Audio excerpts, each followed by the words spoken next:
Like, I can't tell if that's a me issue or thing issue.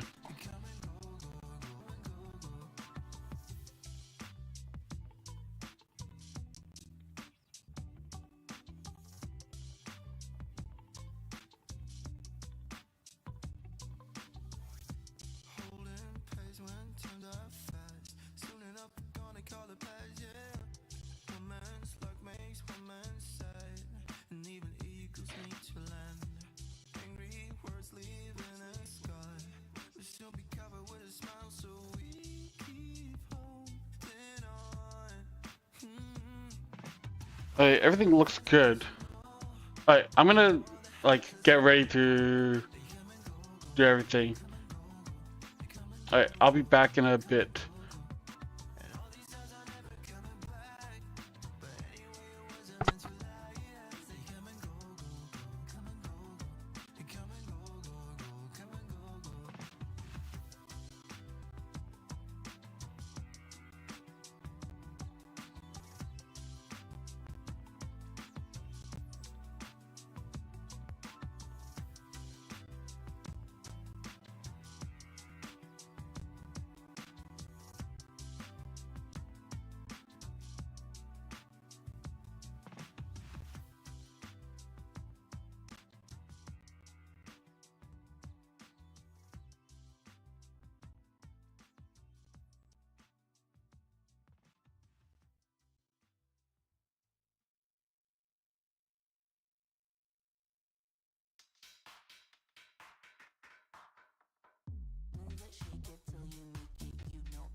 Just now, I got you figured out. It's something that you got, babe. me going wild. It's the way you say my name, the way you touch my face. It's like our bodies move so easily. Like a movie, like a dream, a dose of dopamine, more than ecstasy. Between you and me, like a movie, like a dream, a dose of dopamine, more than ecstasy. Between you and me, take me there like nobody else. It's so unfair, I get you all to myself. But I like it like that, yeah, yeah, yeah. I like it like that, yeah, yeah, yeah.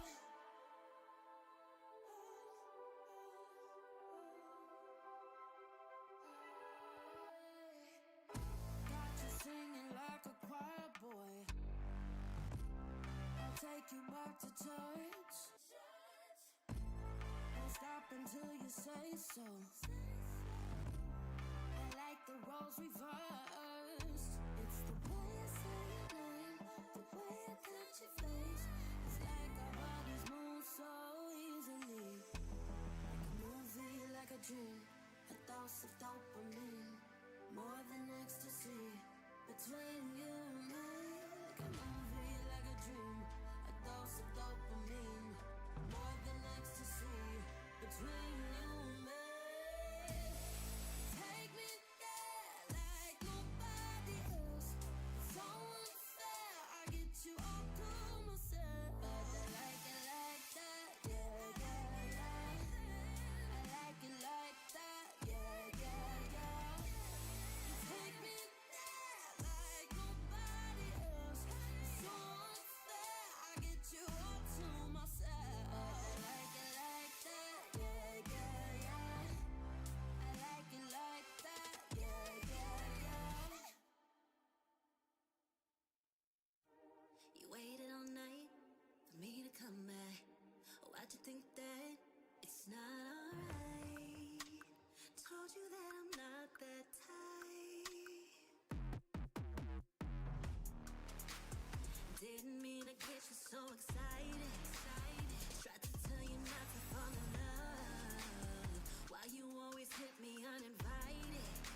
Was hoping you would get the picture. I've had enough. Now it's time for me to turn around. Thought you knew what this was. Yeah, I am superstar. You were never the one for me. Never should have fell for me. Take back your heart. Why don't you take it back? You never had a chance. I'm gonna take back the one heart. Call it a savage love, just till I had enough of us. I'm good, babe. I'm on my own. This ain't a phase. Just let me go. Told you that I'm not that type. Don't wanna waste and ride. Begging for one more chance. Yeah, know you got carried away. Ooh, you made me to say you've been messing with greatness. Faces, stay in your place. I was looking to play, then you got in the way. All the love that we made got me stuck on your brain. Got no time to stay here and say goodbye. Yeah, I am superstar. You were never the one for me. Never should have fell for me. Take back your heart. Why don't you take it back? You never had a chance. I'm gonna take back the one heart. Call it a savage love, just till I had enough of us. Okay. Yo, Star, what's up? Thanks for the raid.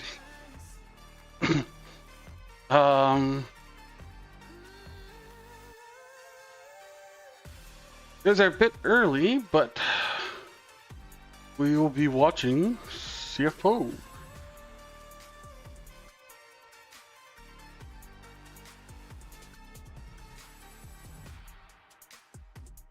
Yeah, yeah.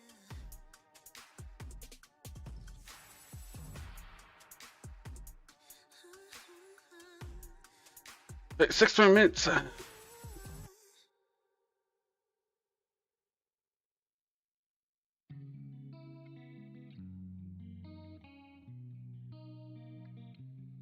Here's another party I didn't attend. And here's another boy I forgot to kiss. Here's another life that I forgot to live.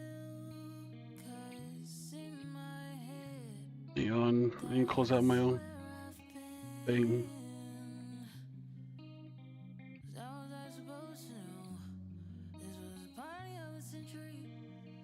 That there was somebody that I was supposed to meet. The way you're describing it sounds like make believe. Yay. It was fun though. First to know. But wait, I was just surprised that we ran into 2 groups of bots. I wasn't really feeling too well anyway. I've got a bad case of FOMO.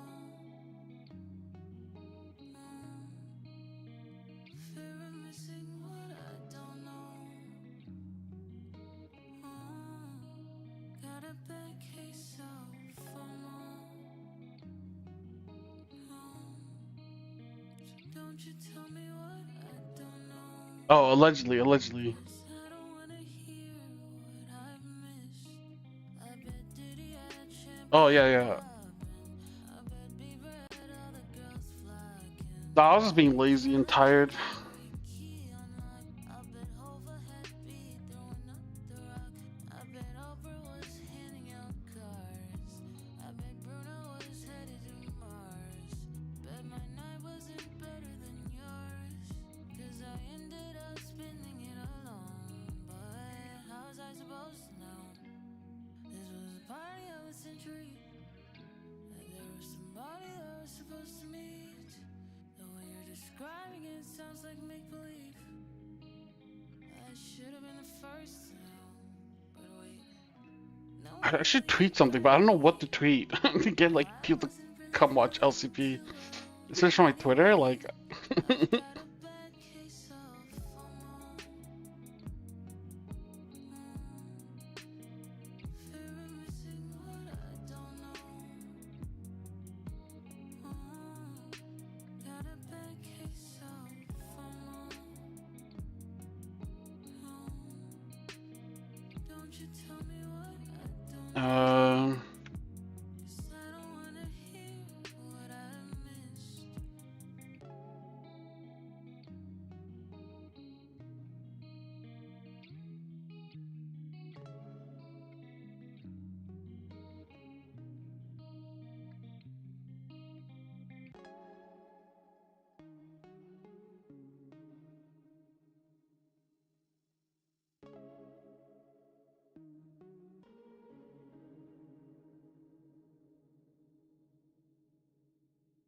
Oh shit, can't sex for a sub, but dude, don't give subs. I don't stream enough. And not long enough.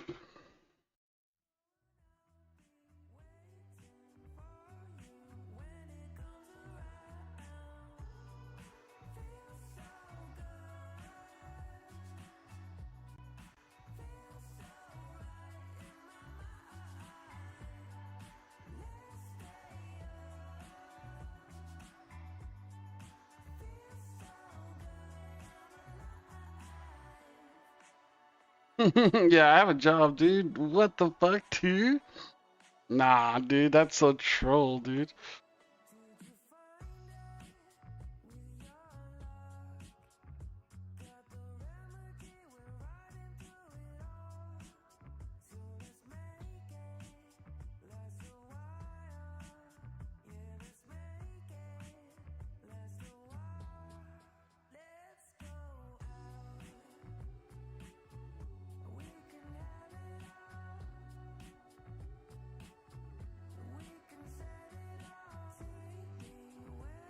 Um,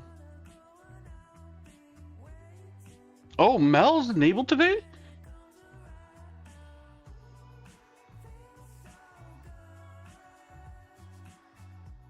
Damn.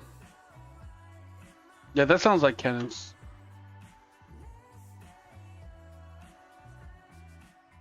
Yeah, apparently the new champion's live.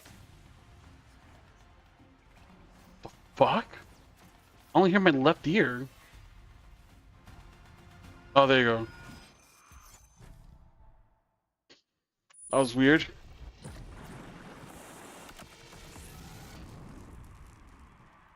Hey. Yeah, Mel's unable. I don't know how OP she is.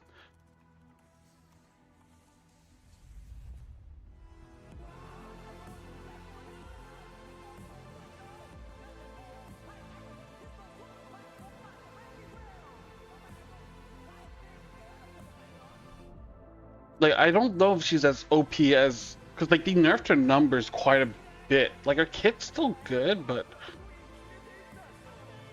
We'll have to see. We'll see, we'll see, we'll see.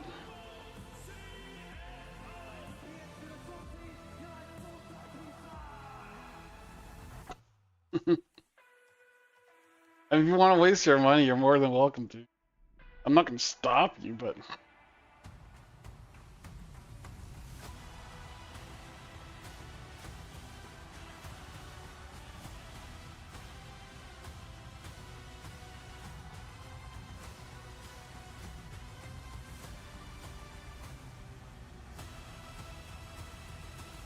Okay. I think I set my YouTube. The YouTube streaming is, like, so harder than Twitch streaming. Like, I'm not used to it at all. Day number 3 here of our third week of the LCP here in 2025. Damn. What an exciting night we have in What a store beautiful, for you. like, scenery. Be your host Veshian, and alongside me a good friend is Blue Panda. Look, we're back at it again. We've got another couple of interesting games tonight. Ones where, I mean, there is potential for some upset power coming out, and then potential for teams to redeem themselves. Dude, today could be the day I think that's sort of the story one of these undefeated teams will loses. League now, right? Is coming to come down to a bunch of upsets because we have a pretty good understanding, I think, of where each team is sort of sits in the power rankings, but it's up to those teams in the bottom 4 or, you know, skirting off the top 2 to really prove that they can contest for those spots. And what better way than our first game of the night? Yeah, I mean... Oh wait, Talon doesn't play yet. Coming into it. I mean, for one side of this equation, CFO are proving, here to prove that they belong in that first seed spot. They're really gunning for that Talon matchup, I think. Whereas for Team Secret, they are here to prove that they deserve to hang with the cool kids. I mean, it feels like they have the makings of a team that could be a solid top 4 contender here in the LCP. Oops, I lied. But there are a couple of hiccups, a couple of hurdles that they haven't been able to overcome. But once they start, you know, ironing out those... I thought Gamma's today. Solid contender. Yeah, absolutely. I mean, time and time It's again, tomorrow. on about it, you know, going up against Talon, taking them to a 12K gold lead deficit. Unfortunately, do eventually go down. It does prove that they are good enough to contend with those. Dude, I was so wrong. Yo, Molecule, what's up, man? Doggo, an 80 carry player on Riven up against his toe. I saw the hype video by Gam and Talon. I just thought it was today. Playing Riven, it's, you know, you either live long enough to, you know... So yeah, it's just DFM versus Vikings. The Vikings should win that 2-0. Yeah, unfortunately, I think he's, you know, embracing sort of that nightmare that every 80 carry has, which is just a Riven in lane. And so, well, I mean, against the Darius, I think the sustain So dumb, dude. does probably favour the Darius a little bit more. Burst potential, a lot of CC, can be a real nuisance. Yeah, absolutely. And I think importantly, the Riven does have the ability to dodge away. Dude, there's so much league going on. Like, it's hard for me to like keep track of what's what and when's when. You won't get a stack there on the Darius, you won't get the... Yeah, I've noticed that we've had 2-0s a lot. Play potential here for both sides. Darius effectively will Like, last 2 days has been nothing but 2-0s. you know, health bars can be deceivingly low when it comes to an all-in from... Will today also just be nothing but 2-0s? I hope not. Both of them very strong early game champs. You expect to see the Ignite barrier once again. And That would like suck, but who knows? Here for both of these players, Riven especially. I mean, almost entirely a champ that revolves around how much better than the opponent are you? How quickly can you spam those keys? Yeah, I think just in terms of initial brawl, Doggo has to be favored. Riven, dude, so much cyclability, so many low cooldowns. Isn't Darius gonna win? The passive augmenting those auto attacks, stringing those together, it just makes for a very, very scary time. Whereas Darius sort of has to build up those stacks and can be interrupted a little bit along the way to get in the full stacks. I think his toes emote a little bit better. The goofy dog. Yeah, like... I don't know how, like, Riven's supposed to win this against Darius. see here Doggo realizing it is very scary. He does play well around the apprehend, and can he now trade possibly? Yes, he dodges out of the heal and the stack there. Okay, never mind. I was trolling. Be able to secure himself first blood very handedly, still remaining with the vast majority of his health bar. See, this is why I'm not in charge of the 1v1s. Because then I would, like, dude, I thought, oh, it's Darius. No You way, fucked. Riven doing Riven things? That's crazy. Look, that was the game plan all along. That did a lot of damage so You know, fast. Darius spin to win, because obviously the half does next to no damage. The bleed isn't going to be able to stack up fully because you just got too much CC in Riven's kit being able to, you know, get the Nice. backups and getting the stun off as well. So Good really recall. how it went. Histo probably could have waited a little bit longer to, you know, get some of that extra threat at the later levels, especially that 6. That was really where he was going to have the best chance of getting the kill. Unfortunately, the same is true for Doggo. Yeah, absolutely. Now, you can see a massive item disparity here in favor of Doggo, so should be probably pretty straightforward now. I would dare suggest for him to be able to close this one out. Is even on XP for the time being, but with a massive minion waves just sitting there. Damn. Bone plating off for free as well. Takes absolutely no punishment in return. That means, you know, the immediate next trade, barring this massive minion wave, so Doggo's obviously going to wait for the lane to be pushing back. Should just be in favor of the Riven. Going to be playing and not lose bone plating, which is very important. Not to mention keeping that CS going. Is Doggo just gonna wait, or he's just going in? Copping a lot of punishment. Yeah, We'll get some it's stacks Oh, up he hit on level these. 6. Oh my god. He's doomed. Yeah, look, Dude, I was like, oh, level 5v5, or level 5, level 5. Then a minion kill. 1v1. Crazy. You know, just completely Dude, that was so who would've thought? fast. What the fuck? It's where Riven thrives. Yeah. She's an absolute bully in the 1v1 format. Just, you know, top lane, mid lane, wherever you want to put her. In a 1v1 with no support whatsoever other than minions. And you pick a champion. Yeah, I'm not allowed to go there because I would just take up like 90% of that room space. And then they're like, listen, we can only fit you and like one other person. We can't have that. We have to have at least all 5 players in there. CFO come in, they pick up the Riven, they get one of the better matchups, I would say, for Riven. Obviously, there are champs in there that you're never ever going to be picking up in the 1v1. But in terms of those strong 1v1 champs, Darius is certainly one I think Riven does very well against them, is very well suited to go up against that champ. And they get Yeah, I guess some sense so. of the word, but Doggo ultimately executing exactly how he needed to get that across the line. It does mean now that CFO will get side selection. And no one's told me yet, but I'm just going to say it right now, they're going to choose blue side. Wow. Yeah, Right. got confirmation as I said it. Who would have thought? Craziness. No. Yeah, look, to be expected at the moment. And yeah, I think it was a brilliant read. Doggo going for something probably what most people would consider a little bit out of pocket. You're not necessarily thinking Riven being that absolute dominant beast in the 1v1, but she really is. Yeah. You look at any solo queue game, you look at any just general game, and she is going to pretty much bully her lane into oblivion if given the opportunity. So yeah, look, I really rate that pick out of CFO. It's big brain. They opt into the Darius to, you know, because Darius has been a bit of a bully in the 1v1s, so it makes a lot of sense. Unfortunately, it was, yeah, the worst matchup possible.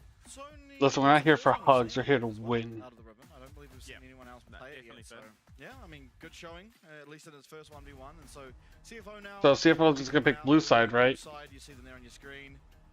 It's gonna be interesting. They're playing with Rest first. It does appear. I believe I see Rest there on my screen. So, I mean, they're succeeding with whoever they put in the top lane. I'm not really seeing any rhyme or reason to their substitutes or anything like that. But either way, No, I wouldn't call it a win. I mean, we are feel seeing a lot of pretty teams, they'll play with one top lane and then sub it out immediately to the second. Just, I don't know if it's a case of just you want them to leave it, someone a little bit fresher in the top lane, given how much it can impact the map. And look, I can understand that being the strategy. Maybe it's a case of they're just still limit testing, trying to figure out what they want to do. Maybe it's to play different strategies in the draft. Who can really say unless we, you know, go and ask those questions, which at some point we will. It's But strategy. has not been a slouch by any stretch of the imagination. This entire team for CFO has looked incredibly solid. So there is no evident weak point. Is CFO good? Unless it's objective You ask? mechanics, Of course. you can't. Why would I ever say their shit?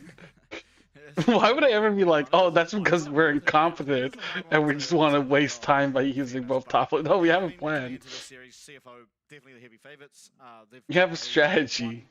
Game so far in this split, so very, very close to the same level of domination dominance rather that we've seen out of Talon, and so coming in up CFO's against 2. They've dropped 2 8 games. and 2 apparently at the moment. Okay, so 2 games. So yeah, I mean, I'm just trying to think who the second one it would was, be. I believe it was Vikings. SoftBank and SoftBank and Vikings. Vikings. Yeah. No, it was Vikings and Gam. Mentally exploded after last night. Yeah, It was our very first match, and we lost because we were fucking. It was the one where we had the 1 hour break. Listen, that one I'm just gonna be like, yeah, that's not really that bad that we lost that. This team certainly can take a game, if not a series, off one of these top 2 teams.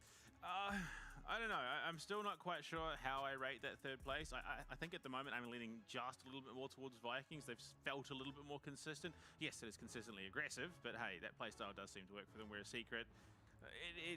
It has had ebbs and flows. It has had ups and downs for this team. So I think, yeah, look, they are in the negotiation. Oh, they posted a PCS schedule. Top 3 position, but there are a lot of other teams hounding them for it. Yeah, I think all the teams got announced, right? More or less, not so much their actual strength that we see them as, but more the volatility they provide a game. That means, you know, they often are very volatile, especially in the early stage of the game, but they back it up by succeeding in those volatile plays. And our academy team's unannounced? You know, Talon being the team they are, we're able to bring that one back. But I think, you know, you get that sort of lead against anyone else, and you should be expected if you can do it against Talon, you can do it against anyone else. You're probably winning that game. Can they do it against CFO? It's going to be a little bit harder because, as we've said in the past, Junja, I think, especially in this entire I think league, is PCS is pretty exciting. Sure no funny business. I think we'll see one of those PCS teams join by the end of the year. Probably Frank. Eliminate any X factors and just be like, okay, we're playing my League of Legends. This is what we're doing now. You can choose to do something on the other side of the map, but it can't be that volatile where it's forcing, you know, these weird 4v4s that Team Secret Wales opt into that they're going to win. And yeah, I just think that's going to be a hard way to exploit CFO. But if any team were to do it, but I mean, like, this Team Secret Wales. DCG team comps, our team is pretty good too. Is a bit harsh. I have apparently. Grand Zero looks interesting. The one who speaks the hard truths in this competition, as the fans have been saying. Hero is my big question. Yeah, then yeah, I guess that's it. The other teams just look more like developmental. He kind of throws caution to the wind, gets a bit over eager. So I think I'd like. Oh, West Point actually, that was the other one. So I guess it's 4 teams. And today, someone said actually just ease off a bit, you know, play more for the team, because he did talk about how he wanted to be a little bit more aggressive, start controlling the overall pacing of the game rather than just worry about that lane phase. Yeah, we'll see. I mean, you know, those sort of plays are the ones that all of a sudden you do it at the right time and you win, you see the game. But unfortunately, when we did see it, obviously it was to the detriment of the team. But still, I mean, up against Rest and Driver, you look at these 2 top laners on the side of CFO, and obviously Rest is the main focus here as he is at least playing the first game. He's not the kind of player, at least recently, in his past absolutely, but recently he's not been the carry of any of the teams he's been on. He's been very consistent. He's never been the reason you've lost, but he's never been that person that's got the extra gold and been like, oh my god, we're going to win this game because Rest is so fed. So you can get away with a little bit more when someone is more willing to play for the team because they're less likely to go for that, you know, ambitious play on the side. Yeah, I mean the lane swaps kind of changed a lot of that. He's more likely to, as Jax, to leap strike away and just be like, okay, yeah, nice aggression. I'm just happy to sit here and take the farm. Yeah, I mean, for the longest time, top lane was you were an island. Your goal was to survive through the mid to late game and then be there for the team. We all hate lane swaps. Pump out a bunch of CC more often than not. I don't hate it, but it is kind of annoying how like frequent it is. More onus in the way that they approach the game. Yeah, if it was less frequent, I feel like it'd be fine. Because like in the past, like it wasn't like this. Yo, this guy's base, dude. CFO better than PSG. True. And now Team Secret Wales will ban away the Zyra, the Skarner, and the Rumble. Against Team Secret, Nocturne has an 88% ban rate. Maybe they can make bot tower more squishy. So if you lane swap away from it, you lose more tower plates. Yeah, that's true.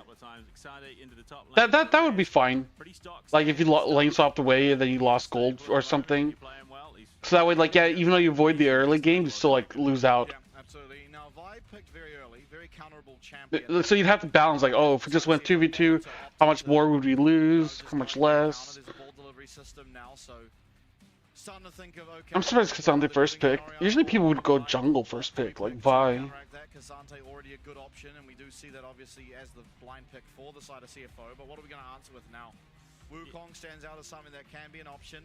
You've got things like the Ivan, though not typically associated with Junja. And Oh, absolutely okay, we're just Zinzao. going Zinzao. You can get ulted by Vi, you can press the ult in the midway through that charge, and all of a sudden Orianna ult will do nothing to you. Yeah, I mean, Junja's vibe's really It's a good. Counterplay to that just allows him to be It's a little pretty, bit like- in the team fights. Junja, yeah. is just a rock in this team, in this So, competition. yeah, they'll probably just pick mid, right? I think it was Azir. Honky's gonna go for. Yeah, so here, what? They pick, like, top lane. Would they pick, like, Mbessa into I have Dante? been critical of the Azir at the moment, and I think it is a champion that is very strong in the current meta in the right hands. And what we've seen so far in this competition, it's like that kid that plays on the bench purely because every time he's on the court, he tries to go for the half-court shot. And Jace? Oh, yeah, that's right. So, look, yeah, a lot of people looking. Tank Jace is still a thing. Oh wait, but it's patch 13. Dude, I have to figure. Dude, it's 13. It's not 13. It's 1.3. I keep trying to say 15.3, but it's not. 25.S1.3. So you're just forced to pick something that has mobility. Otherwise, you will die on repeat as soon as level 6 comes across. And Azir stands out as that champion. You know, you can go for something like the Akali, something like the Sylas. But again, you can't really get away with that simply because those champs like to be freed up in the team fights to run around and do what they want. Vi doesn't allow that. So Azir is kind of what you're left with. Dude, this patch came out 3 days ago. What we see so far, it struggles a little bit early game up against the Orianna. But they do have Zinzao, which is very, very self-sufficient, so it's not going to rely on this Azir to be there to provide anything for him, and should be able to get across to the point where Azir has the Nash's Tooth and can start providing some impact in those fights. CFO, Hey. be It did nerf Galio. to the gills. Garner, Jace. CFO face masks even. Yeah, I rate it, honestly. Oh, we have custom face I'd grab masks. any one of them if I needed one, but yeah, look, priority over was the ADCs. Varus Israel banned out by The CFO face masks are pretty cool. response, and I do 100% understand why they opted into that Poppy 100%, pick, yeah. because obviously Azir's and Cassante all going to be relying on being very mobile. Poppy, the antithesis of that, very much so. So Yeah, no, great Poppy ban. I think realizing what does well against them and banning it. Renata, very similar. You kind of want to be jumping in. As Dude, this weekend should be all 0.3 or all 0.2 because Blaze obviously wrong. Listen, you can't, like, it's obviously going to be split because you have to also get the other team to agree, and that, dude, that was a pain in the ass. Booking scrims is like, I don't book scrims, but I know, like, booking the scrims is like a difficult pain in the ass process. Because it's like, oh, we want to practice on, like, you know, 1.3. And other teams like, no, we want to practice on 1.2. And you're just like, fuck, dude. You gotta, like, try to, like, find the right balance. Like, oh, well, then let's just script someone else that will do 1.3. Like, who can we even find? And it's like, oh, we can't find anyone that wants to do 1.3 on this date, so I guess we'll just do 1.2. Yeah, but like, yeah, so like, that's usually what would happen. One block of 1.2, one block 1.3. But some teams are even so anal, they don't even want to do that. Dude, get the fuck out of here, Puckle. No one here is a fan of TSW. It's CFO all the way. Both Jace and Ashe, so you can't really pick the Xayah here, even though you'd love to. Simply because it's just too difficult to navigate, you know, the okay. against the Jace, the early game I actually like Ashe, this. the late game against the Ashe. You just Kai'Sar can't go Khan too far, into their, like, specific team comp. I think it's fine. Most likely, I imagine, going for a more poke-orientated build, allow him to sit back a bit further, not worry so much about being outranged, and then jump on in when Rakan or Zinzao finds some space for him to do so. I was shocked when I found out that this is the system LCP is doing, where like 1 week has 2 different patches. Like, that to me made no sense. I was just like, just make it all 0.3 or all 0.2. Like, I don't understand, like, how teams can even prep for this. Yeah, we talked to them already, so I don't know when it will be changed. Probably like not this split, but I think the next split we'll have less issues. Yeah, like, I was like, what the fuck? and you just get to have a little bit more of a Like say we time. weren't really paying attention, which is also kind of our fault because I didn't expect that to be a thing. Actually, I think it's a Usually it's like, you know, it's like, oh, like if a patch came out and it's like, oh, this weekend is gonna be the new patch, it's like, oh, okay, whatever, you know, we have 1 week to prep for it. Like all the other teams have 1 week to prep for it, so it's not a big deal. I mean, not perfect against the Jace. The range for Kai'Sa a little bit limiting there, but it's still not a bad scenario either way. Yeah, I think the lane swap's probably good for the side of CFO, and that's simply because Kai'Sa does suck. Similarly to the Xayah against Ashe, you're just so outranged. You can't actually compete in auto attack battles. Your somewhat can assist you in that regard in the Rakan, but again, Braum denies you a lot of that damage too. So I think ultimately, ideal scenario for the side of CFO is to get that lane swap. We want CFO to 2-0, quick and easy games. Suffer that much into the Kai'Sa Rakan, but it's just going to allow Doggo to get to some items, get to some components, some levels that start to allow him, free him up in the lane a little bit more. Let's see how good Hitto and Dyer's Vi Orianna ult combo is. That will tell us if we're fucked or not. Very, very well this season. There's a lot of potential for this to spiral. Junja gonna find Stella. Takes a bit of damage, but I think it's gonna be far from a hindrance. It's a Xin Zhao at the end of the day. Yeah, and how jungle operates now. He hits in a camp once and is back to full HP. Very cool. Hopefully next season brings a rework of the jungle, because I personally hate jungle pets. Well, look, you think that's bad. Oh, dude, TSW doesn't want to swap. Yes, I do remember that. Doggo. Oh, Doggo started E first. Oh, Kaiwing also popped E. But there's no way to fight back. Flash away from holy shit. Junja, can he get level 2 off this camp? He does. Oh! Still, 1 kill is found there for the bot lane of Team Secret Wales, but oh, they're fucked. Another one for himself. Please get fucked. Now Eddie, he does have flash available. We'll be able to get on out of there. Honku trying to provide attacks and Dire yeah, splash too. Fuck. Ultimately, both supports do go down. It's an even trade across the rift. Both AD carries pick up a kill, so. Yeah. Okay, that's not that bad. I'm not surprised at all. That's what Team Secret were looking for earlier. We did say it's not that bad, but fuck, dude. They like to be chaotic. They like to be explosive off the rip, and just seeing how deep Doggo was, this was prime opportunity for Secret to make a play. He chucked the water over into red. Yeah, but then he like walked away and then stood still for a bit. Listen, it's not that bad because it's a 1-for-1 trade. I'll throw it down. What's the worst that could happen? Well, there's your answer. Oh, it's so close to Kaiwing getting out too. Yeah. Not quite though. This does slow down Junja's jungle clear, which is a win for the side. Oh, we got his barrier, so. Pathing to opposite sides. Hold up, picture in picture. I saw a little bit of battling going down. Yeah, and this is the fruits of the labor.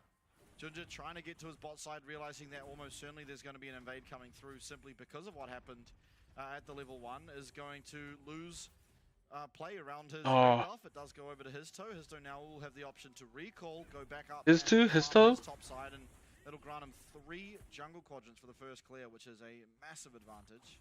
Triple buff. Rough gig. Oh, wow. That's actually really rough. I mean, while he is pretty self-sufficient, you still want to get as much as you possibly can. Honku, though. You did 3 camps, and then they are trading pretty heavily. Straight into red? I think. Oh, okay. Xin Zhao was doing red after. Give Junja a bit of breathing room, given how badly bot side is going. There's no flash for him either now. So there's only so much you can do. That Rakan offers a little bit extra setup for the Xin Zhao. Ugh. Still up on the top side. Does clear out his red buff. Actually, no, only gets the Raptors rather, and will claim himself the Scuttle Crab as well. Honku trading very aggressively in the mid lane. In fact, both these mid laners so low. Unfortunately, doesn't Dyer's auto attack is coming down to the wire. Oh, the auto attack damage is there, and Honku is solo boloed. He was so keen for it too. He thought he had it in the bag. Unfortunate not to be in a great start so far for Secret. Arguments could be made. Fastest way back to the fountain, of course, and the teleport will come back in. He's going to have a little bit of lane priority, but yeah, nah, dude, no, it's okay, dude, it's okay. Listen, we're just trying to like get as much practice on this new patch because we're kind of raw and fresh, you know. It's a brand new patch. We're not that experienced, so we're trying to like fall behind early games so we can play more on it, maximizing our game time. Got some more copium in me. basic zero autos, which wasn't going to be enough. Oh, still looking to get up in the face of Dyer, though. So he's not going to shy away after an initial hiccup. The big But the though, goal is difference isn't that Team bad. Secret have found themselves in this position a few times and then just had it taken away from them. Not because of any shortcoming of their own, I'm but just- because their opponents We're might like not basically be even in gold. Yeah. Now, still, I don't. It's think also that's faster than recalling if Hunky died there. So he was able to go back to base. Okay, the Kaiser is further ahead in the 2v2 than she probably should be, you know, based on the fact that she did get the kill. It means that she gets to an item a little bit quicker. Cull was picked up as well for Doggo, so We're not trolling. Dude, listen. Kaiwing's Bard, okay? That it was alright. Oh fuck. But his toe finds the perfect timing to come and try and Oh get my god, he something. missed. Having no flash available to himself will just be Oh, do they not have the slows from Oh, Canada Kaiwing! confirming it, and that's going to be the feats of strength and a third kill going over to the side of Team Secret Wales. 2 even onto Eddie. Ginger's path, thinks towards top side towards Scrubs, but he's just found a kill on the Huracan. There's no real way that I think you can fight this, barring some big plays out of Dyer, who was looking to scrap with Honky. Honky has no mana, so if Dyer does look to come and support, this goes horribly for CFO. Yeah, Uh-oh. he gets stunned up top. He does have cleanse and will be using it. Eddie now going to be pretty happy with the size of Rakan's here. Fine here onto Doggo. This also means now Doggo's going to have a hard Honky's time. ooh. Mana as well. Kyle Oh, he missing out missed. on that grand entrance. So with that, CFO tuck and tail heading back. There is still smite available. The smite away. Okay, deny the. It's okay. 600 true damage confirms that one. Fuck, They do get dude. the grub, no one else goes down, but still, game looking pretty solid for Team Secret Wales thus far. Yeah, Hey, this game's a little they were sloppy. opening for a It's because we're inexperienced on this patch. because there was just as likely a possibility they turned and burned them. Dude, It's just come up with like 20 different excuses. Goes gets himself some HP from the river, heads back towards mid, happy to carry on that laning phase because Honky's just burned through his mana consistently. Yeah, there's a struggle against laning against Orianna. You either stay high on mana, low on health, or high on health and low on mana, just by utilizing the shifting sands and the shield it does provide you. Honky choosing to burn through a bit more mana. Does remain even in terms of farm. Vi has Easier and ult. easier for Honky to Yeah. move as the game progresses. Now has a blasting wand. The trade backs for him will be slightly stronger. Tira the Goddess being picked up by Dyer means that he is losing a little bit of that combat power you'd typically like to have. I mean, the bot laners for both teams have been up in this top side with about half HP for a good 3 minutes now. Yeah, They just haven't had the opportunity to back. Listen, There's been so much I effort think going on. I think we are going to see it. things will get So, better. We're still hanging around. It is going to be Eddie to get the 'Cause back off and Jace got nerfed picking up that wave and this taking it patch, away soon so as well. in the long run, it'll be better for Come us. online, we do Because have the nerf the Jace system in the CESA and assist will help us right win. now. And China Crystal Maybe they didn't read the Players patch aren't notes. Far off being online either, which means the team fight out of Team Secret becomes very, very scary. But if they can synergize things, CFO can shut a lot of that down. Yeah, absolutely, and it'll be interesting to see if CFO do want to contest anything in the near future. Dragon is, of course, alive, but with both teams having their duo lane up at the top side, it makes it very slow, you could say, to be able to take. I mean, I'm seeing a lot less The of it, reinforcements aren't quite as but I mean, good as you typically we didn't have like a big sample size or anything. Yeah, very much so. And Eddie having a bit of free time in that lane means that he is going to hit 6 first. Doggo, I mean, look, it's not quite the setup that you're looking for compared to an Enchanted Crystal Arrow, but it's the follow-up that it enables. So it's going to be key, especially with the amount of setup for it. Okay, we're giving up Dragon. See if I don't yeah. feel like they have much priority around the map at the moment.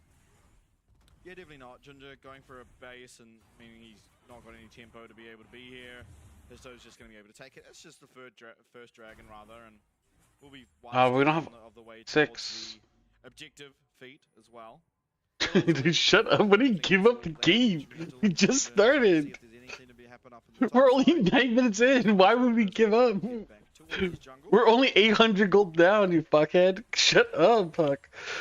You're so stupid. God damn it, man. Listen, CFO is just scaling, okay? you have to understand at the moment. that like But it's slow and steady wins the race, okay? And CFO understands that better than other teams. chunky at the Who moment, cares 2-0, if you easy just to see win early game? marginally. It doesn't help you I mean, win late Team Secret game. in a great spot right now. They're up in 4 of 5 lanes, and the 5th lane. Yeah, isn't CFO, struggling it's by not much. CHFO. God damn, dude. Dude, don't keep Chief's name out of CFO, please. This Please. is the lane we want to see. Sante Jace. The wet noodle fight. Yeah. I don't think I've ever lost my mind watching CFO like I did watching Chiefs, dude. Watching Chiefs has broken me at times. More his toe as well. Gonna have a decent amount of armor shred when it comes to it. Dyer has spotted Junja and has support. Yeah, Junja Oh, it's a 3v4 though. It's a nice ultimate out, gonna block up all the shockwave damage. A nice Emperor's Divine There's no does split the Oriana has away ult. from this is Zier as in goes Rest. He finds the all out. His toe's gonna go. Oh! Down. It's a fantastic path maker, but Dyer too quick for Kaiwing to be able to land a grand entrance on. And Junja finds the angle, takes it, and the team run away with it despite Oh shit, even Kaiwing. any playing contributions to that. Yeah, Taki didn't have his great glacial fish. He only just got it. I sitting did. under the tower. Oriana not ult. In any other situation, if that glacial fissure is online, suddenly CFO are locked down a lot longer in that fight. I don't necessarily know they had the damage to deal with it, but you look at it. So Taki jumps in. The only setup he has is Brom passive right now. And Like here, I thought he was gonna like Oriana ult onto doesn't two of really them. all that much damage. I think that's, yeah, a bit of a misplay on Taki's part. The He needed fuck? to find that experience. He needed the glacial fissure. I think glacial fissure there would have spelt death for Rest as well. Yeah, quite possibly, but you know, woulda, shoulda, coulda. Wasn't available, and CFO rightly punish. Very, very good ultimate out of Junja to deny pretty much all the damage. Everything got front loaded into that. Junja? But now he walks in. This time the glacial pressure is there, and Junja's going to be taken out. Doggo trying What the to get fuck? away, does get tagged out by the Winter's Bite, but will flash of Doggo just killed Junja? And get himself to safety. Meanwhile, though, Hongq battling it out with Dyer in the mid lane. Still health bar's going low, but no kill to be found. I think that is probably the biggest misstep we've seen out of Junja at this tournament. I mean, Was it Junja that knocked himself into death? On hitting the blast cap, he was sent well. I don't know. I thought it was. I don't know if I want to see a replay of that. Because all this is gonna just make me blame someone. So far. It's been a rough one to start off with, and it's not getting any better. Yeah, absolutely not, but still, I mean, the side of CFO, they don't have to be too upset by anything. They are still going to scale perfectly well, and honestly, with Team Comp, Oh, I okay. expect them to be a little bit behind at this stage of the game. Of course, things like this probably shouldn't happen. Oh, It was Doggo. Okay, I can't call this a misstep by Junja. Yeah, he was entered. He was green Don't. hard. He wasn't it. Yeah. God damn, dude. Classic AD carry move. Classic AD carry. The best part is, Doggo didn't even go anywhere important either. He just ended up in a bad space too. Yeah, he ended up in the choke point alongside him. Just a little. That was kind of And from there, I mean, Team oopsies. Secret, they get more priority. They're getting these scuttles as well. Like, just it's like, moving on the don't- we don't map. talk about Taking this. First Drake, they've got themselves scrubs as well. 5 of 6 down. Rest gonna get some great damage out of this tower. Stella really can't do much, unfortunately. damn. Nice trading. Classic Kazande under the tower. Trade pattern. Gives himself a grass proc and 3 tower plates as well, already going down in favor of him.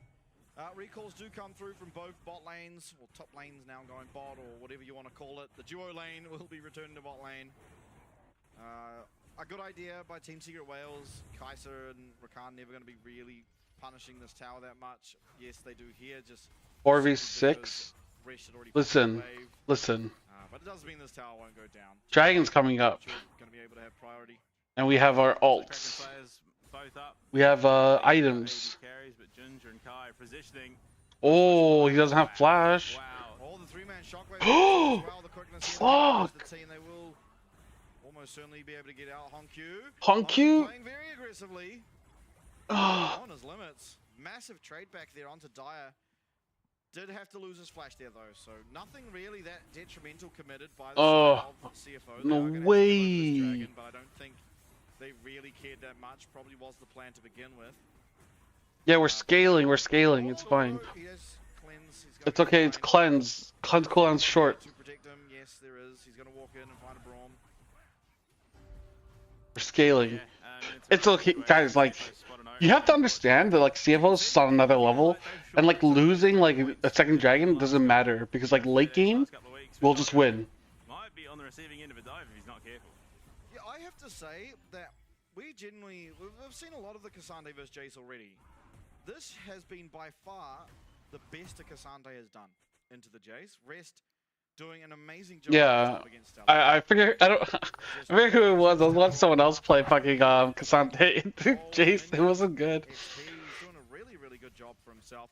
Now the spot lane tower going to be claimed by the side of Team Secret Wales, so with that they will be able to lock themselves in the feet, or I think actually they may have got it off the Void Grubs actually, but regardless, they definitely have it now. You got feet off Dragon. With that added steroid going to the later stages of the game. Yeah, no, I do have to say I'm mightily impressed with the steps that Team Secret have made, and I mean, especially It's not like even that bad. But Like if you think about it, it's not really so much about like what objectives. It's always about gold.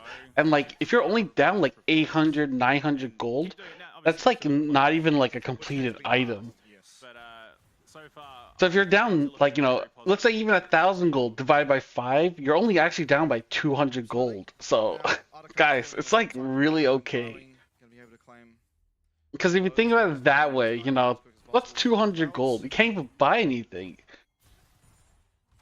I don't know if CFO will be feeling comfortable enough to fight this next fight, because while, yeah, they're somewhat... Actually, maybe Cassandre alone lets them be. He is 2 items where literally no one else in the game is. yeah, he's an absolute. Oh shit, you're right. Pretty free reign in his lane. He's sitting up top farm across the map. Dude, Rest is gonna 1v9. I can feel it. The universe is talking to me right now, and the universe is telling me Rest 1v9, inevitable. How many times? He's just the best top laner in LCP. But it's gonna suck either way if he goes down. Yeah, now teleport's coming through to this Rift Shield. Have to keep eyes on Rest. Rest is the strongest person in the game right now, being that he is just so far ahead. Ash Rift Shield stole taken it. by a volley. Glacial Fidget does come out. They're looking for Junji. He gets the ult away off. Grand entrance is okay, but the shockwave is better as it's Eddie that's going to be able to wail. Oh, Honku! Rest is there to capitalize. Down goes Eddie. Coing's out with just a slither of HP, and Honku continues to go forward. You've wanted Blue Panda to see impact from the Azir. Oh, Rest is a psychopath. What was that? It's all out onto him, and to Holy Coing, shit, another dude. CFO, they may lose the Rift Shield, but they will not lose the fight. I did say if there was anyone who's going to put up the style points and play Azir the way Azir should be played, it's going to be Honku. Yeah, let's go. That's what I was saying too. I never doubted this Azir. I just been like cursed from watching Fate's Azir way too much. In a lot of trouble. That was a bold call, especially off of the misstep. That resulted in a big momentum swing back CFO. Dude, you don't even need Rift Herald if you think about it. Look, we just got mid tower free without even Rift Herald. Talking the positives about Team Secret Wales, Honku is there to shut it down. I mean, take us through this replay. Here's so unlucky. That fucking Ash W stole it. Identifies full well they're playing at a choke point, which is where the Azir thrives. Great quickness. Highwing, yeah. He spots Oh. the opportunity. But then look at Honku. Oh. No backup, no support for an immobile Ash, especially given how Taki had been dropped so low. And from there, they just walk over the rest of the team. Stella, he's had a quiet game. Dude, I was like, what? Like, dude, Rest here, flashing over? What the I fuck? think that is the Jace that has succeeded more often than not into the Kante. Kazante just full beef. And from there, Honku picks it up, helping Rest along the way. And they take that lead back. And Honku, he's now on track. He's exactly. See, now we're up 1,000 gold. CFO have eased off that pressure, and they can start to exert control over the map. Things change really quickly. Monologue you just had, you accidentally slipped and said Kante, and I'm glad you fixed that one, because this is definitely a Kante. He's up 1.2k gold up against the lane there. Typically, Dude, we've seen what the Kante fuck is a struggle, honestly. Kante? They've been, not struggle to the point they're dying or anything like that. You sly dog, you had me monologuing. Uh-oh. Honku gonna get attack shockwaved. He's also gonna get knocked up, and flash may be unnecessary, although the Enchanted Crystal are flying down the mid lane. Second earlier, and that would have been a dead Honku. Yeah. Absolutely. All that Maybe. to be fair, you can see that Team Secret are a little bit hesitant to commit to these fights now after that Shreema Dude, if you notice, when CFO wins, people get quiet. Puck has not said shit because he understands that CFO is now in a position of power. He's very split off for the rest of the team. Kaiwing finds an angle in. Keep an eye on this killer instinct in. Okay. Assist, but it's on the Rakan. And Kaiwing, yes, he eventually goes What down. the fuck? That is a trade. Look at Rest. Oh, Rest! Here comes Rest. Here comes Rest. Okay. But he's not going to be able to get the all out in, and Eddie is wailing away. Okay. Please, can somebody fucking die on their team? Oh, the auto attack didn't go off. No teleport on either of these top laners, both of which are struggling in the health department, but ultimately it's only the support for jungler.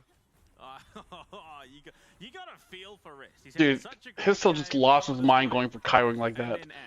What the fuck? What did Kaiwing do? Kaiwing assault his mom? Is that why he's like ignored everybody? Just died? Like, dude, committing Sudoku for like a support when your team's trying to do Dragon? Like, that's a fucking choice. Chips away further at the HP bars of Team Secret and allows CFO that pressure onto the Dragon. They will take it for themselves. They're first in a mountain, which only helps Rest all the more. And Taki slapped around a bit. Yeah, he's going to get knocked up. He's taken a lot of damage. Oh, it's a nice Zhonya's from Hong Kong. Nice Zhonya's. In safety. Rest is trying to find oh, he pulled him back. Oh, he's unstoppable. Oh, you may have lived for a moment, but not any longer. It's a Rest with a double kill. Say it ain't so. Massive game out of the top laner, and this chopper change strategy. Dude. Out of CFO, making sure that the top lane is coming in strong and confident. Rest is looking what? as confident as you possibly can we? Be in the situation. They've still got some great ults to make a play here, dude. This seems kind of risky. One good shockwave mopped up by Eddie could break this game wide open. Yeah, no shockwave. Yeah. Time actually ults across the rift, majoritively down, but this Atakan is smashing through those health bars. I see a team throw better than CFO. The fuck? Alright, let's see it. Junja has pulled off the best drift so far of the LCP. Sorry, you're not Japanese. Oh, okay, never mind. I was gonna make a Tokyo drift joke. I'm fucking idiot. And the tower as well, so they really do redeem what was a bit of a rough spot. And the Rift Herald might even get a bit of extra damage down. Yep. Oh, fuck that. As well. Bullshit. You look at it, Taki, he's not the beefiest of boys, and Rest, well, he is the opposite of that. He is a hefty lad, and he's got damage to back it up. Enchanted Crystal Arrow from downtown. Honkyu having that Seeker's arm guard at the perfect time. Yeah, that was fucking nice. They could have engaged on him and taken him out, and that purely sets up for the rest of this team. Rest, beefy as all hell. So clean, dude. Down at this stage in the game without a sustained fight, and he picks himself up 2 pretty easy kills, honestly. Yeah, absolutely. Weren't able to get the Atakan though. CFO are up here. Dude, Rest is so tanky right now. Holy shit. Oh, that graph is so beautiful, dude. That's what I'm talking about. Definitely out of all the top laners that are currently meta, probably the top laner you most want the gold on. Does a lot with gold, does a lot without gold, so sits in a pretty good spot. Don't fucking... Yeah, Rest is gonna zone them. Rest is gonna zone them. Keep an eye on the shockwave, but the Voracious Artican's picked up, so even if it's the best team fight of all time, everyone will be respawning.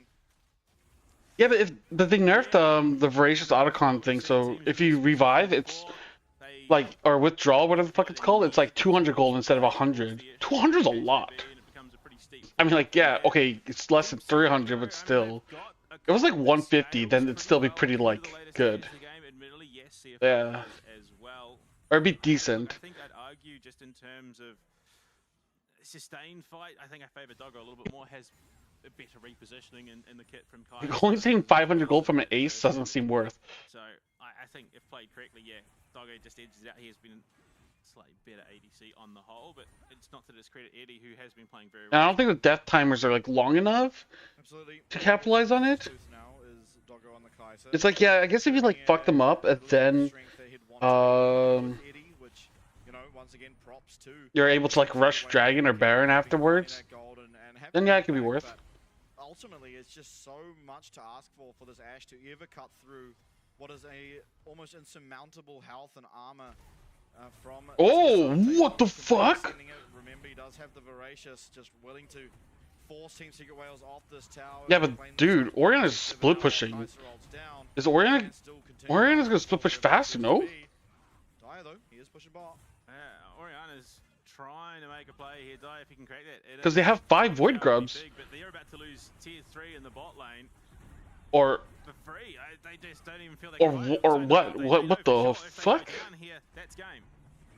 CFO, they claim themselves an inhib. They still have a minute or so left on this Artican. the fuck? This respawn may be able to transition this into a dragon or even into another tower in the mid lane, as you do see them rotating towards. The race is about to end, so they gotta go back.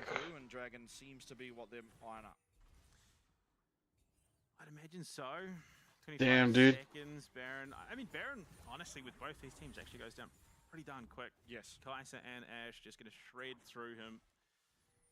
Yeah, Dragon but fight, Azir priority Kaisa takes is the really shot fast. Point again, gives Taki and Stella that little bit of extra survivability as well as just the rest of the team in general. So it is going to do bits for them, especially given how squishy they are. Eddie, very confident. Yeah, not a whole lot of threat onto him at the moment. Mm. As well as Dyer starting up this dragon. Junja's going to be there, put the pink ward down, locate it. Oh, that hit. But not going to be able to connect just. Rest now. And you see he's at the front of the boys. Nice shot. Oh, 3-man. The is no longer available. Junja's going to have to pop that ult. Look at Hong Ah. in the area. Those 3 sand soldiers. Oh, Rest got stunned. He's maybe made the poor play, but he is able Oh. to get out of there. He Actually, picks it no. with him, and now while Is it Donovan good? tries to No, it's survive not. that side of the fight, it's Eddie who picks up Oh my god, he doesn't have vision. He can't see. Maybe Silla will go down. No, he won't. He's going to be able to limp on out of this fight. Ah! Rest is very low, and Kaiwing will go down. 2 of Are you CFO, serious? unfortunately, a bit ambitious. Rest with the flash forward, the look for the Q, gets stunned up, finds nothing, and for that, Team Secret Wales claims the point. Fuck. Yeah, it's all about giving Eddie room. That's the name of the game here for Team Secret. Because he is just going to burn away anyone that stands. Is that above him. against And trade? I Shut do the have fuck to up. respect Kai Wing going for the Mother Duck play, just to keep the rest of the team up and alive. And Taki landing the Q onto Rest here. That Oriana ult. Great shockwave onto 3, followed up. Great DPS. They get the Enchanted Crystal onto the back of Doggo's head, which means he's not pumping out the damage. And yeah, Oh, I got stunned. by the passive just as he jumps in, pulls out Stella. The Shurima shuffle off the mark because unfortunately Eddie's pulled out the running man on the dance Yeah, floor. they got split up. And Team Secret have just improved leaps and bounds. And they didn't have the vision. On fire. Oh, it's okay, guys. Listen, I learned from watching the Team Secret Whale versus Talon game. Secret Whales can throw a 10k gold lead. Our mistake is that, like, people were praising Talon for obviously catching that throw. CFO should have also been under 10k gold lead, so that way when we catch it, people will say how good we are. Because right now they're just gonna be like, oh, it's whatever. Even game that CFO won. Doesn't have that luxury. Yeah, I mean, look, so long as Team Secret, their front line plays a little bit further forward, there is less likely a possibility where Eddie gets caught by the Emperor's Divide and his toe. I mean, the alternative is, of course, they just collapse on Honku and force him to use it in a bad spot, and then from there he won't be able to do much. They want Honku here. Yeah, look for the Damn. arrow, but it misses. The Winter's Buy misses. Dude, Honku's got them fancy Ash wants feet. to be in now. Ash with a lot less safety, being that she doesn't have access to that ultimate. Although Honku takes a sizable amount of damage, is going to be able to collect. Oh, I'm surprised they didn't get through Baron, to actually. rob it back. Keep an eye on his toe, though. He's found himself on a flank, but Junja, wise to what's occurring, is going to be able to sweep out the wards and get control over that side. Damn, their poke hurts, dude. On the side, matched by Taki. Anyone here for CFO is looking for an angle to look for that setup, to look for a way to allow Honku to find that DPS, to allow Doggo. Well, if anything, if we just let bot lane push in more, we can actually just, like, being chill. Because we have 2 Serum minions pushing bot right now. Like, we don't have to fight. We actually don't have to fight. We just have to wait. Just bing chilling, bing chilling, bing chilling. Team Secret Wales, Taki even putting up the door. I mean, Go on to Baron. Make them can't recall. Don't let him recall. It means that he is doing some pretty decent damage onto Rest at the moment. Yeah, the bot lane's pushed in. Bot lane's hard pushing. They don't have any TP. They can't answer it. Is likely going to be a base. because the team fight out of TSW Okay, could make this the one bot very inhib. Yeah, Oh, there it is. This picture. There's two videos. Don't even do Baron. Yeah. Perfect. They have to decide. Are they gonna lose their base, or are they gonna fucking go for Baron? No one there to defend it, and no one with teleport. No matter who goes back now, they are going to not be present. Oh, Jesus going back. Jesus actually went back. They lost the tower. It's a 4v5. They lose one Nexus tower. This is going to have to be a 4v5, or it's just the Baron and CFO. Wise decision. Burn down the Baron. They Was that a realize good the trade, match Puck? mistakes I and think themselves so. for near on free. We got a tower and a free Baron buff. Dude, do you see that? Like, you guys are here playing checkers, and we are playing four-dimensional chess, where we see the past, present, and future, and we're still winning. Inhibitor respawn, yeah, but they lost the tower at base. And we got Baron.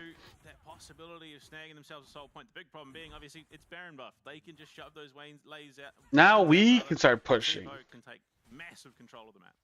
Yeah, and they will Yes, have the Baron buff massive to control of the the map. spawn of this dragon, so no real possibility, at least barring mistakes from CFO, for this dragon to be a real option for the side of Team Secret. Now we just have to bing chill, push slow, get vision control of the top side jungle. We're rotating. We're trying to see where we can go in, but we're not playing too aggressive. We're just watching and waiting. You see that? People up on the top side. Like, Honky doesn't need to push. He could just let the cannon minion push the wave. Mid lane, we just have to chill. We don't have to push. We just let the cannon minion push the wave. Or we just go back. Okay, because we're getting ready for Dragon. That's right. Dragon is spawning in 30. Now, I did find it. Best bet, shove this lane in, get that priority so they can start threatening this Dragon. But Junja, if he's found, because he is well alone right now, but unfortunately, They're scared, dude. Lack of vision means that Team Secret can't pull that trigger. Yeah, I think wise decision here from CFO. They get the recalls in. They're going They're to scared. take the dragon fight instead of the push, simply because they don't have a team composition that's that capable of hitting towers. The Kai'Sa's just too short range, won't have access. So instead, you know what, use this Baron to ensure this dragon doesn't go down to the side of Team Secret Wales. Okay. Hitting away at it, although Team Secret Wales aren't convinced that it has to be given over. Don't give him soul. Kaiwing doing a good job, as well as Hongkyu at denying any forward movement. Rest is going to get stunned up by the Chump. He does go and tank it up for his mid laner. Kaiwing gonna look for a fight. Decision made there by this frontliner in rest on the Cassante. Oof. Shockwave is, sorry, the shock blast. We're going for it. We're looking. Ninja goes in. He does have access to the ultimate. He's going to be completely fine if he does choose to use it. Okay, we lost mid tower. For the time being. Fuck. We lose the tower though. Team Secret Wales I got dragon, so it's okay. in this instance. We have two mountain dragons, so we're kind of tanky if you think about it. Meant that he couldn't commit, couldn't be that engaged that the team needed. They're going to walk that mid lane wave right back to the Team Secret inner. Fortunately, Team Secret there to catch it. So I think, yeah, stalemate, a bit of a petering out, honestly, of that Baron buff, but it does secure them their second mountain. It denies Soul away from Team Secret, which just again keeps that door open for CFO. They've still got that priority, they've still got the control, but it's a 1k gold lead. The tower's one more than Team Secret at the moment, so CFO haven't got a substantial lead. It is more than likely, again, just going to come down to these team fights and how they play. Yeah. Absolutely. But we're in a good position. Man, this is We're getting good position to fight. They're close to being able to seal the deal here. Dyer, he's up gold. They're playing really passive and really scared. They're watching us, and we're watching them. Oh, that's acting. Here as well as Doggo on the Kai'Sa. Brom and Orion are pushing bot. Just again, such low range. Unless he's left alone. Oh! Make some flash? Make some flash? Oh! Doggo is a fucking beast. We said he had what he needs, but he ain't got nothing if he's dead. Doggo finds the hero play, the Seekers as well. Histo realizes what's happening, tries to answer with the cease and desist, but unfortunately is met by a golden Kai'Sa. Okay. And that might just be the tipping point here. Team Secret, they need it up and alive. He does Should we just take bot in him? So I think CFO make a call that, well, unfortunately, the Chiefs didn't make in this situation, which was to just back off. You get a win. Ugh. Barons are 90 Dude, seconds. I feel like everyone is just traumatized about the Chiefs situation. Put yourself now on to Like, everyone just talks about like how horribly shit Chiefs is. To that talent situation where they started brilliantly, but again, it's just slipping away from them. Yeah, it's unfortunate, but it is what you expect out of a team of a bunch of rookies up against a team with, honestly, just an entire roster of veterans. Many with, you know, 5, 6. Okay, that's true. We have more veterans than they do. Honku being the outlier, of course, is a rookie himself, but ultimately made one of the plays of this game that allowed CFO to even have chances. And that Shurima Shuffle we saw many minutes ago. Void staff up for Diet. Diet, surprisingly enough, has yet to die in this game. Yeah, he's been playing very well. Yeah, positioning-wise, he's just been on point. Does have that Seeker's arm guard as well, so he's going to be dishing out a lot of damage. Does have the ability to golden out, I suppose, in case things go. Just as TP, he's level 17. Holy shit. Spear of Shojin for Stella here. Not entirely sure how I feel about that. I think probably adds more to the team if he commits to the full tank Jace. Probably doesn't necessarily need that damage output because he's not the one in a position to reliably do it. But look, maybe it's what they need to tip things over the edge a little bit. Oh, Taki's in trouble. Watch out for the Oriana ult. But he is able to stay up and alive. And ultimately, from that instance, it's only the Enchanted Crystal Arrow used on the side of Team Secret Wales, and that was in trade for Ginger's ult as well. So damn, dude. Trade outside of the health bars, but the health bar difference is going to allow now CFO to at least have the confidence to start up the Baron. Kaiwing and Doggo taking a little bit of damage, but now the Ginger's here to tank it up. Should be completely okay. Now Stella and Taki. Oh, they know. From the pit, and by the looks of it, not going to even opt in for an attempt here as Histo. Wow. They're going to look for Soul? Probably just lead to the end of the game. Chooses to go backwards. They are able to still dude, they're really scared. Not that far separated, all things considered. It is still, you know, Eddie with enough items. Okay. Fight. Dyer as well. I don't think we flipped Soul. I think we should just push. Or maybe have like someone rush Dragon solo. That top lane as well, crashing into the inhib tower. Oh, Restless dash forward. Unfortunately, it's okay. It takes too long to deal with, so they can't focus him out. So tanky. Oh! Yeah, and like a sniper Doggo here with these Void Seekers landing every single one. Missed. Rest is just in their base, dude. Oh, they're trying to go back and heal up. I think they lose mid tower. Yes, nice. Okay. If we get 2 inhibs. Unfortunately, I just don't think the Nexus towers are going to be enough to help them. Yeah, both inhibs, mid and bot are going to eventually go down. Honku this whole time. They're going to go for top inhib? With these Sand Soldiers. Their games last a long time right now. But that guy is not going to go down before your base does if you fully commit. Like every game is like 30-minute plus. Turn their attention towards a possible fight. Okay. Oh! Eddie's caught! Assassinate that Ash, and now Dyer with so much to do. Oriana doesn't have ult. Oh, he fucked up. Oh no, Doggo's down. Dude, they're so low. Oh my god. Oh, he pulled him back. Oh, he flashed away. Oh, you bastard. Oh, you still got him back. Come on, Honku, get a kill. Oh no. Absolutely padded, and maybe unfortunately due to that not going to be able to end the spectator game bug.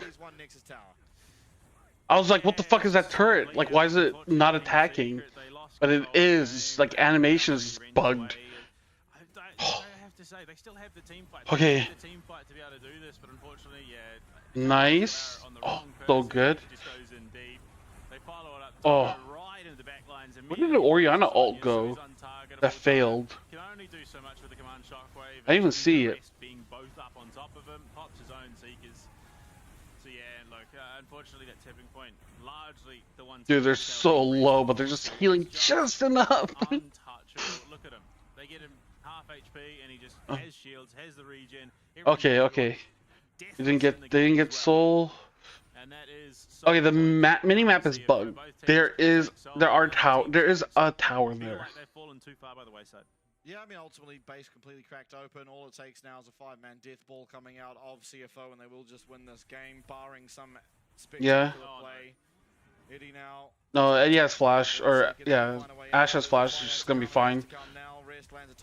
Holy shit! Not able to find his way onto any of the carries. He finds it only onto Taki, and it's really nice glacial fissure. But what can really be found is Histo They're so fucking. secure a fight for this team. Oh, 3-man flip. 3-man Q3. And Oh. finding a double. As Doggo maybe even looking for a triple, as it will be Rest that does eventually claim it. 5-0-4. Hey, let's go, dude. Yeah, I mean, we did talk about going into this game how it's only the top laners that are ones, you know. Listen, it wasn't clean. Okay, I understand. It was very, very horrible. And I mean, look, it was a quiet laning phase. It was messy. Pretty much happening for him until we got to that But laning phase, and then he a win's a was win. putting Team Secret through the ringer, time after time, fight after fight, and that team comp that looked so solid. I don't even think we saw a ball delivery system. I get it. They threw harder. No, we just outplayed them, dude. Like, you don't understand that we just knew how to win, and we were just like, oh my god, this is how we win the game. They don't know what they're doing, and we just like, oh, we're just gonna like beat them. Finding those ultimates you'd need. You see it there in the damage. He was providing that damage, but it was just. It didn't matter how much damage he did. None of it ever killed Rest. He remained deathless that game. He was putting. Damn, Honky did a lot of damage. On the Cassante against 3 range champs is nothing to scoff at. But Honky, I mean, we wanted a good Azir performance. He made the play. We got a good Azir performance. He was able to shut down Eddie off the back of that. That gave Doggo a bunch of gold. Doggo was able to utilize that gold. He found a solo kill onto Eddie that secured themselves a Baron. So well played. Everyone, I think, on the side of CFO can pat themselves on the back for this one, except for Doggo when he auto-attacked 1 blast cone. Yeah, and got Ginger kill. I have to say, though, despite how things ended there for Team Secret, up until the point where it sort of tipped over the edge and started slipping away from them, they were playing pretty well. Yeah. They've improved coming into Week 3. They're looking much more solid than they were previously. I think I put this down to the fact that CFO are our top 2 team, potentially a top team, given how that matchup goes on later on in the split. But Team Secret, honestly, I don't think you feel that bad about this result, because you played well. Yep. Unfortunately, you just weren't given the opportunities to make that comp shine. Yeah, absolutely. I think you can sort of go back to the back room now, talk about it. You know what? Yeah, okay, we made some mistakes. CFO did too. I think Team Secret Wales did a great job of capitalizing on mistakes that were made. That was good. That was good. The opposite is true for CFO as well. But ultimately, you look at this team's early game against almost everyone they go up against. They might be the best early game team we have. It's just capitalizing on that. I think CFO is good at team fighting. You know, get outscaled that hard. This was a play that I think is just the biggest turning point, because ultimately, Doggo able to get this shutdown. Dude, Kaiwing living is crazy. And, you know, the momentum just felt like it switched exactly here. Yeah, Honky going out of his way to try and, you know... Also, Rest finding this angle is nuts. I'm not that impressed with the current state of Azir and the LCP. But, yeah, his Azir is a bit different, honestly. It was phenomenal stuff. I mean, even here, you look at it, Command Shockwave and Enchanted Crystal Arrow, only, you know, the first connects, the Enchanted Crystal Arrow, then he Zonya's out of the Shockwave as well. And from there, it was mop up Rest, just absolutely beating down on poor Taki. Dude, Rest Cassante is pretty fucking slick. He jumps in just a moment. He's caught by the Shockwave, looks to the turnaround, he's caught by the Q, stunned up right Yeah. here. Yeah, he jumps in off The moment he flashes in, he gets stunned. This is so unlucky. Great flash out of the Shurima shuffle, hitting that running man, getting away and pumping out the damage. But all the while, Rest is still alive and will get up. Yeah, Kaiwing eventually committing his life to ensure the mother essentially his two carries at this stage do get out. Damn. Yeah, right here, this was a big play. HKF Doggo, I mean, completely changed their roster. One auto attack, W, and the last one here after the cleanse even goes golden as Vi's coming in. Clean as can be. Yeah, and then right here, Kaiwing cops the Enchanted Crystal Arrow, which gives Junja the opening to dive in onto the team. Eddie into the back So line. I'm surprised Ground Zero has a full Taiwanese team, but they have like a... I guess Australian analysts can work with Calvin, because Calvin is bilingual. Koala speaks basic English. His English is like not great. I don't know about the other four. There was nothing they could do. CFO had hit that critical mass and were just pushing their way into an inevitable victory. Doggo and Hongkyu just looking brilliantly, and even though they look brilliant, they still really didn't feel like they held a candle to Rest. Yeah, I think player of the game for game number 1. I don't think we're going to have many arguments here. I think Rest deserves that crown, although everyone ultimately played pretty well, I think, for the side of CFO. Yeah, you can give it the Rest. Well, I can't really find... I always have trouble picking MVP. Wow. Like, I'm too biased. So we've just had confirmation. Rest has immediately been subbed out for Driver. To be fair, look, I think you can make it obvious. The guy just had a phenomenal game. Give him a rest. He's deserved it. Hopefully Driver can, Yeah, Driver's back in. Because, yeah, so it looks like CFO will be doing like 1 game Rest, 1 game Driver. No rhyme or reason, as I said at the top of the day, but we'll see. What the fuck? Motherfuckers talking shit. It's a draft strategy, guys. Draft strategy. Come on, man. Please. Em cảm thấy rất là hãnh diện và tự hào khi mình là một trong những người Việt Nam có cơ hội. Also, it's BO3 round robin. Đây là một cơ hội tốt để Now is the time where you experiment and test things before you like commit. Đối với em tân binh và đánh giải như em thì em nghĩ cũng hơi áp lực, nhưng mà em vẫn sẽ tự tin để đánh giải LCP lần này. Ý nghĩa với em là cái giải đấu lần này chắc là Is the tone like important in Vietnamese? Is it like Mandarin? Or like the way they sound? Like instead of going like Mắc Nam Minh, if they go like Mắc Nam Minh, like is that a difference? Hiện tại team em đang có 7 thành viên và anh Taki là đội trưởng. Và trong game thì Taki cũng làm rất là tốt vai trò đội trưởng của mình khi mà dẫn dắt được những người. Like if so, then I'm not gonna learn Vietnamese. Fuck that, dude. I already struggled that shit with Mandarin, dude. Like Chinese, dude. The tones and shit. Bất kỳ mọi AD nào và em cũng có thể tạo ra được sự tự tin cho mọi người với cái vị trí của mình. SD thì là khác với Taki một xíu. Thì em cảm thấy anh ấy rất là trầm tính, ít nói và cũng rất là hòa đồng luôn. Em nghĩ là lần chơi lại này thử thách lớn nhất là bản thân em. Còn những đội khác thì em nghĩ là em với mọi người có thể làm được, là lo chính bản thân mình đợi trước là được, không quan ngại những đội khác. Tại vì Yeah, I'm just closing down some tabs. Oh, that's right. I need to read the patch notes. về bản thân em. Còn người đi rừng. Like I have trouble like remembering which patch is which. So like when I was like coaching and stuff, I would just like not read the patch notes until we started coaching on that patch, because then I would just get really confused. Some regions, like if you follow like different regions and you're scrimming and shit, and you have live patch, it's like 3 different patches all at once. You're just like so confused. They nerfed Teemo. What? They nerfed his early game E damage by 5? khi mình Weird. gặp gỡ với những tuyển thủ mạnh như vậy thì nó làm mình có ý chí phải cố I don't know anyone that fucking hates Teemo. đầu với những đối thủ đó. Còn bạn còn lại là một bạn nhân tố trẻ mà Sudet Well vừa mới tuyển về. Bản thân em đã Support item nerfs for rất là nhiều thứ. melee, Bloodsong, and Realm Spike. Chiến thuật thi đấu các thứ như nào. Em Electrocute got a buff. để có thể thích nghi với giải đấu lần này. Dark Harvest got a buff. Cũng là một tân binh của từng thi đấu tại Em nghĩ em chuẩn bị tinh thần thật tốt khi đánh giải LCP lần này. Hey. trẻ. Yeah, it doesn't seem like anything. Like the feats of strength got changed, but that was last patch. Em nghĩ nó không có gì quá là đặc biệt, chỉ là có những tuyển thủ trẻ lần đầu được thi đấu một giải đấu lớn với niềm khao khát được chứng minh bản thân mình, thì em nghĩ phong cách chơi của đội em. Oh, KMTlol got a buff. Chắc chắn khả năng cao Sudet Well sẽ đánh theo kiểu máu chiến. Vì đội của mình 13% damage increase and damage reduction. bọn em Okay. sẽ cố gắng để thích nghi. Em No, nghĩ like, tầm but like I don't know, like khá là hay nếu mà team up is not that good, so thôi. Em mong chờ em và cả đội cùng like he like bullies you in lane for like a few levels. That's it. Because it's too valuable.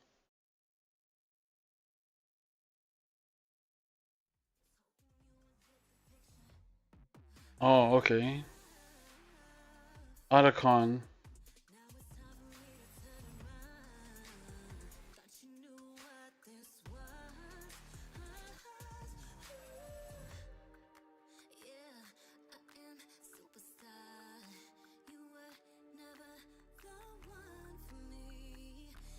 Holy shit.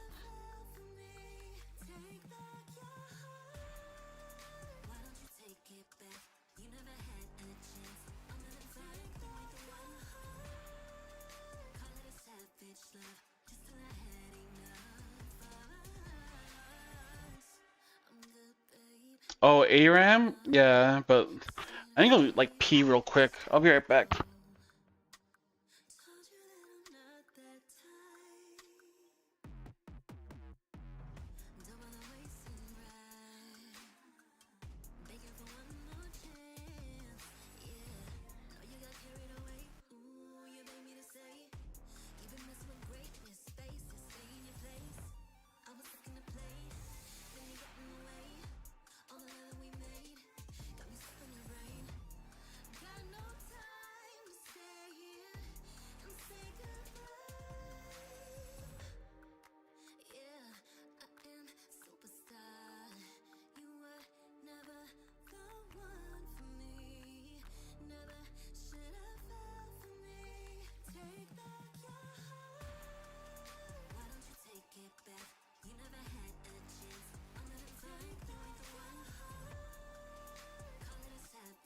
Okay. Ugh.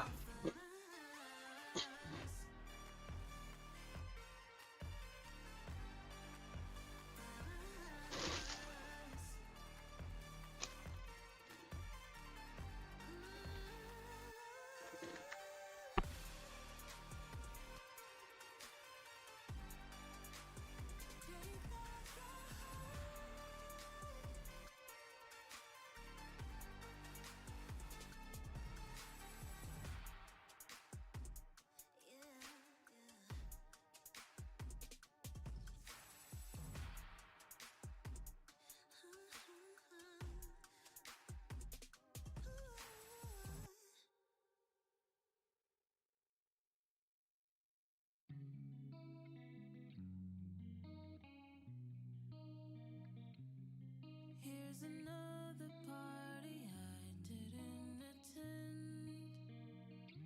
And here's another boy I forgot to kiss. Here's another life that I forgot to live. 'Cause in my head. And we're back early. Champ Select, game number 2, getting underway. CFO on the red side this time, as Team Secret Wales did select blue. See if that changes anything. The draft, of course, will be different. Fearless draft, forcing that to be the truth. Yeah, look, well, for players jumping the gun, might be a bit of an issue of the competition. But for us, look, it just means we get into things a little bit earlier, and you always love that. There's nothing wrong with getting cracking. And as we start things off, Zyra, Rumble banned out by Team Secret, Aurora, and Nocturne again, targeted away from Team Secret. Yeah. Now, see if the Skarner follows through here. It was what Team Secret Wales did ban last time, or will they force it to be a CFO ban? Will CFO even ban it? I mean, Junja, I don't think Skarner's a high priority for him. He's just showing that he's that capable in pretty much anything in the jungle combat at the moment. He hasn't played it. He's got Sejuani still there. He's got Wukong still there. Varus going to be targeted. Yeah, and with the way Duggo played, I don't blame them. Yeah, yeah. Take one of those big picks away from him. At least, so Skarner open. Should just be in first. Taki's catching a lot of respect in the ban phase. And I do rate it. I mean, you empower him, you empower Eddie. Oh, no Skarner ban. Strong. He really is integral Oh, Skarner to the nerf. success of this Team Secret roster. And Kalista. Okay, well, Junja's picking Skarner. It's a Skarner pick. He loves this champ. Surely he has to be. And it's a champion that is going to be Oh, okay. Kalista as well. Costa didn't get nerfed. Means that Taki's job just got that much harder. There you go. Immediately, it's open. Take it. To be fair, it hasn't seen a huge amount of success in the LCP so far. In a few appearances, I think it's 1 and 2. Yeah. So Yeah, it kind of does not have a good win rate. Definitely a little bit of a It's kind of shit. Kind of losing in the games that you'd expect the team to have it to lose in. Corky, going to be picked up. Could be Honkyu, could be Doggo. I guess with the targeting on the bot lane champs, would expect this to be Doggo's champ. Kalista Renard in the bot lane. Yeah, that's a lot of lockdown and a Wukong as well. So already this team fight starting to establish itself. There is going to be a lot of problems if CFO are not careful. I mean, to be fair, their positioning last game pretty on point. Only a couple of moments where they really stepped out over the line and got punished for it, and they were able to recoup that and bring it back. Honkyu having the final pick of the first phase. What are they going to pick up here? I mean, Junja, that Corky. Oh, and Bessa for Driver coming in. Now he has picked this up, I do believe. No, he hasn't. This is the one hero in the top lane that he hasn't played. Rest has played it for CFO. So Driver now going to get to show his Ambessa. First time we're seeing it. Going to be exciting. No, Barris is bad. Dude, I'm really bad at the fearless draft stuff. Like, I always forget what's open and what's not. Do they even try to ban some champs for him? No. Flag that. Just take away the victor. I don't hate that ban. He does seem like a very strong champ. Dai hasn't played it yet, though. So, I mean, look, in terms of what it offers into this comp already, that's establishing itself as CFO, it's a pretty strong one. And looking to enable the Corky. Talia banned out. Kalista Renata. Again, huge burst. Are we going to see Kyling's Braum, our Bard? Molecule hates it. The Wukong. A lot of disengage, a lot of dissuasion. CFO, I mean, what do they target? We've already seen the bot lane, so they probably looking to shut down Stella, who is coming off the back of a rather rough showing. No, he's going for the Akali instead. Takes that one away from Dai as well. Just some chance that you can get away with kind of blinding.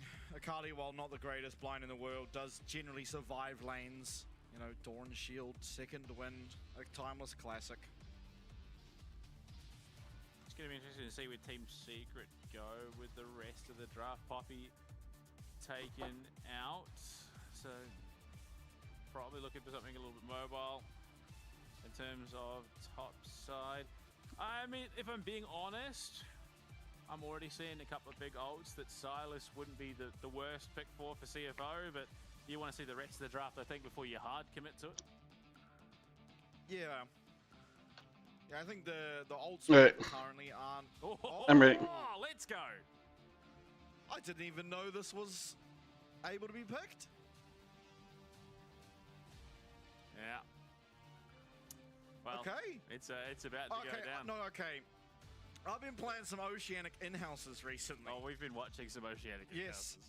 And this I had tweeted it before someone else does. Renata exactly one time, and it was insane.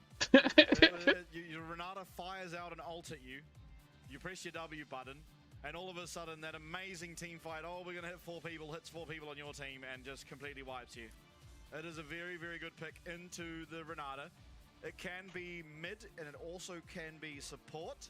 So it'll be interesting to see. We'll find out now where it's going. Suddenly that hook becomes a bit of a threat for Renata. I do...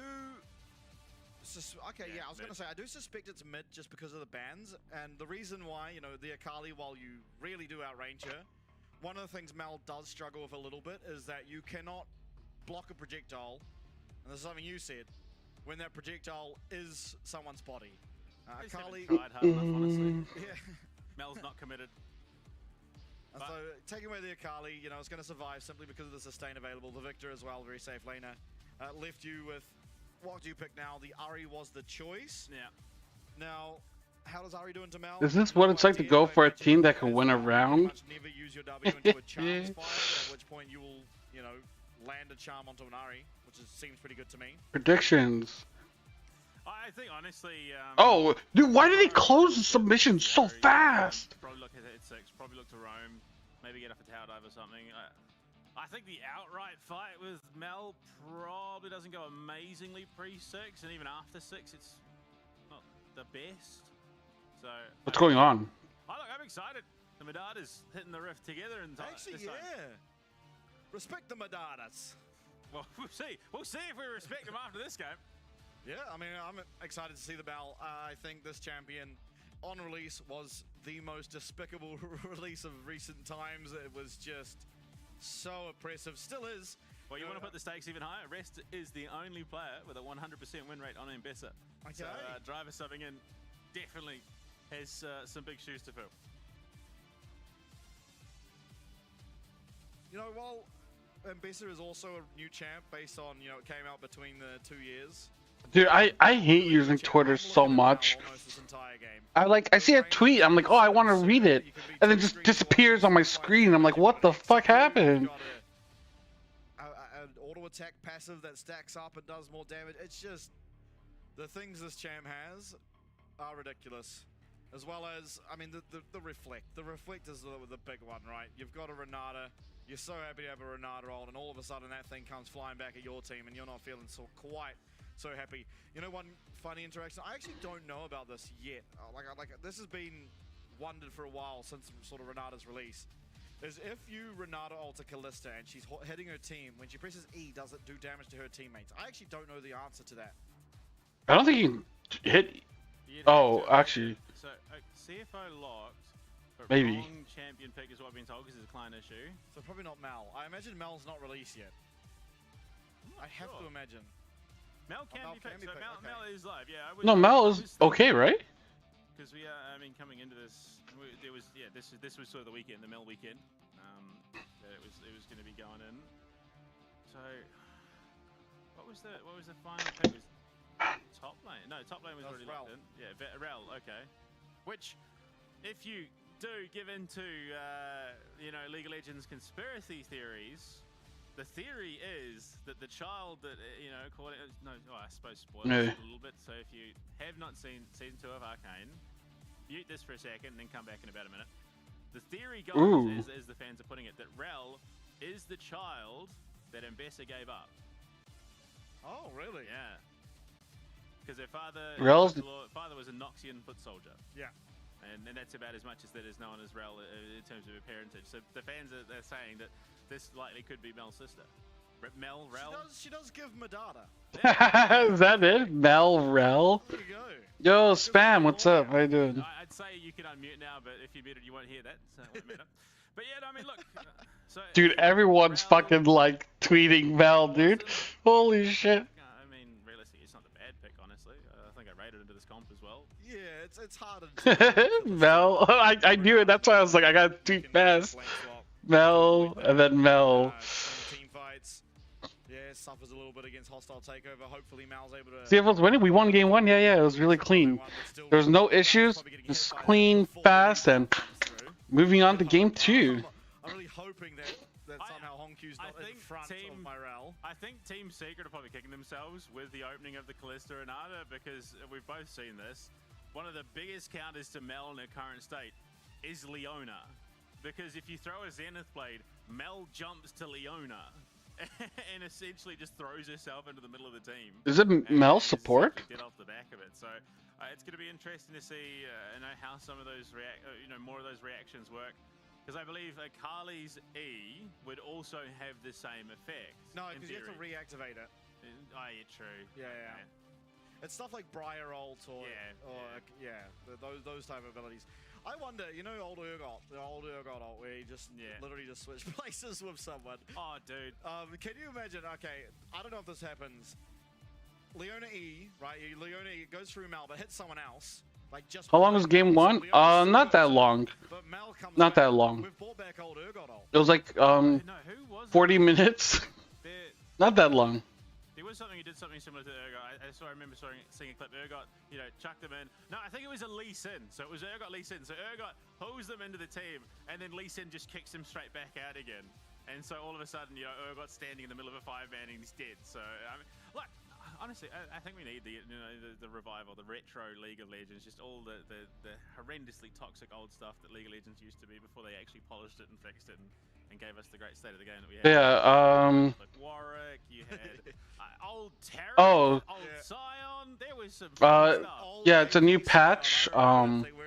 So spam. I'm sorry, but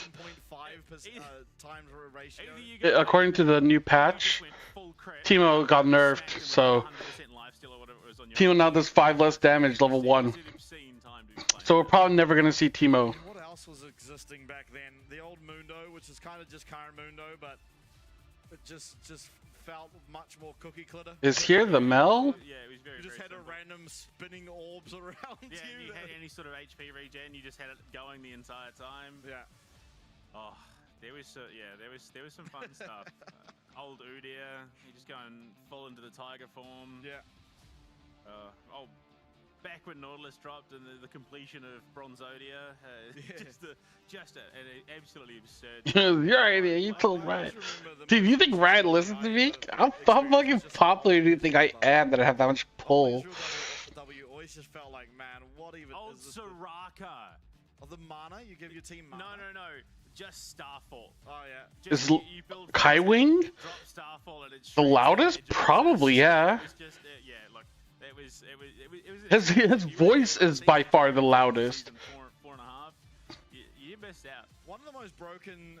His voice is probably the loudest. Then it would probably be like Sword Art, No one ever played Galio. Mission, It was basically just his and then maybe but way bigger. 2023 I would put in Move, and he just sits in one. It's like a move. maybe a Shao C. Yeah, you just. It's like a move Those that guys takes away, but like also Mission talked a lot. sat in the middle of this massive circle of taunt, and everyone that's in it just hitting you. But Kaiwing's like his, like when I listen on comms, like on Discord, like it sounds fine, right? But when I'm in the room, his voice is like way louder than everyone else's. Reunion, and, well, the only Like company it's in crazy, the dude. Yeah. Okay. That is why this. Because like we did tryouts with him Hopefully gets in Taiwan, in Hong Kong. the owner is head of the rail and It was pretty wild finally get to see how to hear like the difference. One other one, I just looked down. Old Pantheon was just. Oh yeah, where you just absolutely queue as a point and ridiculous. click. Yeah. And His thing it's with still block correct. tower damage. Yeah, that too. Lord. Yeah, I didn't see that. The worse it gets, really. Bigger than Faker. Yeah, old Aatrox as well. Yeah, I mean I could eat Faker. Old Aatrox wasn't that bad. I would say old Could've been Rise. APU. I would say old Rise. We have Trivia of which one? Oh no, Same like, can be said for more Riser. oh, AD 没闪没到啊，哎，要不我要10秒到，我10秒到，不用，不用，都行，没有，我来跑，我来跑。哎，他们无敌了10，秒到，这里而已。You can tell in this video as well. 青岛大好了，青岛大好。 Kaiwing is like louder than everyone 我 else. 20秒到，我20秒到，慢一点，我不要打起来最好，我还没有到。A 塔呗，我去中了，拉完了，走吧。军家可能等等要来了，我知道，这波我回来。哎，千拳，漏了，哎，往下来，我们能不能？我们先吃吗？我们能不能吃啊没有，我们？OK，没有先做没有先做些。没有千拳 Dude 吃蓝呢。转伤了吧？我觉得先不要吃。 There's times where you like, you know, 中吧我们去上了。 if you type really fast and you fuck up, like GG, 我先 dude. 走进去，你们别急，我先走 I 进 mean 去。 that's why auto block feature is good. Just like yeah, I didn't mean to type that. 等等，啊，可以。哎，现在有打一波吗？可以杀掉了。OK，算了。来不及，我拍一下直。接打，他们 AD 没好像还中位的，哎，他们会抓虾吗？抓虾可以直接吃嘞。 Like Kaiwing also looks like 先打，他们 AD 超我一件的， he's 先打，他们 AD 逼了 yelling. 其实你可以跟他打，你死了。对，你可以打。你斯文可以卡一下这个口，他们杀不死我的这两只。先吃。哎，上路线别让他们来。哎，斯文要来，斯文过来一下。我去绕吗？怎么没有说？啊，好。店长上来了。我去吧，你等我去看我海闪，等。等。哎，期间有觉得 OK， 打架吧。他没闪的。哎，还有闪。他跳上去了。啊。哎，可以吃吗？先吃吧。 OK， 先吃。卡着。哎，斯文去卡，所以斯文去卡一下。哎，先打第一个。等，先打第一个，先到前面。哎，重击！人赢！往前打，慢慢来，小心双毛。羽毛。我想杀雷佛。哎，上路。我去对，我没次说。哎，看我一下吗？有人可以跳得到吗？哎，好像可以。哎，千珏在这里哎。你们推。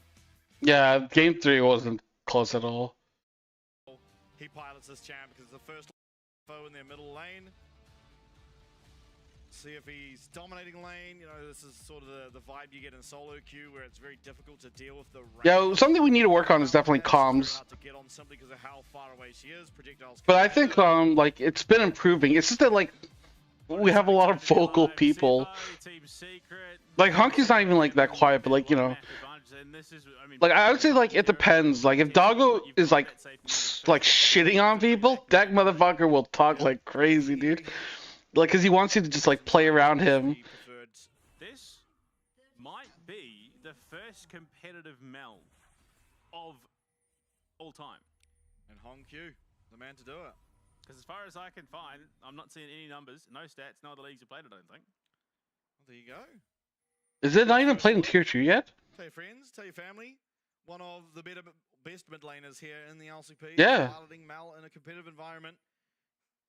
Holy shit, this is like the first Mel worldwide. As well as the hostile takeover really stand out as the main two.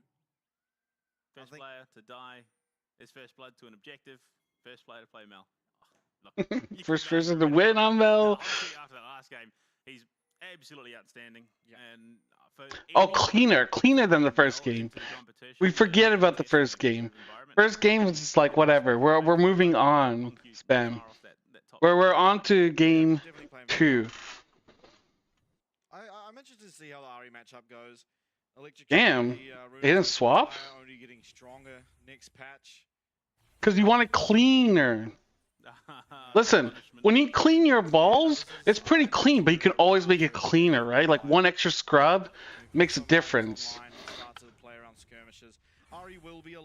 I might reach in like a little hole, find something. Whoa, what the fuck?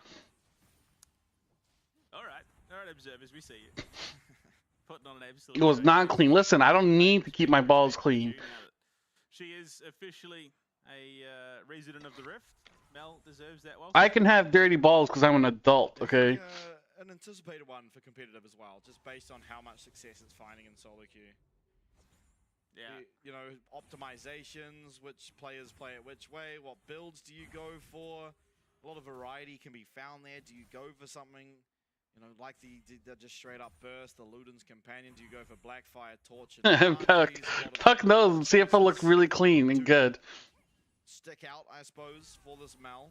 Just look at the range, though. The range. Dude, that is actually crazy, that range. It is egregious. It did not look like a hot mess. Shut the fuck up. If anything is likely going to be targeted by the nerf hammer, it's probably going to be that range. After obviously the hotfix nerfs that she's already seen.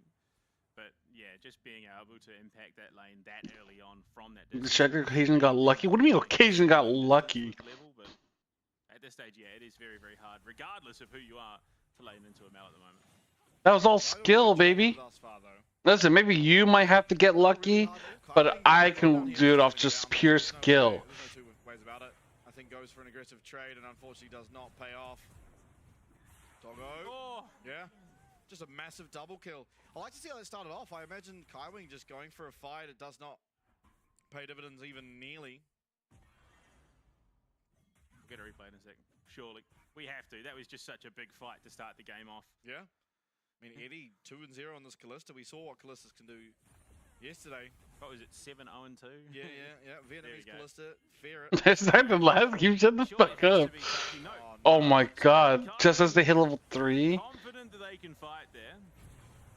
Loses out in a big way. Eddie has the follow-up damage. Just hitting Doggo. And what a spear for the double. Yeah, look. Maybe a bit of overconfidence there from Kaiwing coming back to bottom. Oh, absolutely. Now I'm going to have those Berserker Greaves already. Salah maybe even able to find a solo kill here. Flash away from Driver. Going to have to come through. Does find it. And Stella commanding lead up in the top side as well. It's okay, guys. Strong champion. It's okay. Oh! Nice job by Hongq holding that reflect until the... No, we're not going to game 3, bitch. Shut the fuck up. Then Hongq holding the flash as well. Yeah. Means that he's still very, very secure in the mid lane. And, oh, look, that was... yeah, look, a much-needed reprieve for Dyer, who, in the face of just... Cleanly win 2 matches in a row? What are you talking about? Really going to struggle to remain healthy. Earlier this week on Thursday. It's not always a 2-1, bitch. Shut up. Yeah, like the bot What are you talking about? We just had a 2-0 on Thursday. Listen, it's not my fault you got hit in the head one too many times and you're brain damaged, okay? Very peculiar position, does get that recall off, going to come back to lane and be able to pick up the majority of the CS crashing under his tower. Plastering around this bottom side river. I mean, Eddie inbuilt. I'm not sweating. It was raining, dude. It was raining, and I just had some rain on me. Has the dominance as well. Has some great damage. Oh. Yeah, Stello playing great. Don't we get some buff by having both Mel and Mbessa on our team? Last game, I think his Jace left a lot to be decided on the top side. Really didn't offer a heck of a lot, even regardless of the item pass. That is odd. He just said he was cold. Yeah, from the rainwater. It wasn't cold sweats, bitch. Into that more, bruisery style. But yeah, on the Renekton, he's looking very comfortable and he's making driver sweat. Histo down the bot side. This will be a 3v3 at best. They do find an away from KaiWing. Luckily, still having that available. But look at the damage. Eddie, lethal tempo stacked up, and oh my god, CFO are suffering down here. Yeah, it's that. Unfortunately, Junjie just does not feel like he can contribute much, and Hongkyu ultimate up and available, so the full kit is there, has the rebuttal as well. Oh shit, that's so pretty fucking nuts. Could come out very, very shortly. Yeah, has the execute, also stacks up based on the amount of abilities you've landed, and there we go, we see the first usage of it. Dire's gonna quickly dash away. The fuck, did it even do damage? Now, there is no ults available for either of these mid lanes. Hongkyu as well, Nani? very, very low in terms of that mana pull, but does have some fruits here he can get for himself. Charm comes out, does connect, but unfortunately, Orbit Deception will not. Oh, he missed the Q. Eyes on him, he is so strong. Doggo even up here. A lot of damage coming through. Histo finds a way forward. Doggo Oh! But the 3-man impale, there's no damage to follow up on though, as Hongkyu without mana and Doggo without damage does lead to just a play to fizzle out. Now, kind of wish for the side of CFO that you'd kept Doggo down in that bot lane, back, keep trying to get some CS, as Eddie being up here meant there's no way they ever win out a fight. 2.5 man really. One of them was a clone, and that's the route. Handshake does connect. But fuck, dude. The assistance from KaiWing is He's level 6. Dog's level 4. Ain't no way. That's some bullshit. Hongkyu up 20 CS. This is clean the match one. Shut up, bitch. Dude, nobody cares about your fucking stupid opinion, dude. How would you know what clean is, dude? You live in a dumpster. Because it was S1.3 in Champ Select. Dude, check out my house, okay? Now that's clean, okay? Oh, I guess I can't turn. But that is clean.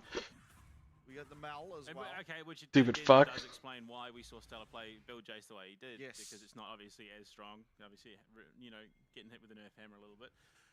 Which, I mean, an ambitious attempt to sort of brute force him into the meta. Look, you kind of want to figure it out, but I just don't know if that's the way to do it. Okay, driving out. Talks why you can't be rude to me. I'm being nice. Dude, you're annoying me while watching my team lose, okay? Can you, like, chill? Damage in the isolated 1v1, but when it comes to team fights, will be a lot more susceptible to going down just by virtue of not having access to that health. Yeah, I mean, you can go. Yeah, but they're losing. Reasonably tanky for the rest. So I'm not in a good mood. Down on the bot side, Doggo and Kai yet to hit 6 here, whereas Eddie's already level 7. He's sitting happy, sitting healthy, got plenty of farm. And damn, the level difference is fucking rough, dude. Because I mean, the solo play is only just coming in. Doggo is still only. Yeah, I am behind CFO. I think CFO can still win. You guys are just tilting me with your dumb opinion. Even though you hit level 6 on Corky, the Rocket Barrage not going to be that effective at this stage of the game. Really, it is just now off the back of a poor play. Dude, we can't see when Mel's ult is back up. Not going to really be able to do anything down here. area they can do stuff though is up on this top side. It looks like Driver as well as Stella going pretty aggressively. That's going to be the public execution coming out. The Impale is there for Junji. Oh, Junja! I think Kevin's the biggest CFO. Ain't no way, bitch. Takes a lot of the health away from Stella, forces out the Dominus, and also allows Junja to secure himself his first. This koala is the biggest hater of Chiefs, though. Chiefs suck. Don't raise your koalas. I need an oyster that I can just fucking like. I don't know. I'm gonna look for an oyster tomorrow. And beaten and bruised. Yeah, but he's feeling great now. Oh, absolutely. Absolutely. Even if it's just the assist, he gets the plates, he gets the minions as well. He's gonna go back, upgrade, and then look to move back into... That takes their mind shit on them guys. Shut up, bitch. You guys are so stupid. I think reading the room here are CFO. Takes their money and shits on them. Fucking hell, dude. Put their Callista now up in the top lane. It's going to be top laners matching themselves down the bot now. I'm still waiting. That first hostile takeover and die. Yeah, he's just... Dude, that range is fucking I think we nuts. start to see some of those items come online for him. Really just going to be the punching bag of Honkyu in this mid lane. It's not a great spot. Yeah, absolutely not. Now, you see the whole time... Levels. Yeah. It's very rough. Very rough state of affairs. Dude, they're like a full level behind. Is making his way slowly but surely towards that Trinity Force where he will be a reasonable threat, but definitely Eddie still gonna have all the cards. His toe, he's in a great position here. Doesn't want to pull the trigger, but... Oh, he stepped out of the bush. He accidentally stepped out. Junja able to secure himself one of these Void Grubs. Histo looking for a team fight here. The teleport coming through. This is going to be Dire as well as... Oh, double TP! Stella on the Renekton coming through. Kaiwing going to have to flash away. A lot of damage returned. Okay. Honkyu. Not bad. Actually, not bad. Ultimately, I mean, 2 TPs for 1 flash. We're okay. Driver really benefiting as well as Doggo. You know, they committed 3 people, 2 teleports to come up to try and look for a... True. Driver's gonna get free farm bot. You look at Driver, he's getting... And plates. It's another one to his name. It's another wave that's going to be lost for Stella. Stella, it feels like it's just being sent to the wolves. Yeah, Stella's dog shit. Driver is way better.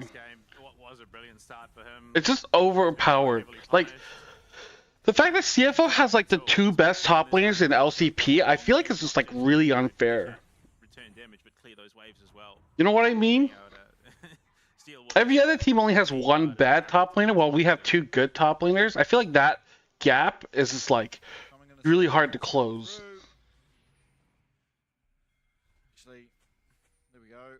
Hiddy eventually going to get his one, but pathing back out to topside is Taki. The Blood Song now online, as well as the McHale's there to give Eddie an additional sense of security. Junja looking once again. Oh, going to get stunned up, but no flash. The knock up. Gets the old no E coming through there for Stella. A lot of damage is found, but won't be able to get the kill. The Dominus still available, means Driver can Unlucky. go under that tower, and wisely does not decide to try. Yeah, like Stella, I mean, it was great. Turns around, gets a stun off onto Junja, stopping that momentum, trades out the stuns. And, look, yeah, I think Driver really living up to his name. He's now in the driver's seat of this 1v1 lane. Oh, massively. Yeah. Oh shit, you're right. CFO is ahead of gold. That he needed, and Junja, again, just doing what we've seen Junja do all split, which is just enable the team. Oh my god, we're gonna get first tower bot. Stella's gonna be here to clear it out, and Driver isn't going to be too aggressive when it comes to that objective. But still, you know, 1 stiff breeze and this tower goes down. That's 1 step towards feet. Neither team having any of them completed just yet, although it might even become a race here as no one up here to clear this top side, demolish there, and yeah, okay, it's gonna be Team Secret Wales. They get the first blood tower, but here comes a teleport. Oh. Aware of what's coming. They do get this tower, sure, but here's Driver. Is there a way out? Eddie is trying to kite around. Honkyu's here. The flash E, the public execution, and execution they were, as a shutdown will come through. Get fucking shit on. To Doggo of all people, as Taki will also be taken out. That's the feeder strength in terms of one of the stats there for CFO. It was the kills taken by Team Secret Wales. Only the objectives remain, but a big 2 kills to this Corki that was oh so pitifully far behind. Yeah, I mean, they avoid handing over both feats as well, which, I mean, yeah, look, unfortunately, you lose your bot lane for the efforts, but meaning that CFO don't get that initial injection. It's not a massive advantage, but it's an advantage that can really help going into the later stages of the game. I mean, I don't even think it was greedy. Listen, you can be a little bit messy, dude. They do blow heal and flash there. Trying I don't know what your obsession is with like clean. Things are fine, dude. Look, it could have. Don't you like a little dirty pussy, dude? The rest of the team had tried to come in and help, and they'd lost more. But Yeah, to be fair, I think Eddie should just hold his sums. Yeah. Oh, absolutely. Losing 4 sums there, where you are just dead. Whatever then. You're lost. My game. And seeing that, he's still ahead. Down in the bot lane, Eddie still has a 200 gold lead, and yeah, you do wish it was the 1.2k he had before. Oh, absolutely. And we got Dragon, dude. You see, like, you guys are just like not smart. It also gives CFO the opening that they're looking for to start up that Dragon. Like, take it pretty clean. yeah, okay, early game had issues, but it was just like all part of the, you know, the plan. It's all for the greater good. Yeah. Heart Steal as well was completed quite a while ago now for Ginger, but has at least a stack online in terms of getting their health topped up. Oh yeah, Star is nasty, dude. Joe is in enemy territory. How much coffee and Oreos do you think she has in her body? Ginger to try and answer that back. Hongq going to deny a lot of damage. Gets as much of it out as he can, but ultimately will be going down. Nothing in return. Fuck, dude. I don't even know what the fuck Mel's. What the fuck was that flash? The side of CFO wanted to continue on. Oh, Driver was about to ult in. Oh, no! As I say that, just gets popped.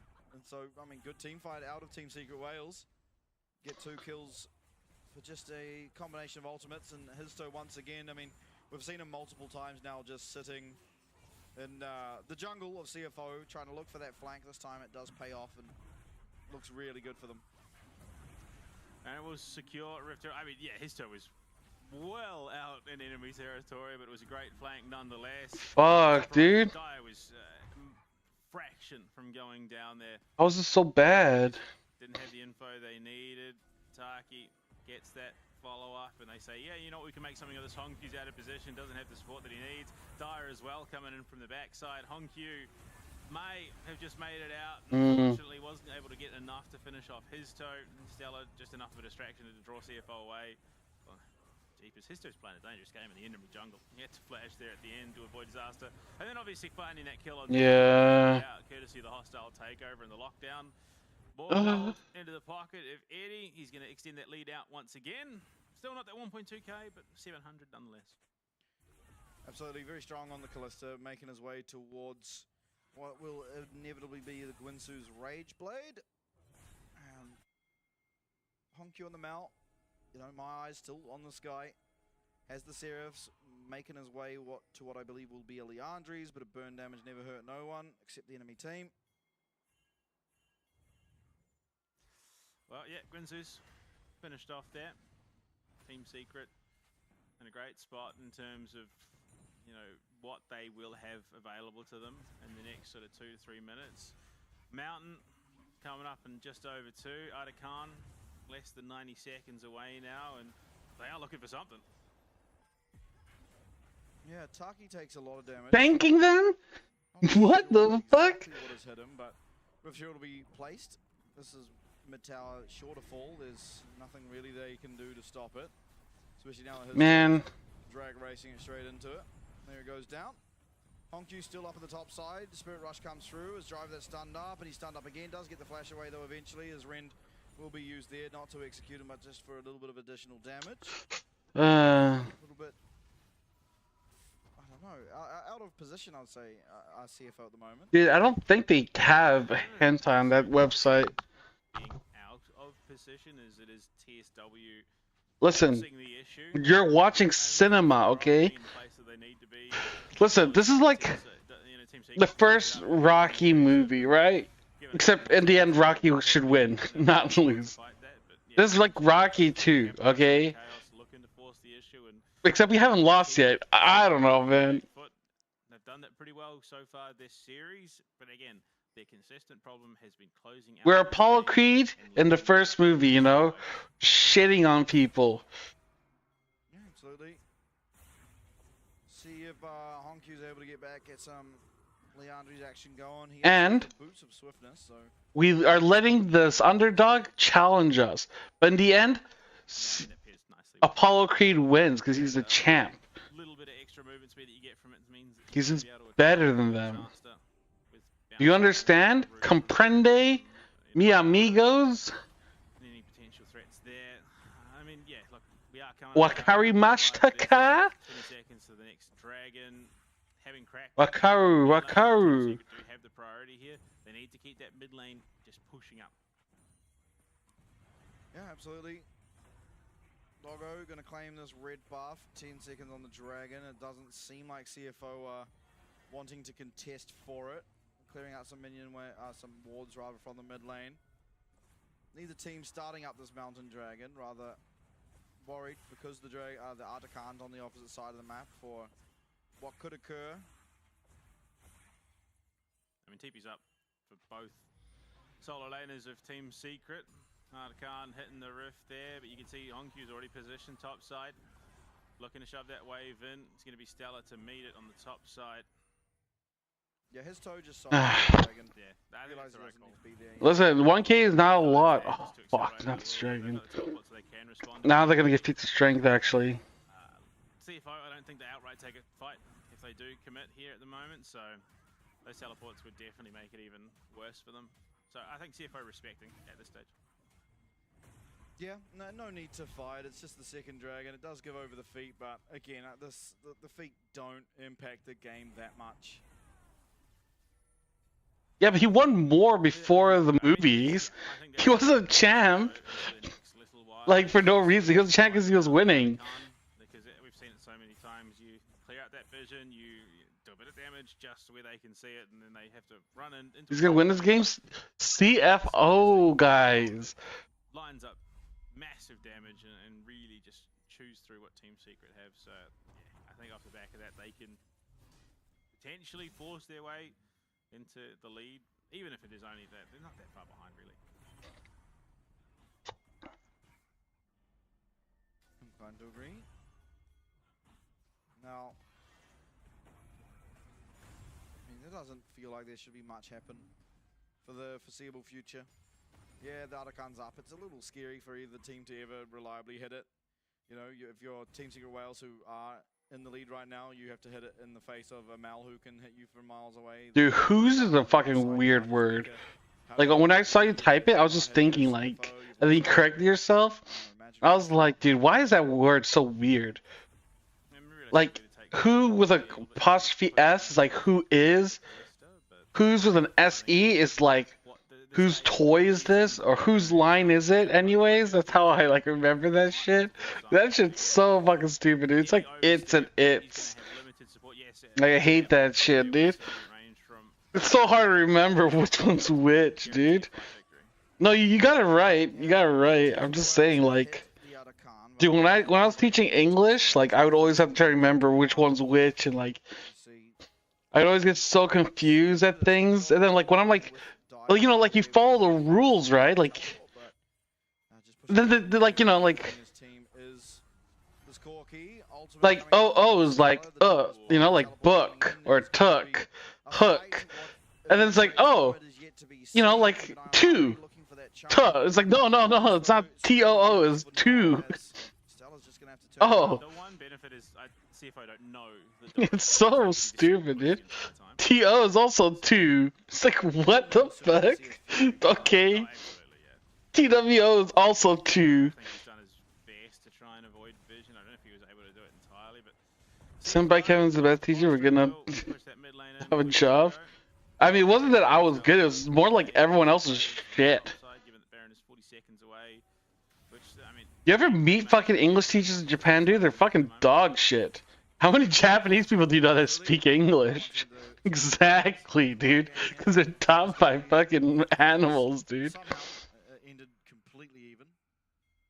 I mean, it was about 1k about a minute and a half ago, and I mean, just Doggo being able to farm it, getting that tower, it's just completely side. I still really couldn't call it one way or the other. Both teams have brilliant team fight. If both teams execute them appropriately, I think probably leans a little bit more towards Team Secret because of the hostile takeover. But if Honkyu's in the right place, that's right. Found maybe a lone Ari here. Does get stunned up and might just be able to be executed by Honkyu if he chooses to use the ult. He doesn't do so for the time being. That's going to be Flash's match from both of these mid laners, but Dire, with no teleport and no Flash, will not be able to respond to what could be an Khan for the side of CFO. Driver starting out, providing that damage to begin with, but quickly realizing that maybe they don't want this. They do, however, get the teleport out of Stellar as well, so now both teleports gone. Okay. 14 secret Nice, nice. We burned their teleport, burned their flash and shit. Eddie, oh no, he's been run down. Saw Doggo do it to him last game. Won't be able to find the full effect. Oh, they're caught out. Fucking die, bitch. Oh, we're teleporting from behind. A spot of bother. Driver, please kill someone. Oh, Driver. Oh, Driver, you're too deep. A matter of seconds, but the flash away. The dashes are there. The Rendo slowing Driver, and eventually the and he flashed. Ah! They're so low. Come on, die! Somebody die!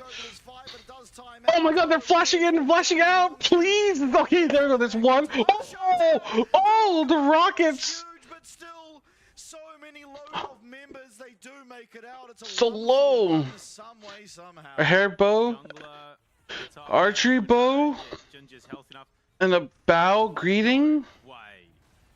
Okay, they make the call that they're gonna go for this Baron. Otacon is Baron's easier to do. Honkyu gonna do his best to try and zone it out. As Junja, you know, he's happy to tank this up. Combing as well, waiting to see if they can find anything. This Baron is not going to be done by them. Oh! Fuck, are you serious? Are able to get Honkyu narrowly out of harm's way. Fuck, dude. On a knife's edge yet again. Yeah, look, Doggo, he's done it once already this series. Eddie having to bow of a boat? Bow of a boat. Well deep right now. There is a very real possibility that he goes down, but Mikhail's himself out. Oh, dude. Eddie with a great save. He's dope. So fucking rough, man. I mean, Stella pops the dominance coming in for Doggo. Dude, all these flashes, man. You know, Team Secret zone out where they need to, and I think Driver going down is big here, especially yeah. When it goes to Eddie, who desperately needs it. The hostile taker, if it had been slightly to the right, that was another. Well, then he flashes out too. Oh, look how slow! Look at them, dude. They're so low. They're all so low. And for some reason, CFO make the call to. This is why if you had Karthus ult, it would be so nice, dude. You just hear the fucking beautiful pentakill. It was a dangerous play. It could have resulted in a really brutal collapse from Team Secret. It was fucking. I don't know. There's been a lot of really cool team fights. If you don't care about which team wins. Gonna have their flash available to themselves very shortly. I've never heard bowed up to fight. A dangerous spot to be in. The CFO with that hostile takeover. You hope that Honkyu hasn't used the rebut. Yeah, bowed out. Yeah. Because there are a lot of projectiles that you want to rebut. Still a lot of posturing around this top side. Still 4 minutes away from that Mountain Drake coming up for. Look at Honkyu W even reflect. Team Secret. Otacon gonna be started up this time. Now I think about it. No answer just yet. Is this Renata ult? Teleport either available or close to available. I do believe it's up. As Team Secret now, they are going to be walking in. They're going to know this is happening. 5k HP on that Otacon. It should be able to go down.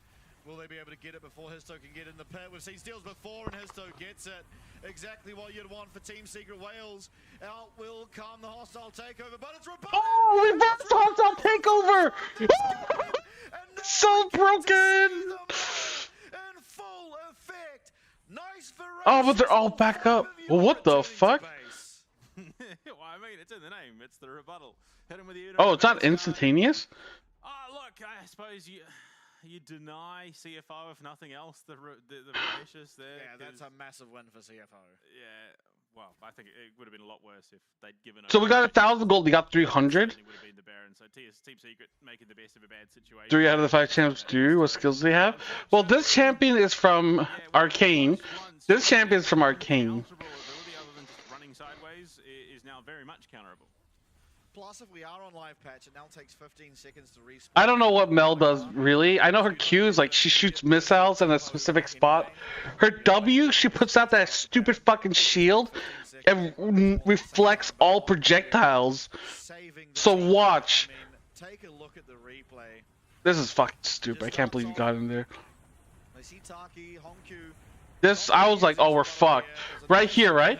Granada does her ult, and then it hits Honkyu, and reflects back and gets everyone. Gets it out in time and completely one-shots everyone on Team Secret Web. No.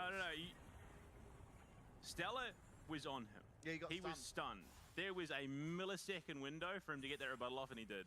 Look, that was perfection out of Honkyu. Like, see if I didn't pick Wukong? Skarner's really strong too. He like throws rocks, uses pincers to like grab people and suppress them. He like can tunnel through walls and shit. Much of a muchness at this stage of the game, the values that we're actually talking about. If it had been actual kills, yeah, that would have been Baron. That would have likely been, and Hib turret probably cracked off the back of the respawns and then reset. But with 90 seconds to Soul potentially, We got 700 goldie from that. It doesn't feel like we did though. Probably what will be that tipping point for the game. Yeah, definitely very low kill game this time round. I'm a little bit sad to see that Oblivion Orb in the inventory of Honkyu. Yeah, sure. I don't know what the fuck that's for. Yeah, all damage or nothing. I just in general don't like seeing heal cut purchased by mages. It just cuts down so much of the potential damage you could do. Void Staff admittedly now will be finished up. Going to be hitting a lot harder now on this Mal. Keep an eye once again, I think, as long as Honkyu isn't in a poor position where he has to use... No, it's a new champion. It just came out like this patch. So I'm not an expert on it either. Saw the effect it can have, almost single-handedly saving the game. They actually get a root here. But in goes his toe. There's the rebuttal. Hostile take can come out. Doggo's just going to get completely one-shot. Still, there comes a hostile takeover. Yeah. This is actually really bad. This is actually really bad. Can he turn it around? Can he turn it around? No, the bailout's here. The bailout's here. No matter what, this Callista was winning that fight. Now it's a 4v3. Stella still with the dominance pop that will eventually go down, but 100 Fury. Skarner is old. Yes, Skarner is old. Scary sight to have to go up against, but that is what I'm talking about. Oh, Mountain Soul. Makes it so no matter what, Taki can use that ult. There's no massive turnaround. Junja trying to get in now. He lost one smite already this game. He's trying to make up for it. But there is a Callista. They don't have jungle, but they're just gonna... Oh my god. He is out for the time being, but with Stella's flash, he should just be going down. Callista's so strong. Will also be able to take down Kaiwing eventually. Respawn does come through for Doggo. Only really him and Honkyu are going to be up for a potential defense over this dragon. Ah. Eddie breaking poor Kaiwing's ankles there. Jumps out of his solar flare, jumps away from the Zenith Blade. And yeah, that's a rough spot to be in as a support trying to lock down this intensely mobile AD carry. And fuck, dude. Are we going to go to game 3? Are we going to be the first team in the world to lose on Mel? Fuck, dude. Just dancing around. Great flash dash into the Cyclone.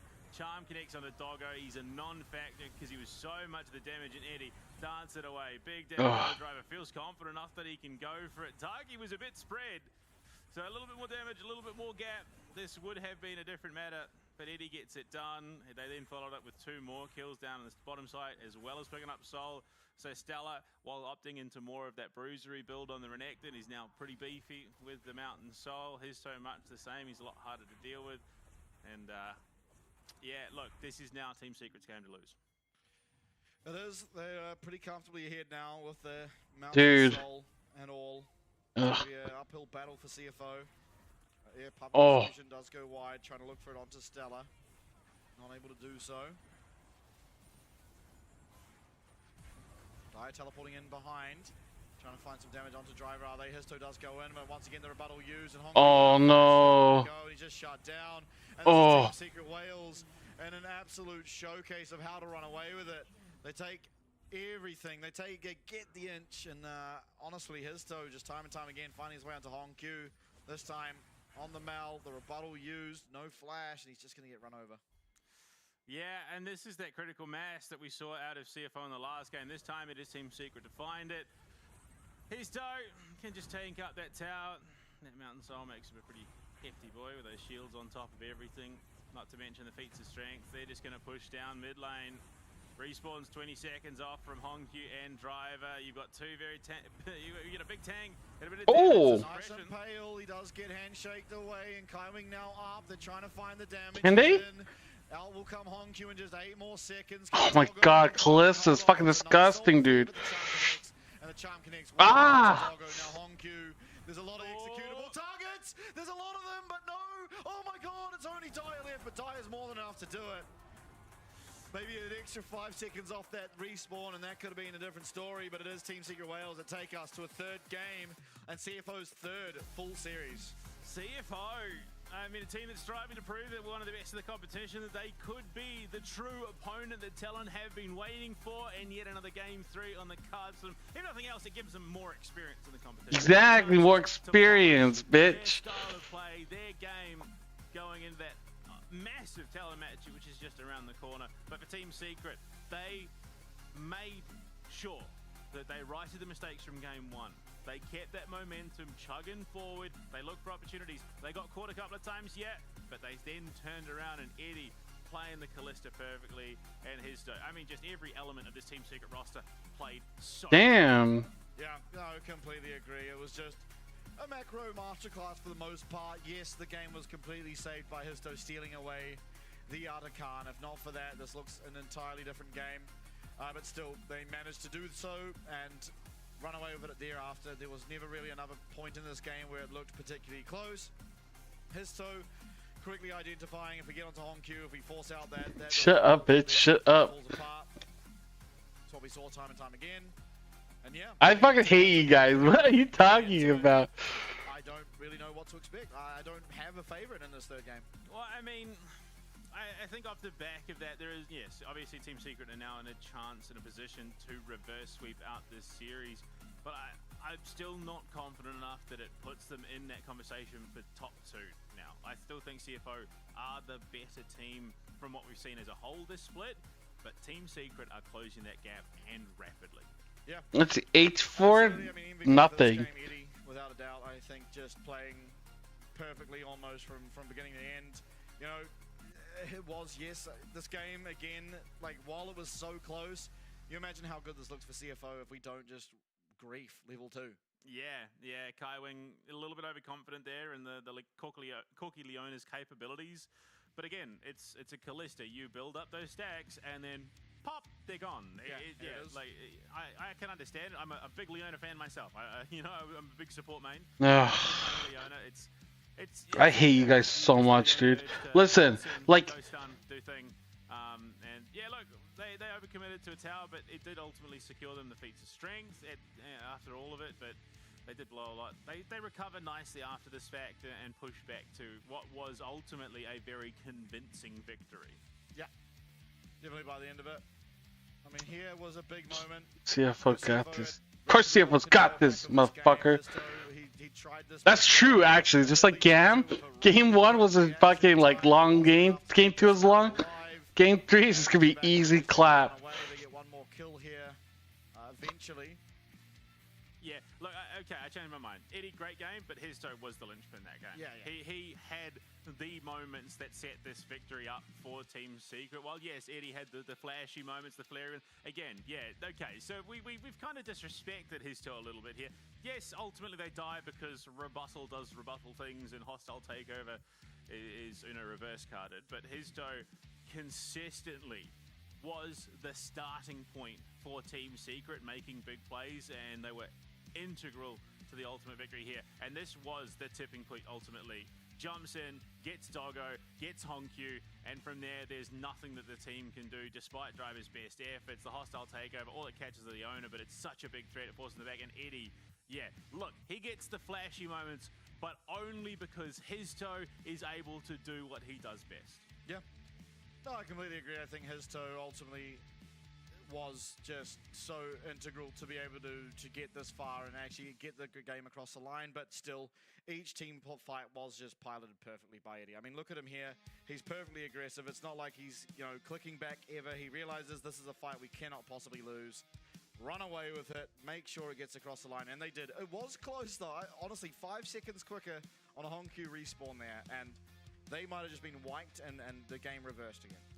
Yeah, potentially, but look, I've been a Team Secret fan just as an organization for a while, and I did put this down as a 2-1 going CFO's way, but after that, look, this one becomes a bit of a coin toss, I think. Absolutely does, but the coin toss will be decided in our final game, game number 3, right after this break. We'll see you there.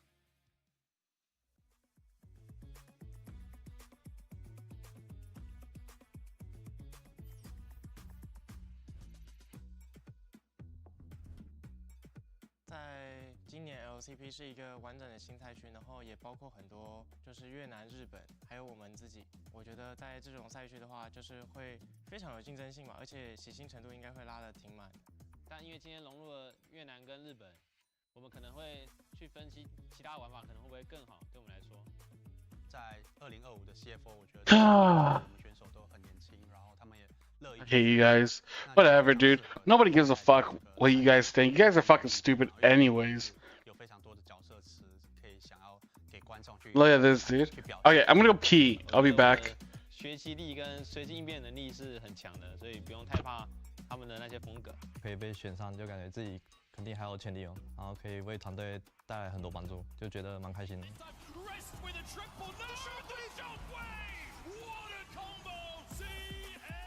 我加入 CFO 之后，就发现跟他们相处其实是蛮有趣的，因为他们平常都会讲一些有趣的话，然后蛮欢乐的。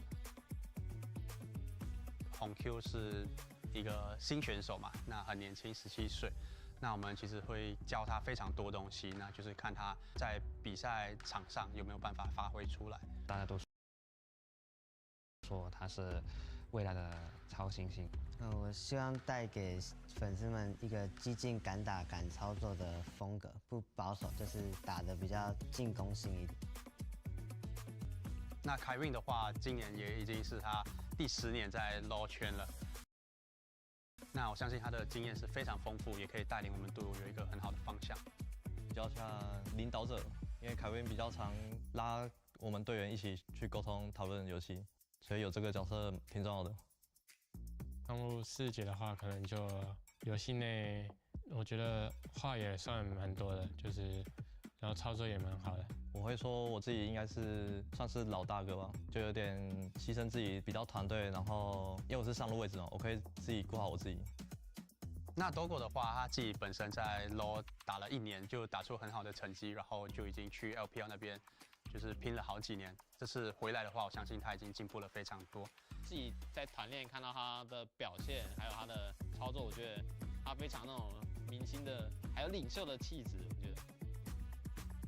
车长就是游戏态度很好吧，会很积极的沟通他的想法之类的。因为我能留在竞争力那么强的赛区，就代表自己也有一定的竞争力。俊佳是一个经验非常丰富的选手，也去过很多国际赛，就很开心能跟其他赛区的对手交手吧，然后希望可以在比赛中就进步更多吧。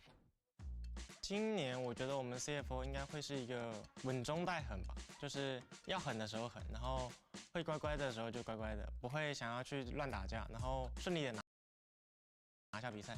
如果能够在第1赛季的常规赛里面快速进步的话，我觉得3个国际赛我们都是能去的。那我这边就先说一下，我们一定能去世界赛。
Do you like it in the sun?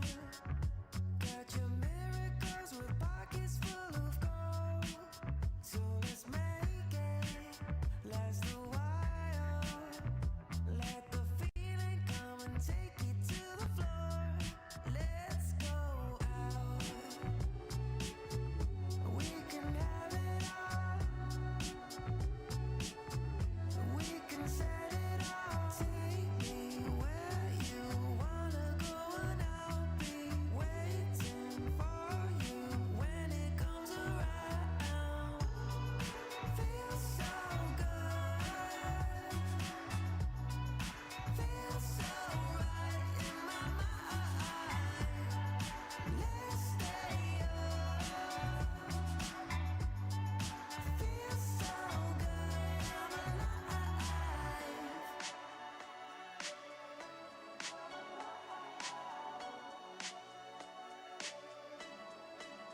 Did you find it with your luck?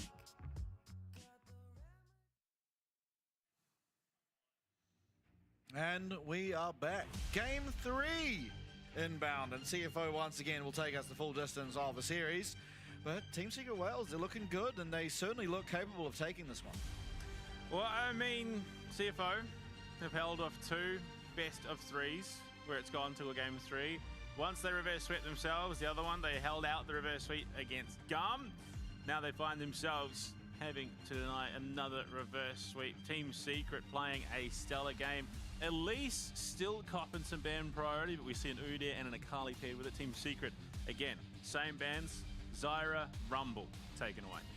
Yeah, and interesting as well, of course, you'll see it on your screen as Driver has been kept in. So despite rests, massive amounts of success, keeping in Driver here. Rest definitely had the better game. And it wasn't because for any other reason than he just played phenomenally. Whereas Driver got bullied. He really did. He had to be bailed out by Ginger at one point. That's the only reason he was relevant for the remainder of the game, if we're being honest with ourselves. But Aurora cops the ban. It's Varus for Doggo as it does come through. I mean, it's going to be interesting to see the top lane in terms of what picks we've seen out of the top lane and what's still available. I mean, Udyr's banned away, Rumble's banned away. We've seen the Gragas before. That is still a potentially viable option. But, I mean, look, we've seen crazier things come out so far this split.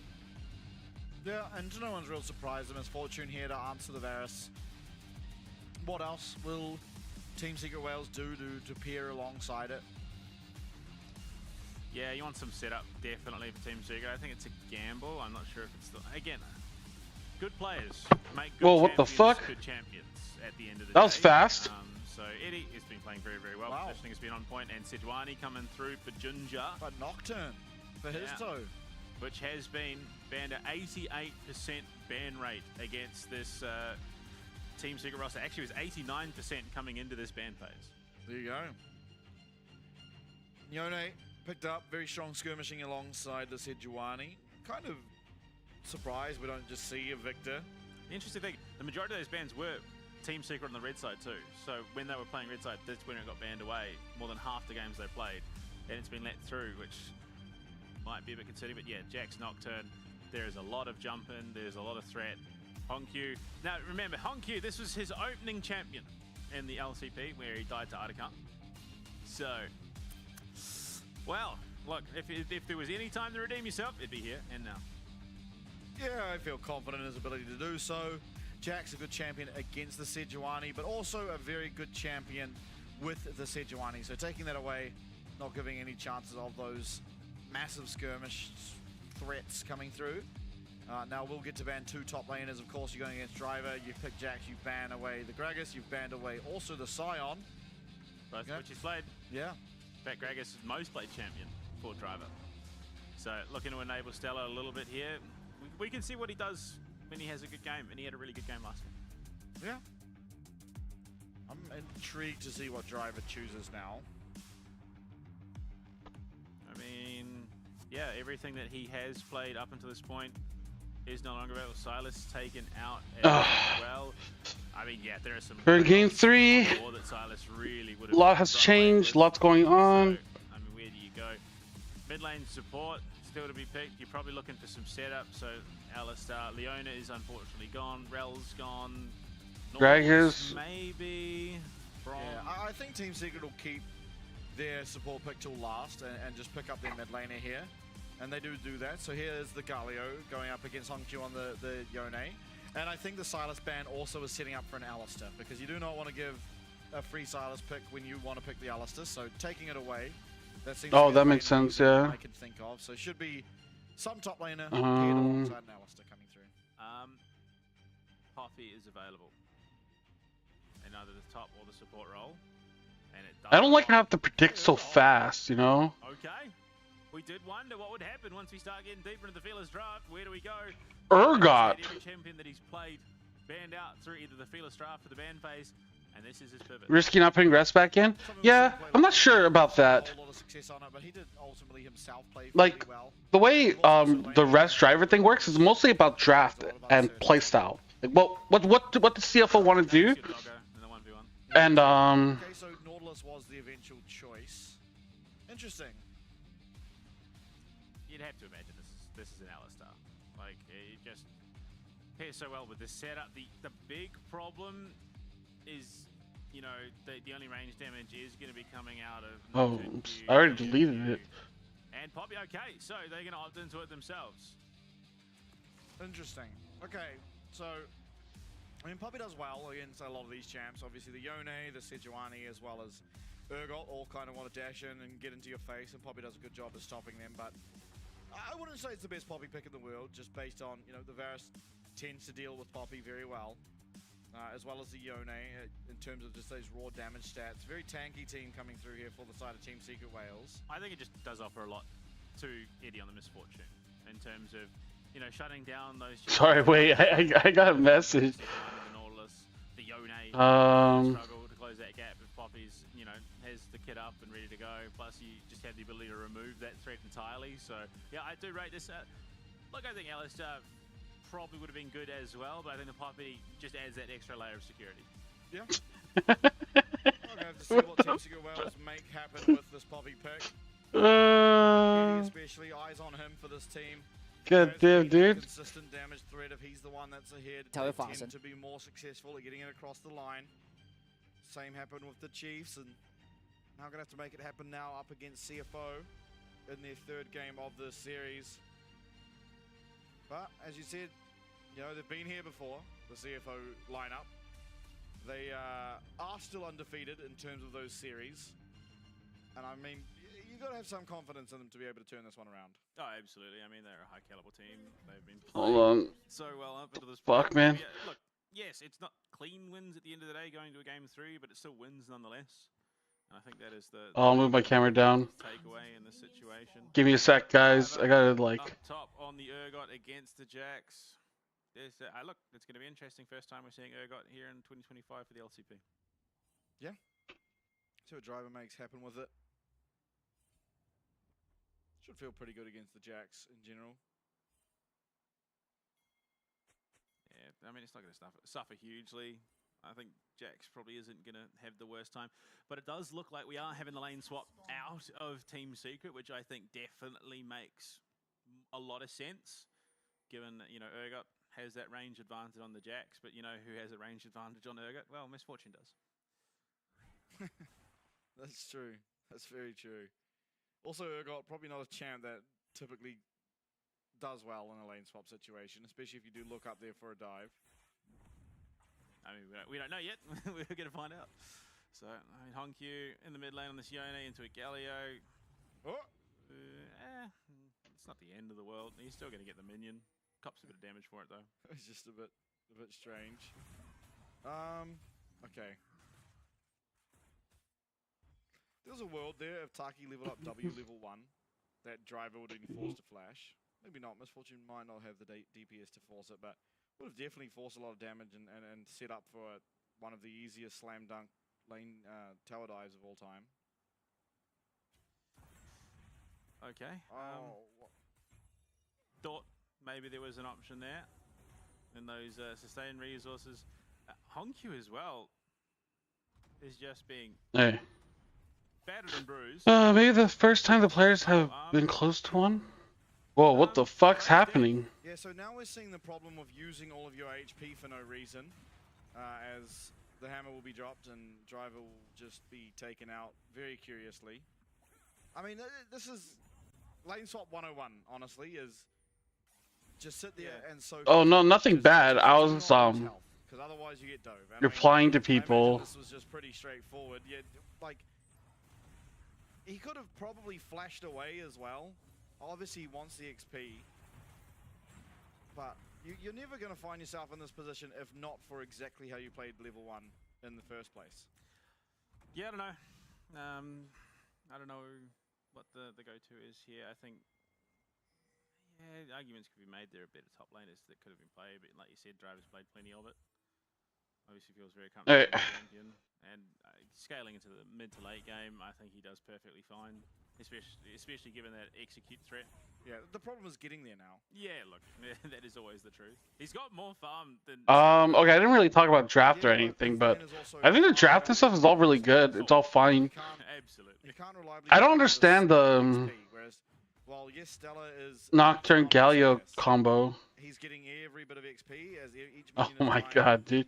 Like, listen, guys. CFO are still in a really good spot, okay? Oh yeah, we got 2 plates? And all of a sudden, yes, he's still Not bad. Driver in terms of the raw minions killed. It's Stella with a great XP advantage. Yeah, look, I'm just trying to be positive. Apparently, I'm a bit negative when it comes to, you know, these teams and mistakes being made, and I call them out for it rather than just. Well, I mean, so yeah, I'm trying to be positive. expectations for CFO are high. Listen, like maybe 100% AP Varus. You're not gonna see AP Varus here, dude. You'll never see AP Varus here. Why we don't see these bruiser champs picked very often is because lane swaps have been made. Listen, you're still in Asia. Like, you might see something a little bit wacky, but it's never gonna be like, oh my god, AP Varus. I was thinking on, but They'll never be at that level. I'm saying should be. Yeah. hopefully get to his item spikes. Now Stella's wave is in a bad position because it did crash and is now bouncing back.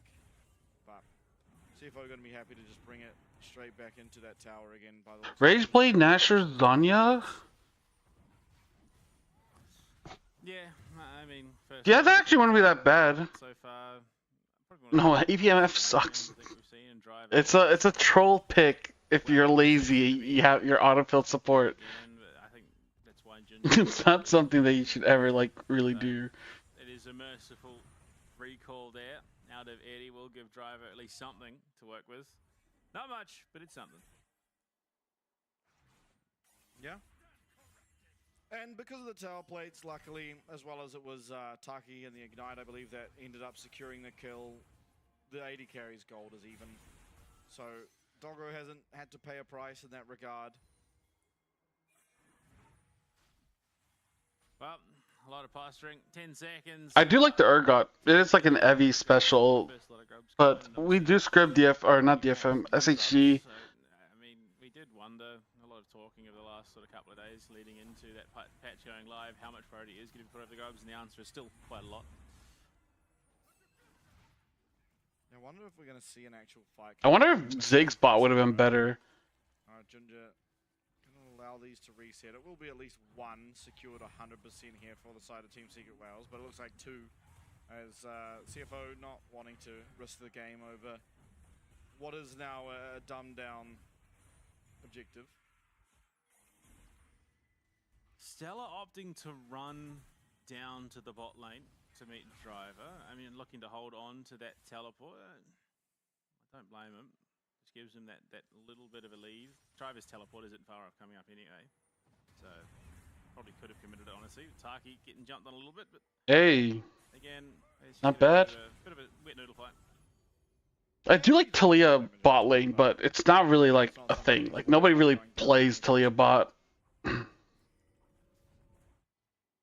mean, the problem is, up in this top side, as soon as Eddie hits 6, which he is just milliseconds away from, honestly, couple of minions under this tower, he's going to have it. He can just instantly start clearing that wave. And KaiWing, if he's not careful, if he plays out of position, once that bullet time comes up, he's going to be burned. Yeah, it just comes out straight away. Oh shit! That's going to have to be used. Great foresight, really, by the side of Team Secret Wales to realize, okay, one more minion. As soon as that minion goes down, Taki flash, pins Doggo against the wall, flashes out both those sums. Eddie now, summoner advantage. Yeah, but now they have to go back. Oh wait, but Jackson TV top. The spot lane out of Team Secret Wales is just playing phenomenally. Not only in this game, just for the duration of this. I mean, it's smart. Yeah. Now Jax teleports top and can't really punish. I mean, depth charge, corrupted, change of corruption combo means that anyone caught by that is pretty well dead. But Sal opts to use the teleport to get back to his top tower, get some more farm under the belt, and keep chugging along. Has been a decent. I mean, look, there was a lot of room given to Driver there while all of that was going on. Yep. And Drivers managed to come back in this game pretty What is Driver well buying? in terms of that isolated matchup, but TSW are playing well today. Yeah, sure. But let's be real, okay? It's CFO's gonna win in the end, so not really worried, you know. Considering, you know, he's got no way to escape through the flash, he's got no way to get cleanse in ECC. Drags and Barons unopposed idea. Listen, dude, listen. You can't contest everything. It's give and take, okay? It's like in chess, you know? You know, it's like, oh, like, for example, in chess, if someone's like, oh, here, I'm CFO, I'm going to give you my pawn, and I'm going to take your queen. That'd be a pretty good trade. 1 minion off 6, and they don't know because they have no vision of KaiWing. One more minion actually now. See the little purple bar on the bottom left? There it is. Eddie very far up. Hook does wide, and Ginger also spotted. Eddie's just been the king of fancy feet so far this series. MF is so He's fast. out of more skill shots and ultimates and stuns. Listen, you guys are playing checkers. We are playing chess. Ginger's still down here. He spent a lot of time, a lot of tempo used to just sit in this bush, and here it comes, everything used. Doggo nowhere. Oh! Taki will go down as well, but Eddie still just Oh! the Sejuani. There goes the feats of warfare. As Team Secret Wales now take a hefty lead. Honkyu though waiting. Eddie he does have both summoners available to himself. Is Honkyu gonna have the damage there? Does miss. Will eventually but the fate seal does not on this occasion seal anyone's fate. There is a world, and if this was low elo, Yone 100% types mid diff after that, even though he didn't get the kill. But yeah, look, it was just again. I have to say, Team Secret have really stepped up the way that they're doing things. Everything so heavily committed. Oh. They say that's not the real threat. Doggo is the real threat. He always has been, and they just jump straight onto him, use that bullet time to shred him, knowing full well that he'd use that flash at the top lane to escape that initial use of the bullet time. And Misfortune moves fast. Unfortunately, not into the pockets of Eddie. It's hard to like target her. It's unfortunate, but at the end of the day, it's not the end of the world, especially given that Histo is going to be looking to get that experimental hex played up. Yeah, I'm glad you brought it up too. Is that where did Histo die? Oh, Histo did die. Yeah, he was up. Yeah, he was up when we went to the replay, and then he wasn't. Who else died? Doggo? Has Doggo died twice now? Oh, here we go. Have a look. Yeah, it is. Yeah. Oh, what the fuck? You know, understanding that there is no flash on him, so they get him twice. Oh, great work from Ginger. Okay, yeah, Ginger just doing what Ginger does best, and just being a big beefy nuisance. Yeah, I mean, really well played by him. Otherwise, that looks a whole lot worse. But again, like this is just the fruits of the labor that Team Secret Wales' bot lane achieved. You know, getting that play, ticking over 6 at the top lane, and immediately forcing both of Doggo's sums. Now he does have them both available to himself again. I think going to be aware that he has to be very cautious with the usage of these summoner spells, because any misplay will just result in him going down. He's going to be able to flash away from the Nocturne if he needs to do so. The cleanse comes out, but it's too early. Oh! Now Histo not going to be able to. Oh, we didn't get it. Oh, Honkyu! The access to that ultimate will be able to survive for the time being. But comes in. Honk you. 3 ultimates committed. For 3 ultimates committed, they do get Taki in the end, but when all you could achieve is a kill onto a support, I think you're in a rough spot. And Driver, oh, Driver with the solo kill. Very, very close fight there, but Driver paying dividends as Urgot picked now that he's able to be in that isolated 1v1. Does secure himself the kill. The hardest fight for CFO this season? Nah, dude. This very tanky Galio is Should be easy. What are you talking about? Listen. It is easy, but we're also trying things. Like game 2, we were trying out Mel, right? New champion, you know. Oh, we're not sure how this will work. and they look for it. I say Histo really split the difference. He just drew that. Oh. Yeah, Unlucky, but here comes Honku. Done a lot more damage, and probably would have. And then look at this, dude. Top side, just Driver dodged. Just got out of that counter strike. It must have been literal single-digit pixels between him getting stuck. As long as you finish top 2, it's all good. Exactly, dude. Exactly. CFO will finish top 2, so it's fine, guys. It's fine. And then Talon is next week. But the problem, the weak part for CFO is once again Doggo finds himself on these mid waves against. Talon hasn't played against any of the top teams. Available nearly for both of them as well, and he does not have any sums himself. Like, best of 3 means you can lose 1 game. Why would you not want to lose a game and test different things? Do you think Talon will analyze this match? Of course, but they're not. Like, their coaches are not as good as our coaches. We have better coaches, right?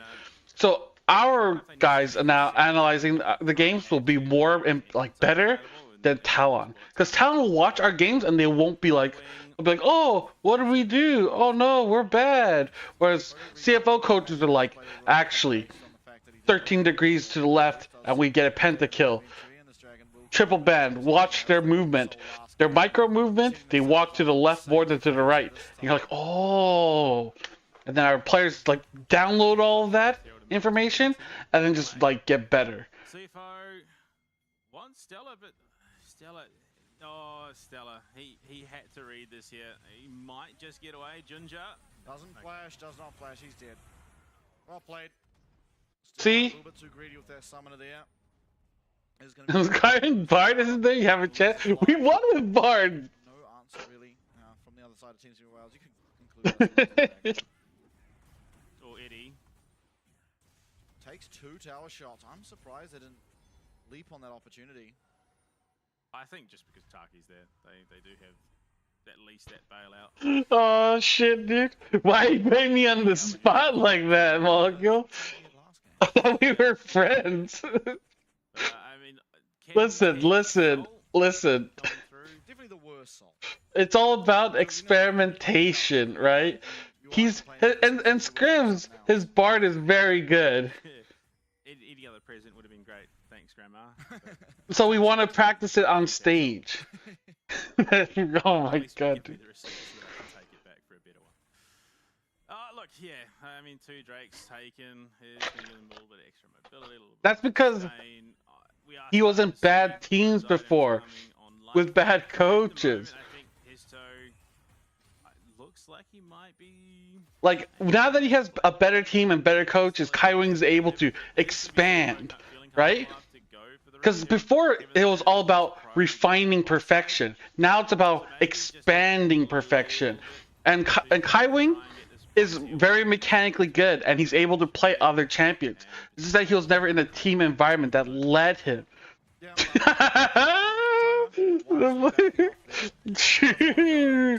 God damn, dude. Listen, yeah, but that was on PSG. PSG shit. For the side of Team Secret Wales just backs off, concedes his tower, and will be feeling better as he heads back out to his lane. The one cool thing. Wait a minute. It's a 2022. But I'm a big fan. That's when CFO won. We had Koala, dude. Koala couldn't play ranked champions, but his fucking tanks was fucking good, dude. blast gets the cones, massive blast cones in general he's against right now. At least when Doggo's in proximity. I mean, looking around the map at the moment, we're starting to see 11. I think we won just because Koala is like Amumu, Nautilus. It was just like next level. Across the board being taken, top and bot. And then also just triple ban mid. Oh, Doggo, he does have flash available, but he's just going to be taken out. Oh! He's got a slither of HP, but that's all he Yes! Taki will be able to come in and secure that kill. It's okay, it's only support. Support got the kill. Oh, we killed MF! People seems to have secured Eddie's kill, and it's Taki now trying to run away. He won't be able to do so. Honku claims that, and I don't know what happened, Let's but go! takes one and walks out. Yeah. So good, dude. So good. Now sitting pretty healthy. Black Cleaver and a Giant's Belt to boot. Rift Herald is going to be used. Listen, our goal is to win LCP in spring and summer. We're gonna improve. Teams, the problem with teams is that all they can think about is winning now. How do we win now? And that's the problem. CFO is like next level. Instead of thinking, how do we win, like right this second, like, how do we just become the best version of League we can be? But there's just so much CC backing up Doggo. He gets a freebie. Like their support had to flash in. Takes him down. But okay. And the driver just kills Misfortune. So good, dude. Then world stage, end of the year. Yeah, Stella and Dire both just... What's going on? Okay, but isn't it better to lose now? Think about it. When we win, like, you know, like the spring split, when we win MSI, when we win summer, when we win worlds, is anyone gonna remember, oh, you lost one game to TSW? No, of course not. It's all about how do you end the season. You have to end strong. If it had been communicated, teleport could come through. We're not at 100%. Like when you're training, right? You know, you're doing boxing. You don't go hard at the very start. You warm up a little bit. Try to test the waters. Unfortunately now, despite once again... You know, fucking hell, man. Against Talon, that Team Secret Wales have lost an early game. Once again, they've come out of the early game on top, but it's just falling apart during this mid stage. Yeah, like, so when I first rated them, I did rate them based off scrims a lot. Like that did heavily for my opinion. And scrims, they're like really, really, really bad. It was like solo queue, but it was like they were just running it down. Like it wasn't like, oh, like, you know, like a lot of LPL teams, they'll fight a lot, but like TSW was just like, oh, we're gonna int a lot. So that, for my opinion, but like now watching them on stage and now watching them like recently, they have like pulled back a lot and like been able to actually be decent. So I think they're probably like 4th or 5th best right now, right? Like, Top and jungle for CFO. yeah, I had them last because I didn't watch VCS that much. I don't know all these new teams, and so when I saw the scripts, I was like, dude, it's fucking dog shit. They're like the worst thing ever. No, he works for Los Ratones, European team. He's part of the Rats or whatever the fuck they're called, or Le Mice or whatever. But like, yeah, they've improved a lot. Like the last few weeks has been like really good by them. Keeper's verdict will be used. Lands on a Honku, and maybe now all of a sudden this is a good fight. Coming in, but Honku, he'd actually used the E, so he's able to just come in straight back to that fight. And will come Stellar. He's in a bit of a place of treachery. No, of course not. CFO is way stronger. There's no team stronger than CFO. At least not in this chat. Very close to being up. No, dude, stop. Now you're gonna make others play me even more, dude. They need to pair the paranoia with the hero's entrance, so they've got the vision. They need to find Doggo. Yeah, they're finding it. Doggo is Oh my god, Doggo's getting shit on, dude. going to have that withdraw now. Dude, they're just like hard, like. Done yet. Honku as well being chased away, and no one can help him.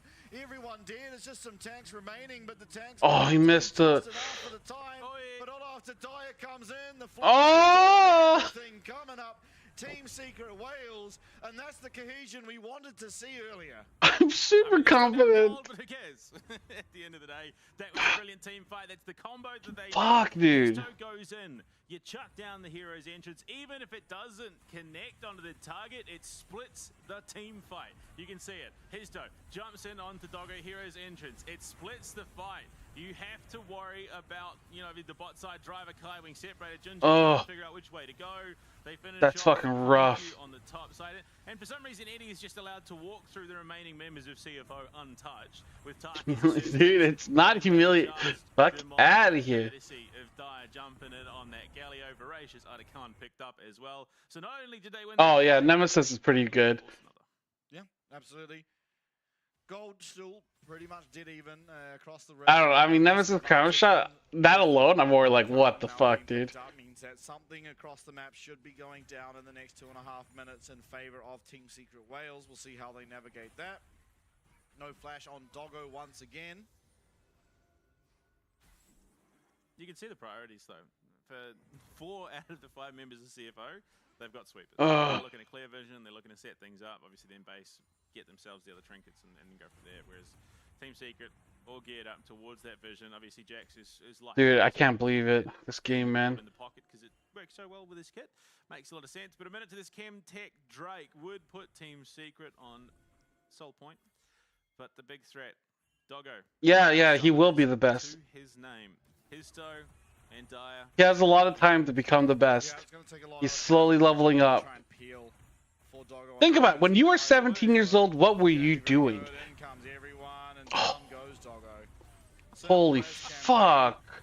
Nothing can be done. Steadfast presence used as well, and keep his verdict as well to make sure. That's fucking disgusting that they can do that shit. It's going to be answered back. There's a lot of CC. This is the dive we often see. But Honku finds a nice 3-man fate. CLD will be getting a bunch of withdrawals for his trouble. And while, yes, you get the tower, I think this is a kind of a best-case scenario after you lose your AD carry as CFO. Maybe 2 for 4? Too hard. But you lose driver as well. 600 for 800? Oh, that's fine then. Then you get mid tower? That's not that bad. Come out on top of that. They've extended that gold lead again. Marginal. But they now can walk themselves back towards this dragon, which is spawning up, and again. Dude, this was like, what the fuck? Poppy should have been able to do. You isolate Doggo, who has no. That's crazy, dude. That's really well played by Secret Wales. Yeah, like Secret Wales, like they never showed anything like this in like early scrims. Like I've never seen them play like this in early scrims. It's crazy that they're actually improving this fast. Like with so many rookies, they have like 2-3 rookies, something like that. So it is a lot of gold onto someone you'd want it to be on, and it's going to bring Honku back to even with the Galio in terms of, you know, power, or at least, you know, Damn, power. dude. But ultimately, I think Honku is just the stronger champion at this stage of the game. We'll have to see him utilize it though, because Doggo is having a run. Listen. He is just being targeted time and time again. One thing we did see in. I feel like Doggo should just buy stopwatch at this point. Like Sonya's just like, fuck it. He played a lot of Varus. Like, how else are you gonna live? Varus, and he just stopped and bought his Zhonya's. He just, in the middle of his kit, bought the Zhonya's. It would make sense. Yeah, at this stage. And it was against Nocturne Orianna, you know, functionally similar to the Nocturne Galio, except instead of a ball coming on your head, it's an entire. Why is he 1 in 5? Because, listen, Team Secret Wales is just, they're only looking for one person. Guess who goes down first without being able to do anything? Honku, though, remains. But look, we're answering back. Eddie, no bullet time, is not going to be able to follow up with all that much damage. Here comes Dyer, though. He's going forward. A great flash. Oh! He gets himself out of that knock-up. Please die. Will not be going down as Dyer does. Oh no, Jax is coming in. Oh! It's a shutdown picked up there. Oh! Look at that. You see that? This is why it doesn't matter. Come on, please die, please die, please die. Okay, they got 1 kill, but we got 3. You see? You could do basic math. What number is better? 3 or 1? It's obviously fucking 3. We got the 3, they get the 1. Doggo just has to be like, okay, we're just getting completely fisted. Eh, you know. You've got two champions that do it very, very well, and they can do just that. Zonya's, though, coming up for Dire means that the next time around, that fight does mean that he can commit, and he won't be punished as heavily. And yeah, look at that again. Doggo, man. Yeah. Yeah. Oh, it's such an 80k experience. For Hongq, I mean, he does a fantastic job here. He locks up two of them, goes for more. Eddie flashes away, so he gets them. See, like, they use all their resources on one person. Around that vision, gets himself out of harm's way and keeps himself up. Driver, as well as Stella, coming in a little They bit have to too flash late, and cleanse. achieving all that much, and Kaiwing's hook going wide there also causes Stella to be able to live. Baron was the prize for CFO. As Oh, we got Baron as well? Replay did come through, and now CFO are pretty comfortably ahead. If not for Junja, that fight goes very differently.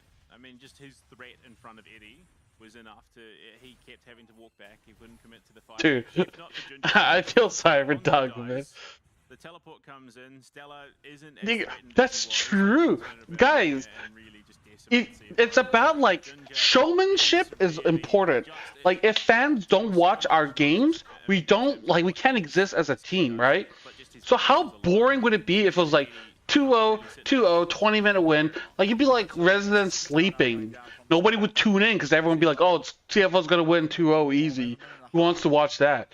But when you're like on the edge of your seat, your butt's clenched, you're like literally shitting out diamonds because that's how fucking tight it is. You're like, holy fuck, this is exciting. You know, your heart's pounding. You're not suffering from insomnia. You're wide awake. You're like, damn, dude. Now that you pay money to see. Kaiwing's gonna get yeeted over the wall, but down will go the Nocturne. Oh! Kaiwing in goes Hongq. No flash available for Eddie, and he's taken down. It's a shot Nice! down the tower. Still on our hopes and dreams. 3v3 still does remain. Both the carries for the side of CFO have gone down. Dire does remain here for Team Secret Wales. Nice! But Driver doing a lot of damage. Shit on them! Well here on the full tank, Sejuani able to Oh, that's what I'm talking about. will, however, have to tuck tail, head back, and get ready for this dragon. Yeah, I think in the grand scheme of things, it's kind of his best case scenario for Team Secret, given how things are at the moment. I think his toe, he really is just going in as a delivery system for Dire more than anything. Okay, I understand why they picked Nocturne Galio combo. It is kind of fucking sick. Watch as Doggo disappears. Yeah, it's pretty much it. I'm not quite sure what happened with Kaiwing there. He got that, so he channeled his Q as he got hit by the Sigmar's presence, and it connected on the wall, so he didn't go flying. But then Hongq does manage to get the kill. Dire was in range for that one last auto attack, which is very important because if Dire did, Hongq did remain up, he could possibly get back and. Oh, nice hook. More of the base. So good, dude. Down, the tanks aren't going to do all that much damage. However, Kaiwing wasn't much help. No, he was there. be able to secure it for themselves. Look. Yeah, I don't know. See, Doggo's smart. He built his fucking Seekers. So now they can't just fucking like just like 5-man fist Doggo. He's gonna be able to live and he'll be all right. They need to make these micro adjustments to change whatever it is that they need to do to bring this back and ultimately win it, because the bullet times aren't quite connecting the way that they need to. Mortar Reminder is going to come out. Driver, Junja are just 1-7. Listen, it's not about KDA. Spam. KDA, it means nothing. It's a useless stat. If you win or lose, that's what matters. You knew this 25 minutes ago. No flash, no cleans on him. The next time they engage, all he has to do is go golden. He'll probably eventually die anyway, but at least he'll buy a lot of time for his team and more than likely be able to outload a little bit more damage than he has been, because his damage stats cannot be looking good just by virtue of, you know, the team fights are going fine for CFO. He's 1-7. But he's the initiation by forcing his toe and dying. Yeah. Now, if Team Secret are aware of what's going on, they see that Doggo has that Seeker's arm guard, Hongq has to be just the natural adjustment. Yeah, the problem is he can get away too easily. Yeah, look, he can, but just if you time it correctly, that hero's entrance coming in on top of everything, he's stunned up for a very long time. The bullet time if it connects. He's not the Yasuo, unfortunately, so won't be able to have the wind wall to protect himself. And damn. Double pink ward, making them lose gold. Gonna be a fight breaking out here. A lot of people are very close into each other. Hook does connect. Jojo having to tank everything up. Driver has to be very wary. Okay, Taki does cancel it, so it goes on to about a 10-second cooldown. Will have Keeper's Verdict back available to himself very, very soon. Doggo being very mindful of where the vision is. very mindful, in fact. But then we're going on to Driver. Driver's not going to be able to get away for the time being. Okay, that's fine. Take them a while, but Doggo might just have his first fight where he can do something. No, he will not. Taki makes sure of it as he sends this Varus way away, but still he's back now. Honku trying to find damage. Salah getting very, very low. Does go golden, but there's no chains of corruption. There's no lockdown for this Varus to be able to free him. He's just hitting the minions. Honku's going Oh my god, things are actually worse! Sealed the deal. Fuck! Team Secret Wales do take another team fight off the back of an initiation onto Driver. Hashtag micro adjustments, baby. Target selection is a key part of the 5v5 format of League of Legends, and they identified a target, they shut him down, and then they just walked all over the rest of the team. Oh my Team god. Secret might 15 seconds. off the back of that, pull off the reverse Oh lead. fuck. 34 seconds for Honku, 22 for Ginger. Driver's 9 seconds away. Team Secret are gonna do it. They're taking down Nexus Tower number 1. Doggo's gonna go down. Kaiwing's all that stands. Oh no! Oh! Take down CFO. Oh! Everyone but Eddie's popping off. They're excited. Eddie's hydrating. Remember, at home, if you're watching, hydration is key. Eddie knows that better than most. He was sweating for a lot of that series. He needs some electrolytes. Fuck, dude! Finally hitting their potential. We saw signs that they were capable of this at the start of the split. Week upon week, play day upon play day, they showed that they could be a top caliber team in the region. How's your rank TSW? Shut up, bitch! Shut up, bitch! To its core. Listen, it's called win or improve. Okay? We are just improving from this. Unique synergies. They're doing really cool things in their draft. They're winning early games through unique ways of playing. They spot a level 6 off 1 minion and they pull the trigger. From that moment on, Doggo became the prey, and by God did they utilize that. Maybe Doggo shouldn't have built Hourglass, because then he would have kept jumping on them. We would have won every fight afterwards. Don't initiate on Doggo. They poppy ult him away and force him out of it anyway. This was Dude, Doggo built at times from Team Secret stopwatch, and then we lost the game. I'm just saying, maybe if they just kept, if we just didn't buy it, they would have just kept, like, you know, 0 IQ all in on Doggo, we would have won the game. Yeah, I mean, look, coming into it with a name like Team Secret Wales, It's possible. True. We were in the game, but item bot, we lost. So therefore, item is bad. Conclusion. I think they're finally getting the fruits of their labor, right? And you know, a lot of the times in this game, that's what it was about. They get the flash off Doggo up top, the cleanse as well. They don't get the kill, but then they kill him twice before he gets those summoners back available to himself. and then proceed to do it every minute on the minute for the rest of the game. Results-based facts, exactly, dude. The channel points. By week, Team Secret Wales getting closer and closer and closer to being a true contender. This week we've finally seen that, yes, this is a team. I wanted to go in undefeated against PSG. Absolutely. Or Talon. Look, I've said it a couple of times today, you know, those good champions that are really struggling in the hands of the wrong people, and I talked about misfortune much in the same vein. Eddie, look, it wasn't 5-man bullet times every single time, but those bullet times were decisive. Even the poor ones were getting out damage and zoning. That is what you want to see. Chat shitting on Doggo? That's because they're all bronze and they're bad, that's why. But a reverse sweep situation like that, CFO... Varus was a bait, what the fuck? Much like Talon was. We thought, you know, maybe Team Secret could have taken them down in that first game, and ultimately Talon brings it back. Oh my god, dude. Absolutely. And for the oh wait, that's blue team, that's us! Oh shit! Look at things. Rest comes in almost 1v9's game number 1. You then play with Driver for the rest, and I don't think any of this game is Driver's fault by any stretch of the imagination.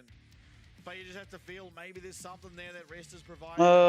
It's so sad and he's cheering up. Well, we can laugh at DFM. DFM versus Vikings is next, so we can just... But yeah, I mean, take our anger and frustration out on. Not only are you a key target, you then split the What's it fight called? with the hero's entrance and DFM. Just bully them and just pretend how we're superior. in the right place at the right time, barring a handful of moments there. Ugh. I think largely because of Jonja and his toe. Undoubtedly the player of the match, and I wouldn't even be surprised if he's the player of the weekend off the way he was playing in that series. Yeah, definitely. I think honorable mention to Eddie, who, for my money, I didn't notice any particular moment where he's made any kind of mistake. He's Shut up, Buckle. Don't think that. From game 1, 2, and 3 was making the. You're so stupid, dude. You're so stupid. To, you know, be able to win the game or whatnot. In game 2, You wake up, you might feel better. and game 3 just. I doubt it. I never feel good about things. Bit rough putting up as the player of the match and then showing us like one rather dicey ultimate that Taki then had to come and clean up. But I mean, ultimately, he was just forcing CFO into uncomfortable positions constantly. The threat of the penalty. I mean, we're seeing perfectly why it had an 89% ban rate against Team Secret coming into this third map of the series. Yeah, absolutely. Just very well played the entire time, I think. Team Secret Wales, obviously after how they played the first few weeks, you knew they were no slouch, but now more than ever, you can see, okay, this is a team now that, honestly, in each game we got to see from behind, they can make plays to win themselves the game. From ahead, they can make plays to dominate and find more. But importantly, they can now find ways to actually get the game finished, because that's the one thing we saw them struggle with, and now it's less of a concern. Yeah, I mean, you know, sort of looking to that mid to lower pack, you have two contrasting trajectories. Team Secret, they've learned from mistakes. They've just been on the upward trend since, you know, the starting week of the LCP dude. Split 1. And unfortunately, you look at the likes of the Chiefs. This sucks. Can't say the same. They've been. I wanted to be two, like CFO versus how long? I wanted to be undefeated. Approaching the game, approaching the draft. Oh, Leaguepedia updated so fast. They committed so heavily onto Doggo so many times, and it looked like Second, well, at least, you know. they immediately pivot, they isolate Driver, and from there things started to crumble, because we saw what happened here. They were too laser focused on Doggo and getting him done. They'd missed position and allowed Honky to come and. Oh, we're gonna be tied with Vikings? Oh, that sucks. I don't want that. I think CFO, this is a worry for them, because they have also been looking shakier and shakier. This is not a team you'd come in and expect the likes of Junja, the likes of Driver, anyone on this team to be losing to, but they certainly did. And off the back of anything but fantastic plays and just getting outplayed consistently. I think Kaiwing especially having one of the roughest series I think I've ever seen. That's good, right? Listen. It's like, guys, you have to understand, this is a new patch, okay? We're unexperienced on this new patch. We tried out some new champions. You know, it's all about experimentation. If we were able to, like, you know, focus on the old patch and like slowly build up our skill level, we would have won without any issue. It's unlucky. It's unlucky. Because if CFO falls to a team like Team Secret, Talon. Everyone is unexperienced. Okay, yeah, but think about it, okay? For sure, and I mean. Okay. On that note, we have another game coming up that can do much the same. We have DFM But going up against Vikings. yes, everyone's unexperienced on this patch. Vikings are now. But Secret Wales, look, they lost 0-2 to Vikings, right? Earlier in the week, because they weren't practicing on that old patch. They were just like, oh, let's just like int our first match, and we'll just spend all of our time practicing on the new patch, and then they were ready. Well, we were all 50-50 trying to win both. You see? Like, in the end, it's like, it's not about adapting faster. That's not what this is, okay, guys? Guys, listen, okay? Listen to me when I say this. You guys are just all stupid. You guys are fucking bronze. You don't understand why CFO are just smart. Listen, we're not trying to just, like, win one match a week, okay? We're in a position where we're trying to win every match a week, okay? I don't love this, Kevin. Fuck this feeling. I hate losing. I hate losing more than I like winning, okay? It's not about listen, guys, listen. It's not about losing. We are just trying to win every game, while the other team was just trying to win one game against us. Yeah, okay, fine. You know what? We can win 1-1-1-1. Who cares? But we are winning 2-0, 2-0, you know? We're winning like all the matches. We were undefeated until this point. Secret Whales lost twice, okay, up until now. To win by no, guys, it's not like stop, dude. Do you motherfuckers speak English? Parlez-vous anglais? Like, Ching Shuo England, okay? Ting Wo. You guys are fucking stupid. You don't know what you're talking about. No, I'm saying series win. Series. It's a best of 3, so we just have to win 2 out of 3 games. So we were undefeated in series because we were trying to. We don't care that we went winning 2-1 or 2-0 is still winning. This is a best of 3, okay, guys? Sometimes it's important to like experiment and try new things.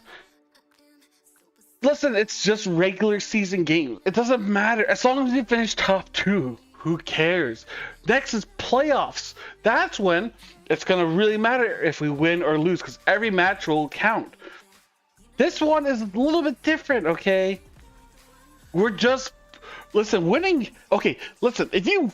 Team Secret Whales can win now. Like, when playoffs happens and just lose, you're not going to remember this moment. You're just gonna remember, oh, they suck.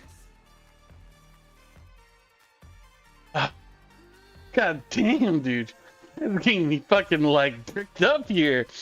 What's wrong with y'all? Did you guys take stupid pills?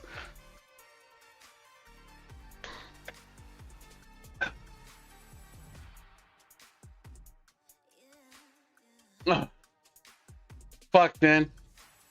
I gotta pee again. I gotta fucking urinate all this hate out of me, dude. You don't need pills, you got you. Fuck you, bitch. I don't want you. You can leave. You guys are fucking stupid and ugly. DRB.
Don't you tell me what I don't know, 'cause I don't wanna hear what I've missed.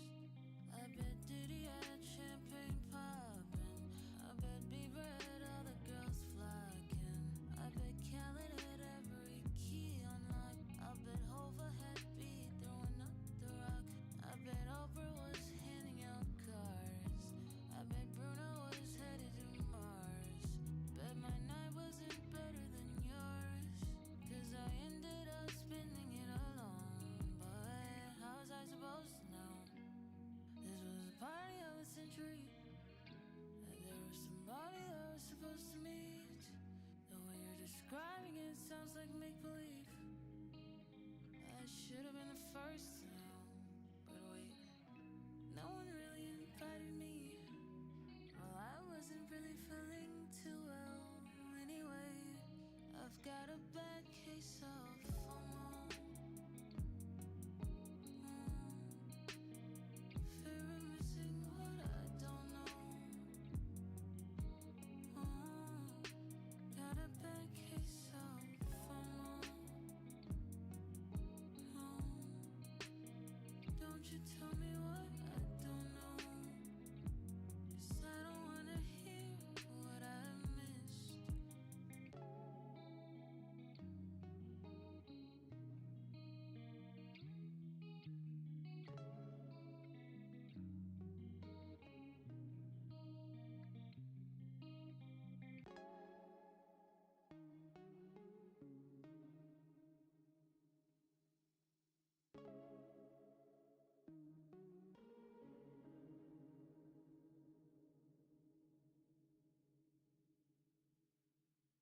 Với cái giải LCP thì thật sự rất là mới với mình, tại trước giờ mình thi đấu ở VCS thôi.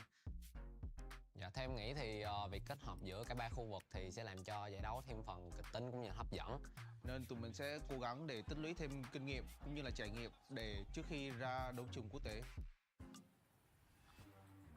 Hiện tại đội tuyển Viking Esports là có 9 thành viên và nổi trội nhất đó là vị trí của KT, đội trưởng của đội tuyển Viking Esports. Anh KT trong game rất là hot. Đội trưởng team em là một người trong game thì luôn là điểm dựa cho mọi người. Mình xin tự giới thiệu về team của mình. Team mình thì có một top, Kratos thì mình thấy khả năng đi lên rất là tốt. Team mình có vị trí 2 vị trí rừng. San thì là tài năng trẻ thì cần phải học hỏi nhiều thêm. Kuri thì mình cảm thấy rất là có kinh nghiệm trong game và khả năng macro. Trong game cảm giác Côn rất là nhiệt huyết. Ngoài đời thì khá là nhây. Còn Chika đi mid thì mình cảm thấy bạn ấy là tài năng trẻ thì điều đó để tiếp cho sự động lực của mình thì càng phải cố gắng nhiều hơn. Về cảm nhận đầu tiên của em khi mới vào team thì mọi người đều rất là thân thiện cũng như là tập luyện rất là chăm chỉ. Oh, fuck me, dude. What do you mean glad you tuned in today? Shut up, bitch. Còn phải cố gắng rất nhiều để có thể bắt kịp đồng đội. Với team của mình thì có 2 vị trí AD, Shogun thì mình cảm thấy Dude, it's not about... nếu mà Shogun chăm chỉ luyện tập thì càng It's not about believing. Để nói về vai trò của em. It's about knowing. I am more knowledgeable than you guys, okay? I'm sorry. Are you guys national champions? I don't remember you guys winning anything in your life. Cũng như team của em. Cuộc xì tay thì mình cảm thấy với những cái thứ mà ở trong game thì mình thấy rất là ok.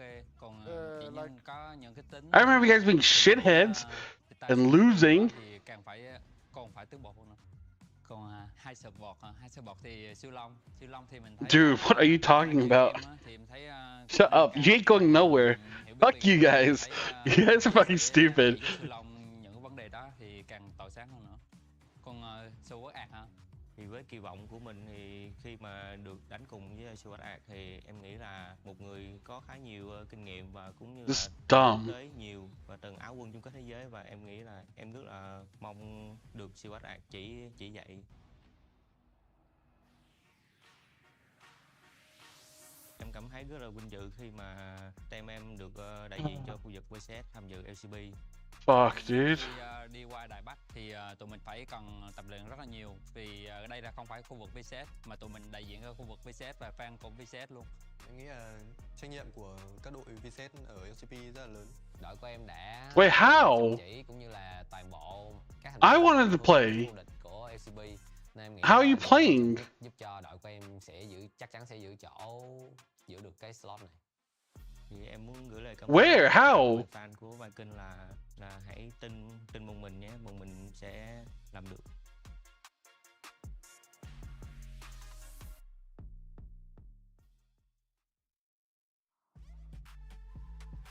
Oh, what the fuck? You just sign up now? 올해 처음으로 이렇게 아시아 퍼시픽으로 통합이 돼가지고 되게 많은 게 바뀌었다라고 생각을 하는데 ベトナムだったり台湾っていうのはやっぱり強いなっていうことは思ってたので LJL とそこを加わってレベルはとても上がると思います。 I'll download later. Fuck. 느낌이 있으니까 좀 더 약간 책임감 있게 해야 될 것 같고. The fuck? I saw someone doing it and I didn't know how to join in.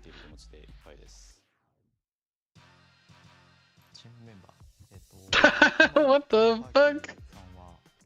Rest and Rip Bozo, motherfucker.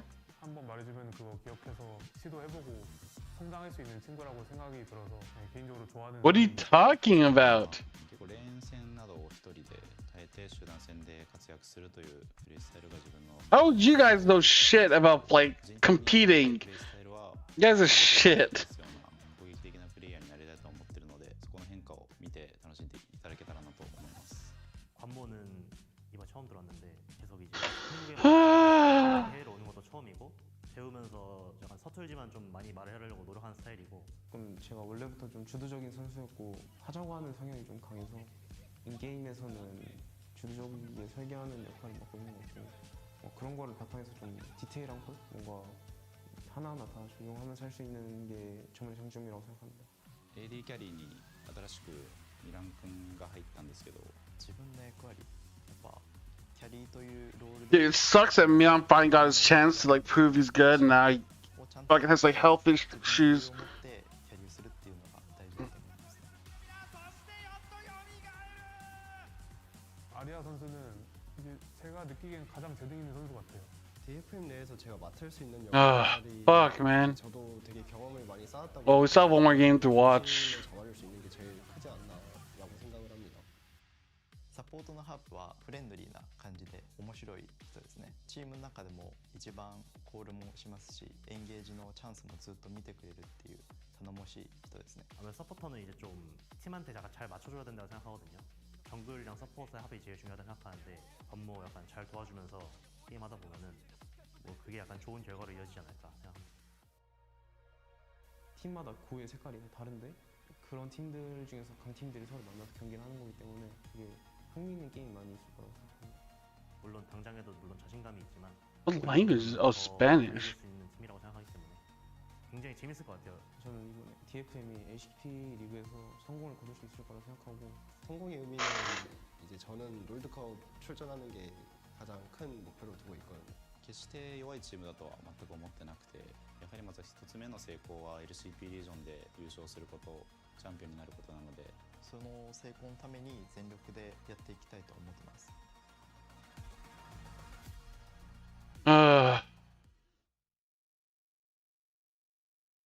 Hey. Yo, what's up, Burn? I think Vikings should win 2-0, but what do I know? I'm an idiot.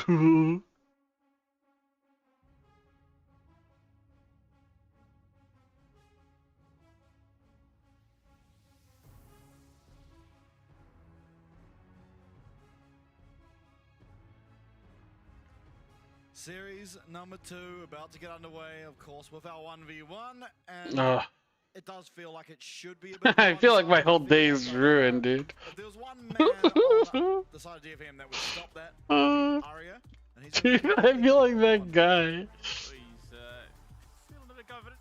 Cheeky little smile there for Vikings coming into this. Guri. Mel versus Just smashed my 84-inch TV in rage. CFO's embarrassing me in front of my entire family. My 2 children are in tears, scared my rage. I pace around the room trembling. I can't take this anymore. Goodbye, CFO. I'm no longer a fan.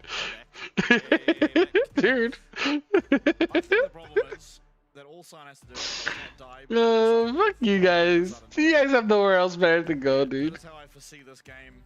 No one likes you. you win the 1v1 in general is just not die and then win. Fuck, man. Break it down to its most basic elements. It's pretty simple. Just, you know, reduce your opponent's What the fuck? Yours doesn't get reduced to 0. It's easy. Just go do it. Dude, every time I check my Twitter, what the fuck am I watching? CFO best team in the LCP. It becomes a problem. When Sion gets the unstoppable force. Fuck that, dude. God damn it. Close, being able to get the CC off reliably and Ghost. It's like unavoidable pain. Heavily invested. Yeah, I mean, again, all he really needs to do is not die early, and I imagine that he gets some MR items, the sudden death comes in, and what is Aria to do? Maybe he can get the execute off. I mean, you do stack up damage rapidly. It's crazy that I'm pretty sure Aria has slightly more HP than Guru does because of the item build. Yeah. Not for long, because obviously it's a Scion, and stacking HP is what he does best. But that also relies on him being able to get close enough to minions and Is farm them. Mel gonna win this? I feel like... Also best Scion skid in the game. Yeah, no, for sure. Lumberjack Scion is pretty uncontested. Because he is a Lumberjack and he's okay.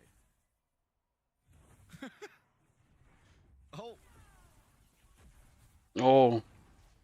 Sidestepping. That is, he sleeps all night and he works all day. Those that didn't know. Fuck, man. Look, this is exactly what we expected. His emote game is on point, very much so. He's going to send out some damage where he can, but for the most part, he took Ghost Flash. Pre-6 was I've never seen that. farcical. At least for like 1v1s, you know? Not much Sion can do at this stage of the lane, but we'll bit by bit get a little bit easier for him.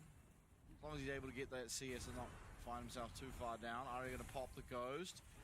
Nice work by Guri to get the damage from the Decimating Smash before the rebuttal does come through. But yeah, now health is even. Ghost lost. It is traded for both the summoners for Guri. Has the relic for himself now. Guri now has the XP advantage, which is big. So there is a possibility where he hits 6 just a touch before Aria does, and especially given how Aria is whittling away at that. Wait, why would he have XP advantage? A world in which Guri, because he's pushing? He gets Unstoppable Force online. Aria just doesn't have enough mana to, you know, cycle a kit, cycle a combo, and can't do much from there. Yeah. Does get it. Flash away from Aria. Just running out of mana. Guri does have to be a little careful. Of course, the execute level 6 now. I wonder if what's that thing called? Clarity, thing that gives you mana. Would that have been better to take? For Aria to collect though, but Guri needs to get this in. Needs to get his recall off. Get some magic resist behind him. More magic resist behind him, shall I say? Nice, does so. Yeah, what he goes for. I think ultimately that went about as well as it could have for Guri. Yeah. Doesn't die, gets some farm, will get himself back to lane. Yeah, and Flash is a much longer cooldown on the ARAM map than the combat sums, so will be a no. I don't know what Aria would buy. And Here? Something, guys? Yeah, just as much MR as he can fit in his back pocket at this stage. Which, yeah, look, to be fair, pretty smart play. All said and done, you're into a heavy AP champion like Mel. Ooh, that cannon minion. Get him by Aria. It's cannon. And Guri should get his own one. That's it. That's just, it's 1v1 diff. Damn. That is a very nice pickup. It's so much gold on the cannon minions in this map. As you're seeing by those numbers appearing on our screens. There is a plate there too. Primed and right for the taking for Guri if he does somehow manage to get the wave in close enough to go for it. No, shut up, Puck. Knock this. Get out of here. Reduce Guri. Don't show up after the result, bitch. Fuck you. I wouldn't have thought so. Now the question is, does Sion become a projectile during Unstoppable Force? Just woke up. What do you think? You should have woken up sooner. I ain't answering questions. Get out. Fuck you. As to what is not a projectile. Ghost pop there as well. So now Aria has 0 tools to get out of the Unstoppable Force if it does come, in which it is not that far off cooldown. So this could be a pretty pivotal turning point. It could be. Flash will not be available for Aria Oh. as soon as it does come back.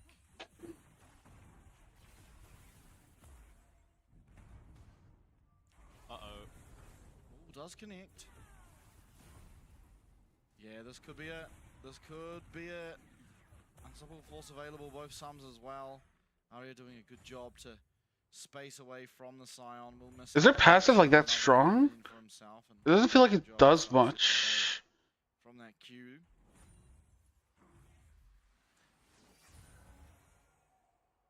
I wonder. Guri could be waiting for sudden death, so he goes for a cheeky back and then can ult back to lane just to avoid a little bit of punishment. Yeah, Flash is available now for Aria. Rebuttal good. Oh, wow. Smash to reduce that damage. Unfortunately, not a projectile. Yeah. Oh, Yeah. This is the hard part of Scion, is he can't just poach you out if he ever gets close to you. Rebuttal. I'm trying to think. Then what the fuck would the point be? A melt. I know it's blind pick, so he didn't know who the fuck he was going against. I mean, Aria is just, yeah, it's unfortunately, there's only so much you can do. It's someone who is stacking MR, and he's going to get himself a plate, and a second one, actually, no, not a second one, unfortunately. It just drops the... Not bad. As soon as the wave crashes in, he can Unstoppable Force this. Yeah, does he want to trade the gold, though, is the question.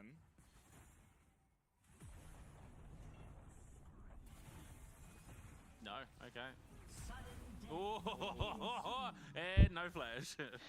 Yeah, sudden death coming in. I mean, no flash. Ghost is available, but And admittedly, no ignite for Guri. This I should be think pretty quick. Sion's gonna win. On the Sion, though. I mean, got the I Andrews. believe he has Demolish up, so should just look for the recall here, and does so. Will be able to collect himself the Kainic Recurrent and some extra goodies on the back end, which He's will up like also 1,000 gold. more magic resist.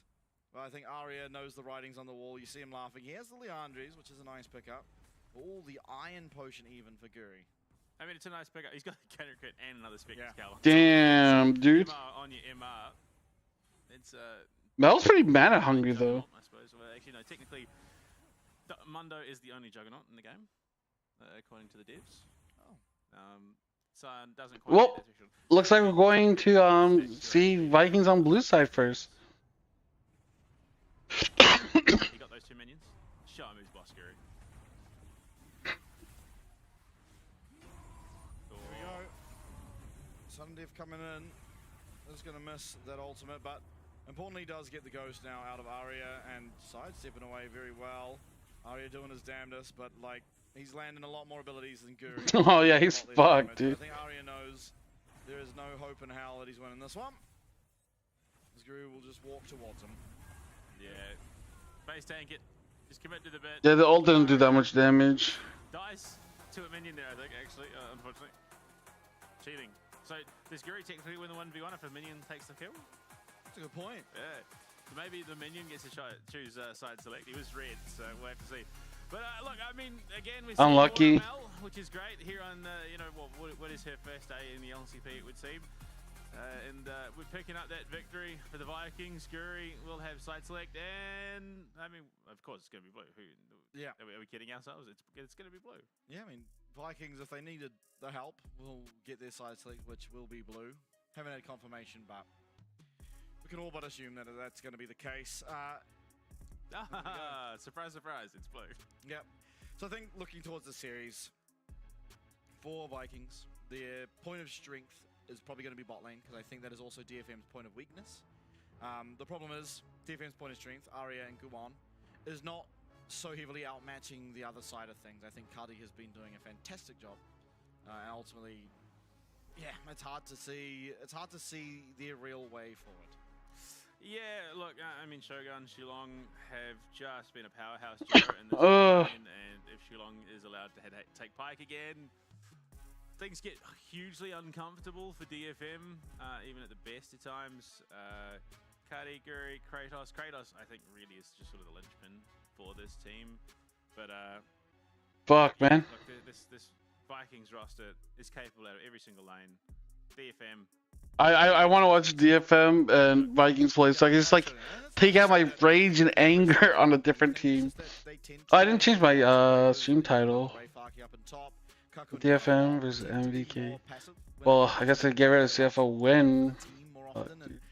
That's always good. You need people on your team that are willing to do so, but you also need to win the game, and that's Arya.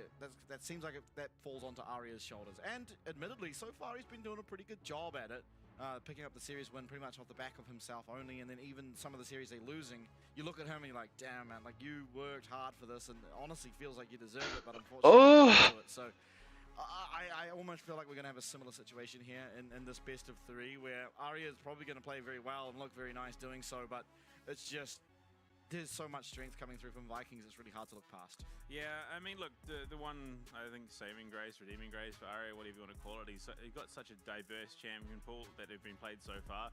The only champion he's doubled up on so far the split is Vladimir, which is just mind-boggling to say. He's played the Yasuo, he's played everything else that is considered meta at the moment. And look, I'm expecting him to continue that trend. I wouldn't be surprised if he throws another couple of out there picks at us before the split is over. But again, against a team like Vikings who have been so volatile, so explosive, and for the most part pretty consistent, DFM and Arya and the Guon factor just don't feel like it's enough.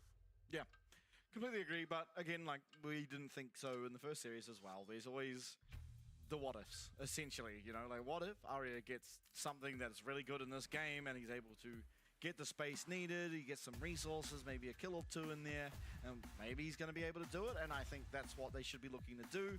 Pick a jungler that's able to gank for Arya or set up skirmishes for Arya to succeed off, because when he does get ahead, very rarely will he relinquish that lead, and very rarely will he he do anything egregious to lose you a game. And I think that should be what DFM are looking to do here, because again, you just look at their success. This is where their success came. Let's just follow doing that. I don't know. This team in DFM only have a 40% win rate when ahead at 15, which of the teams in the competition, other than the Chiefs, would likely be the lowest. Are they even ahead that often?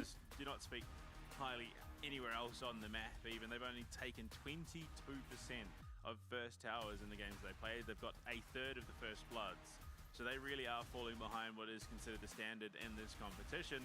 But look, we've seen teams really step up over that Lunar New Year break, coming into this stage of the competition. You'd be expecting those, improvements to come incremental, even if they are. But no better time than now. What the fuck? Yeah, well, that's just especially true because they're still Damn, dude. to try and get that 6th place position. They still need. We were waiting for CFO to lose. While SoftBank do currently sit, winless 0-4, they have also gone against the teams that are sitting in the 1st, 2nd, 3rd, 4th position already. Like maybe Garmin Teams Secret Wales the only swap out, but they still get to go up against Chiefs. They get to go up against DFM, and they also get to go up against Team Secret Wales. So there's a very. I'm gonna be a new person. Just cleanse myself. Players like Evie, that they can win the next 3 games, the next 3 series, shall I say? And then moving on. Locked in for 6th or 5th place.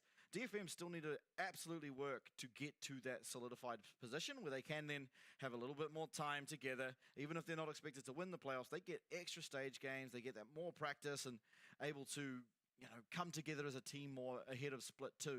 And I think it's really important that they are keeping that in mind and making as much adjustments as they can to ensure victories here in series or games. Yeah, I mean, February 15th, next weekend, is going to be that head-to-head matchup between SHG and DFM, and that likely maybe decided to see who takes that final playoff spot. So there's going to be a lot of build-up going into that, especially with the matches ahead of them. SHG take on Chiefs tomorrow, which their track records and history tend to follow. I'll let you know when I get on then. The teams both tied for 7th place. And, well, look, it sets up a lot of possibilities into the tail end of the regular season.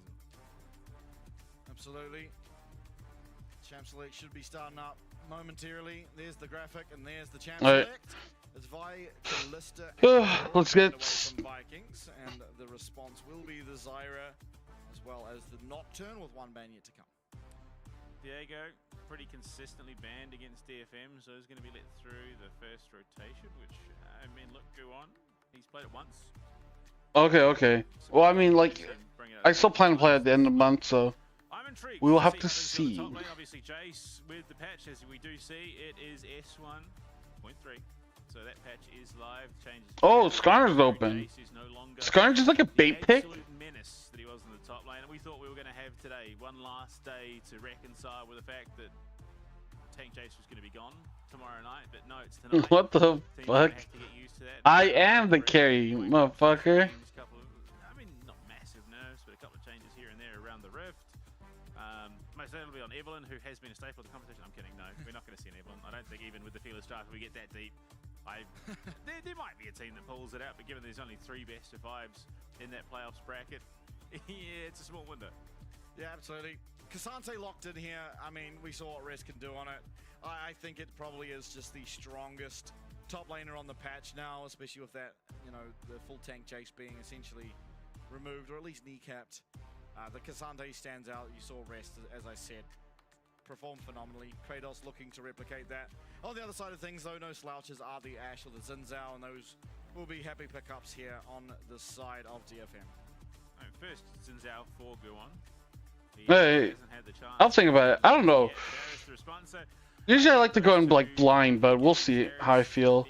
Maybe I'll test it out. I don't know how much content there is, so. I'm very happy there's no Nocturnal Galio.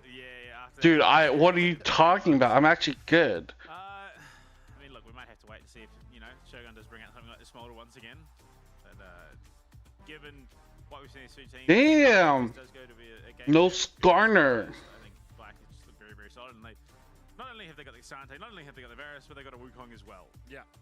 So already this team fight from Vikings is pretty potent. You pair that with something like a Renata, just any CC support. Oh, okay. And then, I mean, Vic is available. Pretty much everything you want in the mid lane is available unless it does get taken out. Jace again. Okay. Jason the Cassante. Still favoring the Jace pick for the time being. So what would you ban here? In the LCP will be picked up here for Ray Farkey up against the Cassante. I mean, we saw already that the Cassante had a bit of a switch up when it comes to. I don't know if Arya wants Azir. In the past, we saw pretty much the Jace. I know his Arya is good, but I don't know if he wants to play that either. Whereas we pan down to the bot lane where Rest was taking it to Stella, had 3. Yeah, but like I don't know how much you can play the same 5 things over and over again. So I think the nerfs to Jace have definitely switched the dynamic of this matchup, which it tends to do. Yeah, it's going to be interesting. Pike, take it away from Shilong. Yeah, look, it could have been the Pike. He's been an absolute menace on the Rift with it, so I don't blame. Why? Why are you surprised about that? Hey, bye, Start. Take care. Taking that Azir off the board for Vikings. Again, I just don't think for a team like DFM, it would be that make or break champion for someone like Arya. Yes, he's very, very good, but I think he can probably do a lot more damage with something else on the Rift. Yeah, I mean, Victor strikes me as something open. It is a little scary to be Victor into something like the Wukong. You do have Peel there available for yourself, so I could see it coming out. Braum. Played the Victor yet. Something you imagine he can. Oh, you'd have to. Yeah. In the current state of the game and how strong he is. Mel as well is open. Back-to-back Mel games. Or series. I don't think you picked Mel here. It won't be back-to-back games, but Rakan for the Ashe. Obviously, Braum pretty standard. I don't know what projectiles he can block. Does a reasonably good job. Also, copping a bit of love with the nerf bat. The grand entrance, I think it's 2 seconds longer on that cooldown now, so it's not going to be cycling up as quickly in the early game. Yeah, I think. I mean, Cocking's best champion is probably Ashe, so. So we got the ball delivery system through a Wukong clone. Also, just a potent combination there, really. Admittedly, Xin Zhao does a pretty good job of denying. Yeah. So what would you pick here? And it's probably going to be Kakun or that Ashe, unfortunately. Ari? Oh, this is not a good day to be an AD carry. No. It seems, and... Never is, mate. That's one thing I'll tell you from my many years of playing that role. Oh, AD carry? I don't know. I hate that role. Expected to die. My life for the AD carry, as we saw in that last game. And Hui coming out for Arya. He has played it once already. I think gives him a bit of clearance in that mid lane. He can still farm pretty effectively while not getting himself into a dangerous position against the Wukong. I mean, I don't hate the DFM draft. I just, in terms of what it brings to the table, I feel like Vikings hits a little bit harder and pretty consistently. It has great front to back. It has great catch potential. Whereas DFM almost solely relies on the catch potential. I don't think they have a solid 5v5 compared to what Vikings are bringing. Yeah, they do have a lot more range, which allows them to try and go for, more poking in this game. And I think also off the back of that, we're probably going to see a lethality Varus, just by virtue of it's going to be very difficult for the Varus. I mean, he's not going to be able to do damage to the Xin Zhao, first of all, because he would have to be melee range of a Xin Zhao. And in the Hui, is he going to be able to reliably auto-attack a Hui? Not all that often. The Jace as well is very difficult to get. I mean, I've been streaming for 5 hours now, so. I feel like it's a much more forgiving game for a lethality Varus. Where I mean, the big game we've been critical of with that coming in, it was just very tank heavy, very frontline heavy, and they didn't have damage to follow it up. Whereas the rest of this roster has burst potential. I mean, an Orianna Wukong combo is going to be dishing out a huge amount of punishment, and that is where the lethality Varus thrives. You've got a huge amount of burst initially off the bat, and he can just sit at the back with the piercing arrow, gets a proc on the passive, and then follows it up with blighted stacks and then E on top of it all. Yeah, one thing I am interested to see is, does he go for Halo Blades? Because another thing that happened in the patch notes is the domination tree keystones all got buffed. So that is part of why we would have seen the electrocute on Ari earlier, is because it just does more damage now. Halo Blades is a shorter cooldown. Dark Harvest also doing more damage. So it does beg the question. Arcane Comet, you'll do extra damage with your poke. Halo Blades, if you are able to get those auto attacks, it means that your piercing arrow with the blight stacks is just going to hit a whole lot harder. Much more cohesive when it comes to a team fight environment. Yeah. Whereas, I mean, if you're playing lethality versus the Arcane, you you're not looking for It's direct for lane. fights. Yeah, It's for lane. you're looking for poke. You're looking to sort of play back until that threshold is met, and then you can go all in. Whereas Halo Blades, that signals to everyone that we want to fight when we can, and even if we're not sure we can, well, we've got the setup there for the piercing arrow and the stack pop, and I mean 3 blights, and then lethality virus kind of just evaporates whoever it is. For sure.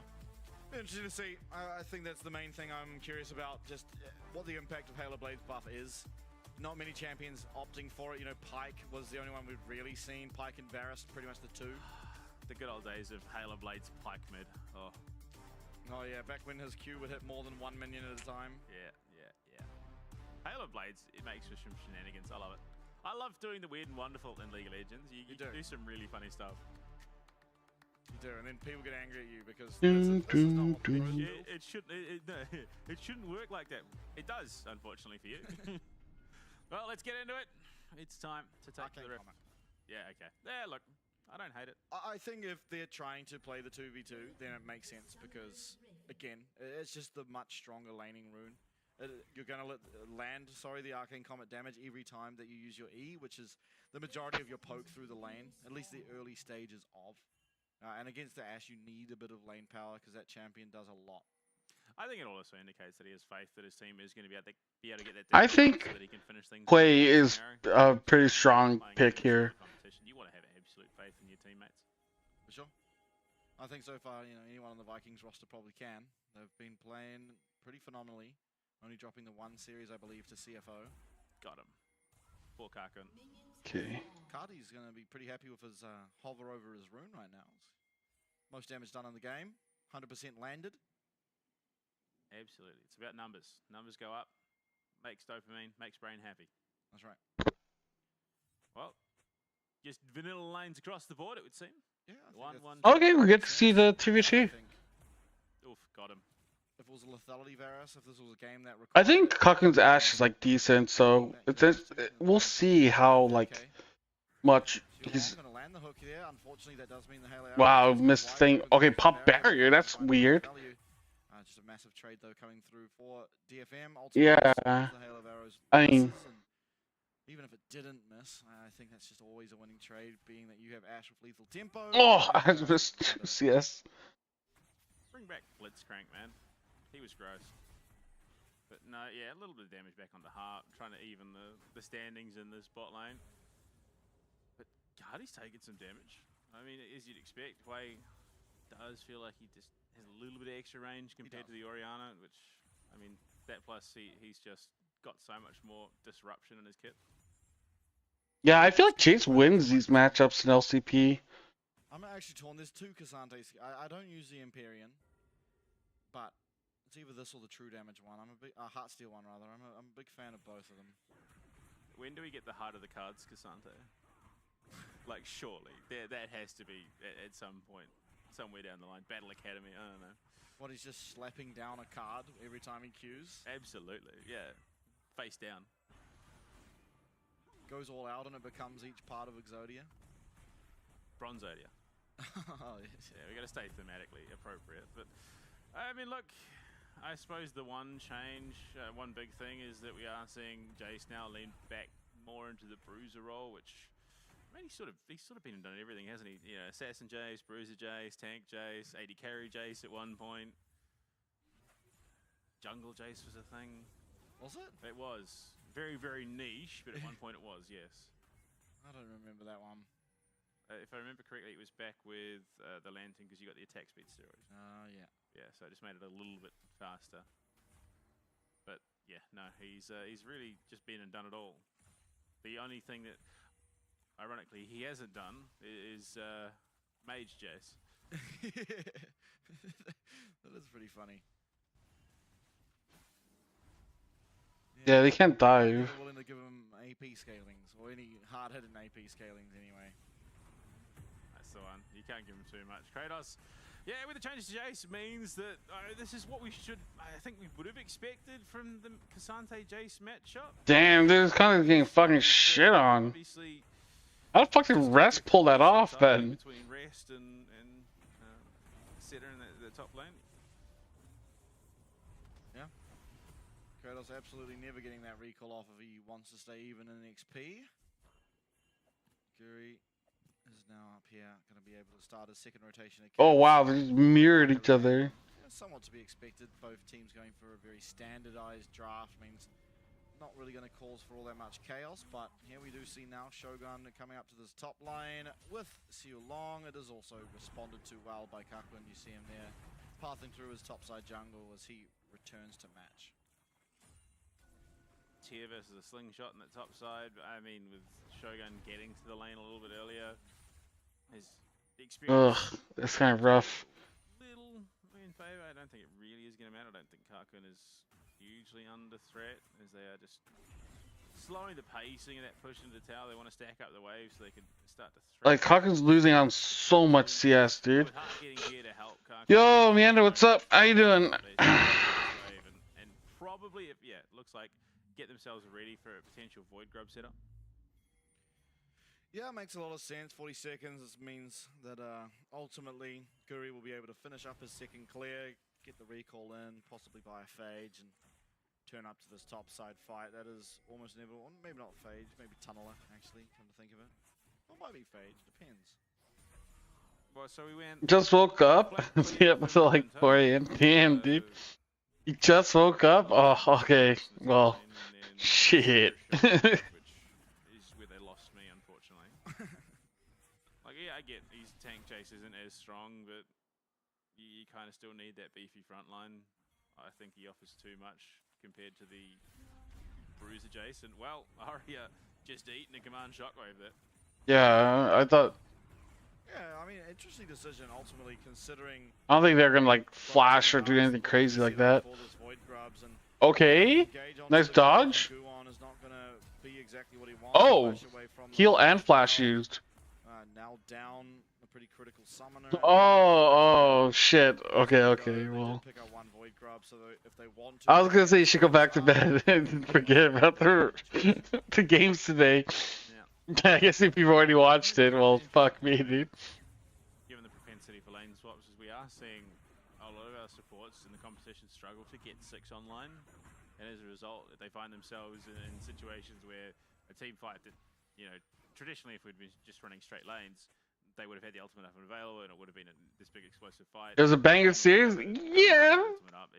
For you, maybe, yeah? For me, it was more like I want to bang my head against the wall series, but hey, Yeah, it can be a potential issue with lane swaps in particular. it's not a big deal, but I don't like losing, even if it's like doesn't matter in the grand scheme of things. I think it's usually about 2-3 minutes from now where they still haven't got 6. Yeah, I think we're still second place. I'd have to check. They would have had that up. Or even just staying in the lane swap in a 2v1. All out coming through, there is a flash available for Ray Farkey, so he's never ever going down, but still an important summoner now once again gained for Kratos. And I think I want DFM to win. once All Out comes back, and in fact even maybe now, Ray Farkey doesn't respect. He is able to live though. Unfortunately missing out on one of those. As I say that, Ray Farkey just gets fucking shit on. With his life. Yeah, but I mean we can see now that in a 1v1 Kratos just straight up wins that. He's just got the damage output there, and it forces Ray into an unfavorable back. The teleport is going to be now out of sync, of course. Kratos, I think. Yeah, Vikings is third. Far off being there with Ray, but I'll check so you guys can insult me better. have to go back to base. Does just throw that temp off a bit. Sure. Oh fuck! If Vikings wins this 2-0. CFO will be technically third. Every bit of damage definitely counts, especially now that level 6 is there for both AD carries. Those engage. Whatever, it's fine. I just want to see the ultimate handshake, just just walk away. Oh my god, dude. Where do you guys come from? Unheard of. At this stage of the game, I don't think Kakun and Harp looking for much. The slingshot, a pathetic item in terms of the components. You do need it as he is building towards the arrows. Build path is just a lot harder to get to than lethality items. Really nice side step from Kadi. Yeah. I mean, footwork has been so key in these mid laners, and seeing someone like Cardi, who has consistently just been playing very well out of the mid lane. You look at it, he's leading in CS. In fact, 4 out of the 5 roles are leading in terms of gold for Vikings, which is what we expected. I mean, maybe not necessarily at such a slow pace. This has been an intensely slow-paced game. Like, there is just no way that we avoid Voracious Artican at this stage, because there's not been a single kill. I like how that's the thing brought up. Look, can we get like a? I'm not a loser. Chill. Like no deaths, nothing, and he's literally just a second scuttle crab. Listen, dude. I'm not embracing it. I mean, he did no way out other than flashing eventually anyway. It's like Hex Flash. It's Things will change. Guys, it's just the regular season. Listen, CFO's not even playing right now. Can we just, like, look at Vikings versus DFM?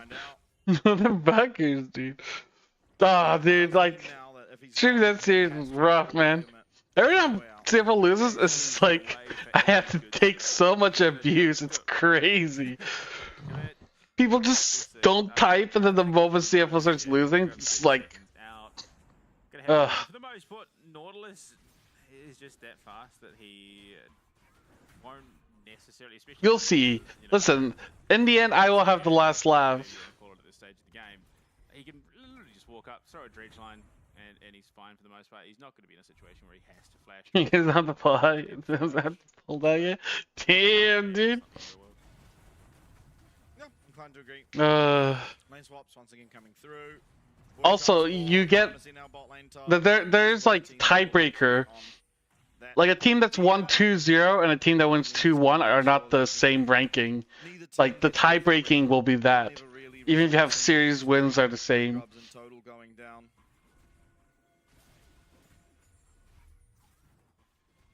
This has to be the slowest game of the LCP so far. Which, to be fair, I rate. Both teams are in an important position. You know, DFM are trying to hold on to that 6th place spot. Vikings are pushing for as high a seed as they possibly can. So, you're going to play it smart at the end of the day. You don't want to overplay your hand and lose out early. Especially for Vikings, I think. What do you mean? Tiebreakers are an important part of the game. Important part of like a league system. For the most part, Vikings would be considered the superior team at this stage. Yeah. Now back to our honourable noodle fight. It's a considerable lead once again to the K'Sante. Now if you're winning, I don't know, other teams can win too. So, a pretty consistent theme now. Maybe the level 1 sucks. Yep, you're a ranged champ into a melee champ, you should be winning. You get the chain vest online and things feel a lot better. Things available. Okay. It's gonna feel completely okay. Ooh, okay, nice psych. Nice battle dance. That line, that would have been huge. Flash. Gonna take a bit of damage here as they are looking very aggressively onto him, and Kratos will be able to tank up this tower for a very long time, but maybe not long enough. Have a monopoly over winning. Listen, things. Oh! Oh! Holy shit! He almost died. Oh, what the fuck? Guri's also killed mid. Look, there's a fight in every single lane. It's a 2 for 2 all over the show. But I guess You don't remember who wins now or loses now. At the end of the split, you'll see CFO will be top 2. That scaling Ashe build. I mean, to be fair, I think the last time we saw an Ashe like this, I mean, Yuntal's pretty standard. He was also then playing into a K'Sante who he tickled at best. So, scaling is good and all. We might just need to accelerate. It's got back hard things. Great. I love it. On the fact that, you know, Guan was coming in for a gank, so yeah. Listen, I'm not sad. Shogun was already dead. Too long. Oh. Oh wow. Jeez. Wukong 3? Yeah.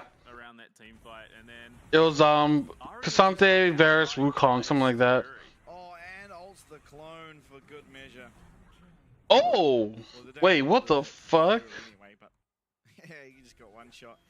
Classic Wukong, ladies and gentlemen, playing a squishy champ into Wukong. Every scenario is good. Talent is doing for the Virginia time. True. Actually true. Listen, you know what? I might hate you guys, but we can all agree Talon should lose. I agree with that statement. is finding new and inventive ways to bully Varus. Yeah. And I'm here for it. 3 kills now for DFM. This is just the mid tower. This is a massive pickup.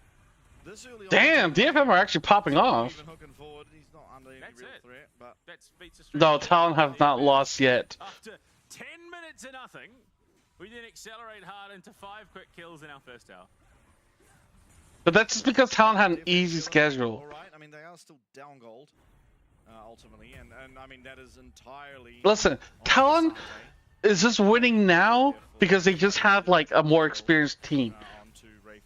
Their floor is high, but their ceiling is low. So as other teams get used to playing in LCP, getting better and improving, Talon will start to lose more and more and more. Then they'll start fighting because they don't know what it's like to lose.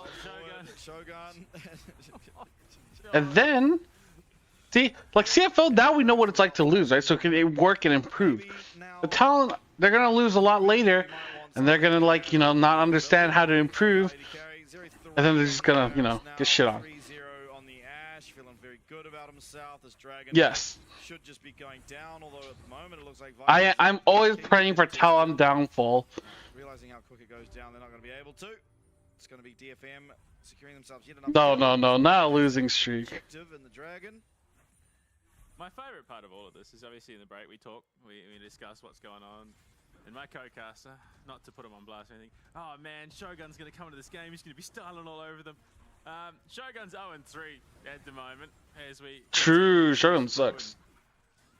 No. Listen, you don't... Listen, the thing about management now is that we're improving and learning. Things will be better, guys. Chill. Won't be as effective as it was, but Rift Hero being started up by DFM, I think, realizing that maybe it's not the best of ideas, we do get off it. It's now going to be Vikings' turn to have a bit of tempo on. Listen, Talon are going to play the top 3 teams, like, back to back to back. All I can think of when Rift Herald sprints back to is... We've already played all the hard teams. Our schedule's going to get easier, okay? But Vikings, I mean, you got to respect the confidence that they feel that they can then take this Rift Herald, which, I mean, to be fair, they can, despite everything that has gone right for DFM. They just don't have quite the fight. Yeah, but like... What's it called? Yeah, and ultimately they're still down gold. Yeah, they're down gold. They're like down tempo. 1.6k in the top lane. The difference being a single assist. I mean, it speaks volumes. Yeah, I mean, it's just... Like, they're losing out on the trades. Should Kratos have a 40 CS lead? Probably not. I don't think it's very acceptable that at this stage of the game with not all... Also, all your gold is in Kakun, who's like a role swap mid laner. I don't know, man. The thing is, we've gone from point to... I don't know if that's the position you want to be in. Where Jace was just manhandling Cassante across the rift to now them saying that, yeah, tank Jace is a bit overpowered, and now that we're seeing this consistent outpacing and just bodying of Cassante into Jace. Yeah. I think maybe teams, you know, because the patch changed in the middle of the week, there's probably a little bit of adjustment that people haven't fully... Yeah, that's true. I think as... I mean, like, I think CFO just, you know, wasn't ready for that. You know, teams are going to get more used to how things are being done now, and I think Jace might be somewhat a victim of that in terms of, you know, the priority's still there. It was really good yesterday, so why isn't it today? And unfortunately, that's just how patches work. So, you know, two game sample size isn't that much, but the fact that it's 2 in a row is a striking thing. A lot committed here on to Guwon, who was able to just flash out. Nice ult. Oh, the Kaku's Ashe is pretty good, or at least his Ashe ults are good. There, but flash is going to be lost this time from Shogun. Very surprising to me that he is willing to flash aggressively based on how this game has been progressing, but ultimately no Enchanted Crystal Arrow available means he should feel pretty okay, and with Kratos here... Yeah, I'm surprised that... There's a big threat on absolutely everyone. Forward we will go now. Wow. From the Cyclone, a nice ult from Guwon's going to get him feeling nice and safe. Guwon's getting fucked. Oh, they're going back in? Oh my god, they're turning it around. But a little too much. Shut down, picked up, does go over to Kratos. Are they able to like do it? Oh my. We're still going forward, and we are going to find another one. Hook will eventually land as well. What the fuck? Oh, okay, never mind. I thought it was going to be like an ace. Vikings. A jarring team fight, to say the least. I mean, a bit of a bailout there. Shogun picking up those 2 kills. He is going to do absolute bits for him to get back into this, especially. Look, yeah, it was messy. It was very, very messy out of DFM. They need to be just wary of their position at this stage. This tower was always going to go down. Harp, I think, overcommitting. Is this the Teemo champion I said? It might. It actually might have been. I mean, it was a great flash out, but he then forces Go on into a position where he has to ult just for the sake of safety. Karkun has no mana. Hit with Yeah, like this, like Harp tried to go in and then Gurry just went in. And he, yeah. And Harp just runs away. Like nothing you can do in that situation. Yeah, this was all good, but then yeah. Okay, Ceylon went in a little bit too deep.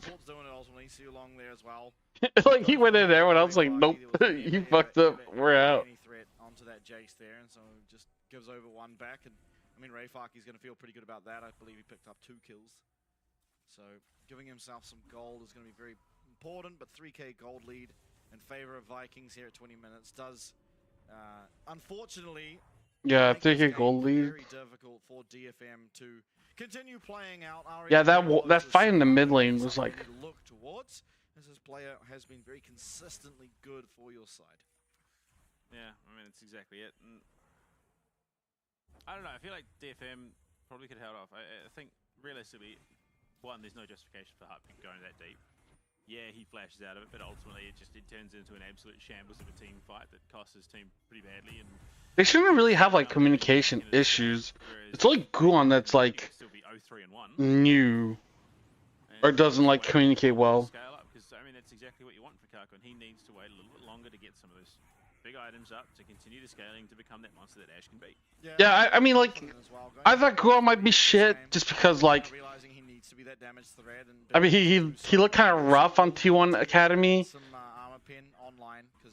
but like, yeah, I do think like when you're like in Korea, like there's no imports, right? So having to play with like an import support, I feel like that's like gotta be like pretty fucking like hard to do. Because support jungle like communication is like so important, but if you have a support that can't speak Korean, like it's such a new concept. He's looked a lot better. I don't think he's like amazing or anything like that, but he definitely does look a lot better than I thought he would. Like people were saying that like he was dog shit. Drastically determined by the Jace. He's now turned on its head, and Cassante is just the big bag bully on the schoolyard. For sure.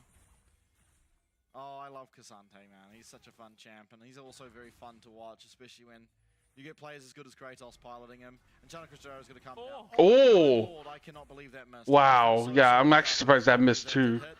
In will come the depth charge. It lands and lands a 2-man knockup. Ari's going to have to flash away. In comes Rayfarky, but Kratos has found himself in a peculiar... Oh, Cocoon! He was in a bad spot, but he's turning it around. They're kind of split. Dude, they're turning it. They're turning... What the fuck? Harp? Okay, now you don't have ult? Oh no, you helped. Rayfarky gave him an escape route. Oh. Okay. I thought that was gonna be really bad. 1 for 3 trade? Okay. Poor Shogun. No, get away. And he thought he was safe, and then Kratos just helps Ray over the wall. Oh, that's so rough. It looked like it was going to be the engage they need. Yeah. The mark, and Ray comes in from the side. Dude, Cocoon just walked into that shit. That's crazy. Guri taking too much damage, and Ray is just manhandling Xulong.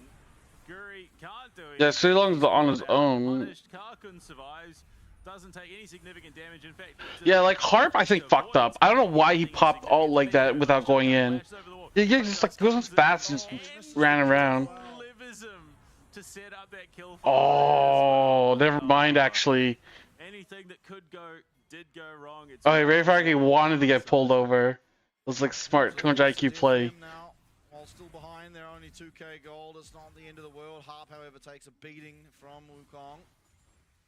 Still, Cardi, I mean, saving the day, really. I think if he didn't find the perfect shockwave there, probably all of them go down, but managing to keep Harp away from the rest of his team means that he was able to at least secure a lot of their lives, and this is very important. Though Shogun I don't. no longer have Flash, Kati also no longer with Flash, and a lot of ways to get onto those two champs. And Like, I don't think he like contests Otacon here. Or yeah, started. very dodgy for these two carries on the Vikings lineup. A lot of pressure around it. Found Ray Faki though, command shockwave. Oh. Cyclone's going to be there as well. The shielding is coming up for Ray Faki. He does manage to get out Oh! for the time being. Wait, Harp killed himself. No, he didn't. But that's a lot of health now. I thought Harp just killed himself there. As Ray Faki on minuscule amounts of HP means the other can't get started up. Now you do have a Varus. It's going to be very, very slow. Harp had absolutely no right to not only dive in, save Ray that way, but also to get out himself. And yeah, even MVK are like, actually, you know what? Let's leave it for now. Yeah, I didn't know like Harp if the Harp needs to do that. Like go in like that. That's kind of wild, no? Does exist is you do hinder your opportunity at the neutrals even more, right? The biggest problem with lethality Varus is oftentimes you can get ahead, but it's very difficult to find a timing where you're actually able to do the Baron. It pretty much relies on a clean ace, which you can find, but you know it's not easy to do so.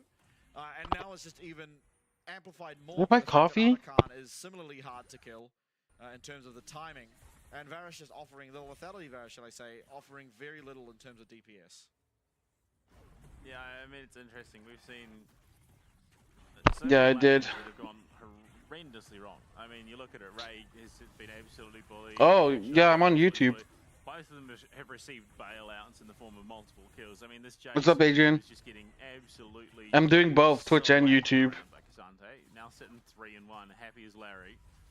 Dragon is going to be up, and there is an opening for Vikings to take that, which would put them onto Soul Point with Mountain as well. Which I'm experimenting with duo. See if you're DFM right now, you do. Or restream. Kasante and a Wukong, and I mean Nautilus to an extent with Mountain Soul becomes a much harder front line to deal with.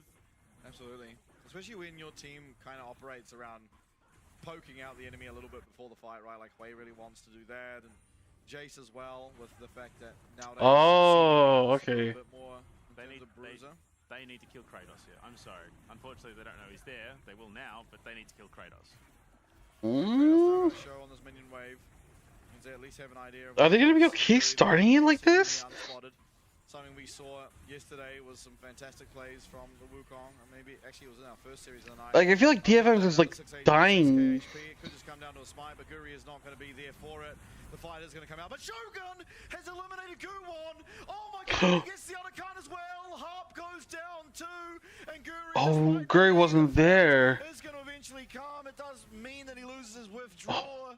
But oh my god, Guwon, all he needed to do was live a little longer. Not able to do so. Fuck. Gets taken out, gets withdrawn. He's now going to be able to come back from the fountain to the Baron. Ray Faki, however, not so willing to give it over. I'm trying. I am trying to not, give it to the voices. DFM were given so many opportunities to pull off, but Yeah. Vikings actually. I mean like. Throwing this one away. Aria in possession. They will. DFM should not be able to win this series or even win a game. I mean, they could have. Who did CFO 2-0? Was it both the LGL teams? Is that the only teams we actually beat 2-0? Like they knew Guri was in the back line. Yeah, it was actually. Holy shit. Guwon dives in, realizing that they'd well over. Like yeah, but he died too fast. And he's already so low. Oh. Yeah, you were given plenty of opportunity for DFM to back out there. I don't know, man. This play by DFM was so weird.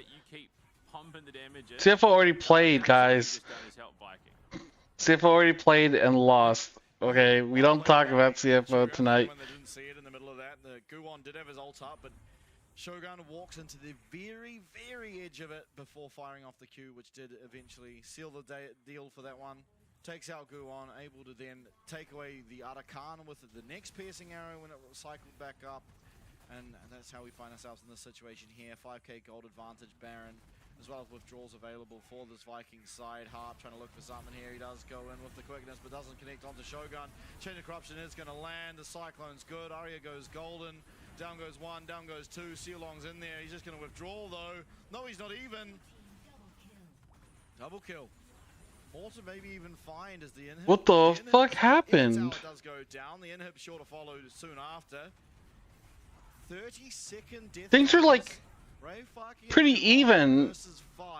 And now it's just like over? Fairly high HP with withdrawals. Vikings, it's 30 minutes in. They just end the game, right? Vikings might be just taking game number 2. Kratos making all but sure. Oh! Find the all out onto Ray Farkey, and that is one dead Jason. Vikings take game number 1. Oh dear. I mean, DFM were in such a good spot. Hey! Guon, obviously they knew Guri was in the back line. Guon says, oh cool, this is my chance to shine. And then evaporates in front of the lethality Varus, who all he has to do is, like you said, walk inside the ultimate. That was silly. To put it nicely, that was silly. That was very, very silly at a DFM to make that call that they did. And yeah, I think they know just how silly that was. Yeah, it's unfortunate, especially the game. It's gone for I mean, that's all you can do, just jam, dude. 26, Just being chillin'. And it's been a very slow-paced game, ultimately. There have been fights by that stage, but, you know, you've played the early game, nothing really happening for a long time. Vikings are somehow just finding themselves at 1k gold lead, 1.5k gold lead, 2k gold lead. You find a fight, bring yourself back into it, and then it's just one single misplay. One fight goes so poorly that the game literally just ends off the back of it, and that is just the situation we're faced with there. Yeah. I said about lethality Varus and not being able to kill a But like, yeah, like, look at this, dude. Just like, it's just like a straight line to the top. Like, one fight here, it's like over.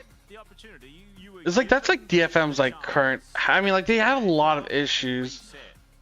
But they keep attacking it. They keep Arakan aggroed. They reach that threshold where Guon says, oh dear, if I don't go and try and force this, they're going to get Arakan because we've just set it up for them. He just dies. Like, there was no counterplay to that. Yeah, I mean, I have to look again, but I feel like having Ray Farkey deal with Guri, try and keep him away from the Arakan. I understand it, right? You're trying to keep the other jungler away, so there's no potential of a smite steal, and that means you're just guaranteed to get it. Yeah, but it's good in theory, but unfortunately, it just means like, you don't have a front line. you just got like destroyed, like trying to do Otacon. Like starting Otacon, I feel like it's like so bait. Because if you fight, like you take so much damage, it's like GG, it's over. We'll get to see a replay. I barely remember. Great start to the game for DFM in terms of this. They are able to find 2 quick kills. Harp as well, playing perfectly around his health bar, getting the heals, getting the shields, and double kill very early. I mean, that was also a kill bot lane at the same time, and also a death in the mid lane. But it's just unfortunate. Yeah, like I don't know why Harp like went in like this. Flash and then re-engages onto Guri, and it looks like it could be okay, but the Mercury Treads gets him out. Yeah, he like flashed onto Guri, but then Guri just like flashed into them. This was where, you know, like DFM were looking okay, and then this part was like, okay, this game is now a lot difficult, and Sealong at the end of this hooks in for whatever reason does also go down. I think a messy game, ultimately, from both sides. I don't think either one side played particularly to their peak. But even here, right, like, it feels like there should be some way that Vikings should win this, because remember at this stage of the game, they're up something like 4k gold. Yeah, I mean, if they're not split in that situation, 100%, Vikings just win that front to back. But it was just so split, Razor out to come and jump on Shogun, and then unfortunately Kratos decides, you know what, Shogun should just die here, why not? You know, continue the beat down on the Varus. They set it up with a kill on Arya. But that was a good fight. Dude, I think it's gonna just be another quick game. Like, the problem is, like, if Arya can't, like, get in a position to, like, carry, like, DFM has no firepower. Jumps in. I don't know, Ray Farkey needs to step up. He just needs to, like... Not only are they not there, be a threat. In the top tower. They are about as far away as possible as they could have been in this situation, purely for a jungle Wukong who just gets withdrawn anyway because they then secured the Artican. Yeah, I think ultimately maybe is okay if Rayfaki's there in hindsight, but just, yeah, you do need Harp. There was no peel for Guon, which is the problem, but I mean, all said and done, I think the closeout here from Vikings was expertly played. I understand, you know, at that stage, okay, what do we got to do? Harp's trying to find a fight that can eliminate the revives from coming through, but unfortunately, the wallet gap, the positioning on the fight, there was more of a collapse for Vikings. They're able to just steamroll through. In that situation, you got two teams, two team lineups that are kind of geared to just dive onto those immobile carries. If you are Harp in that situation, you have one role and one role only, and that is peel for Karkun, because he is all of your damage. Yeah, I mean, like, I don't know, dude. They've been struggling playing around Cochrane as well. There's a lot of issues, let's just say. Play the pocket Rakan. That's all you had to do. Yeah, I mean, who knows? It's a game of many things, League of Legends, but unfortunately for DFM, they do go down in game number 1. Signs of life, however, and we will head into a break now. When we're back, we'll see if they can fight back for the second game of the second series.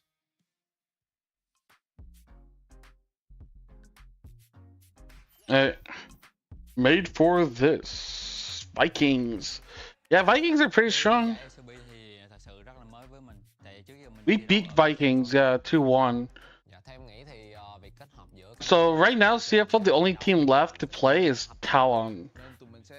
So we might finish this season 5-2 or 6-1. Hiện tại đội tuyển Viking Esports là có 9 thành viên và nổi trội nhất đó là vị trí của KT, đội trưởng của đội tuyển Viking Esports. That's right, CFO beat. Đội trưởng của em là một người trong game thì luôn là điểm dựa cho mọi người. Whatever, dude. Like, listen, CFO has good days, CFO has bad days. You know, strengths and weaknesses. Listen, a lot is happening, okay? You guys are just dumb. Trong game cảm giác côn rất là nhiệt huyết. Ngoài đời thì khá là nhây. Còn Chika đi mid thì mình cảm thấy bạn ấy là tài năng trẻ, thì điều đó để tiếp cho sự động lực của mình thì càng phải cố gắng nhiều hơn. Về cảm nhận đầu tiên của em khi mới vào team thì mọi người đều rất là thân thiện, cũng như là tập luyện rất là chăm chỉ. Em rất là bất ngờ về điều đó, nên là em cảm thấy bản thân em cũng cần phải cố gắng rất nhiều để có thể bắt kịp đồng đội. Với team của mình thì có 2 vị trí AD, Shogun. Yeah, but okay, but this is like a new CFO. Like, it's only top lane that stayed the same. New coach, new manager, like new players. Things will be better. Things have been better. You'll see it. You'll like actually see like, oh, CFO is improving. They're gonna win. Với những cái thứ mà ở trong game thì mình thấy rất là ok. Còn chỉ có những cái tính thì mình nghĩ thì ta suy nghĩ về điều đó thì còn phải tiến bộ hơn nữa. Còn hai support thì siêu long thì mình thấy khả năng chơi game thì mình thấy kỹ năng cao. Còn hiểu biết về game thì mình thấy anh Di sẽ chỉ cho siêu long những vấn đề đó thì càng tỏ sáng hơn. I'm not worried though. It's one game. For one series. It's win or improve, okay guys? Được siêu ác chỉ dạy.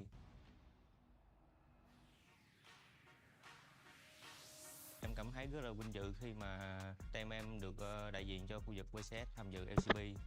Tại mình biết khi đi qua Đài Bắc thì tụi mình phải cần tập luyện rất Give some action. What are you talking about? Guys, please don't just make up things, okay? Comprende? Đội của em đã tập luyện rất là chăm chỉ, cũng như là toàn bộ các thành viên đều hướng đến chức vô địch của LCP, nên em nghĩ đó là điều quan trọng nhất giúp cho đội của em chắc chắn sẽ giữ được cái slot này. Thì em muốn gửi lời cảm ơn đến tất cả các bạn fan của Viking là hãy tin một mình nhé, một mình sẽ làm được.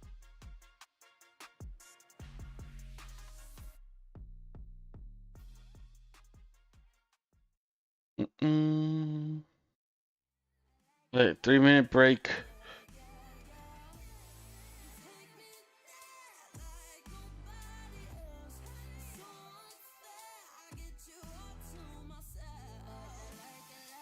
You weren't worried today versus TSW? I was always a little bit worried. Like, TSW is not a dog shit team. They've been improving a lot. They have like a unique style, you know, unique champions. Yeah, it's a little bit worrying, you know, like, oh, maybe they can upset. It's called an upset, guys. You know? Sometimes, you know, things weren't like, something was wrong. Maybe, you know, we played our worst and they played their best.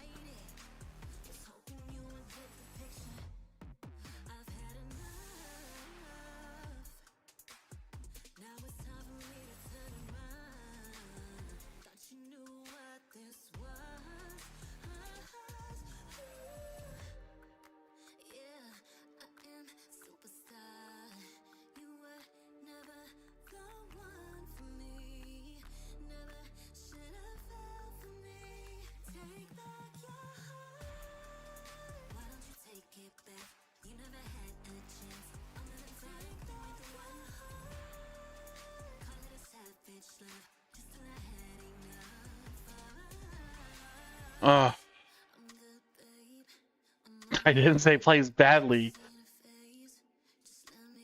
You guys are just trying to like, listen, you guys are just dumb, okay? That's all I can say.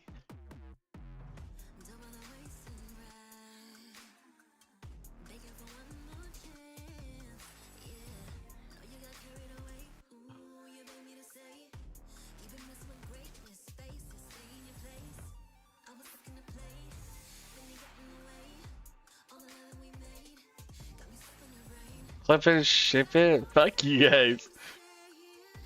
You guys, listen. SR is dying. Okay, there's nowhere for me to go.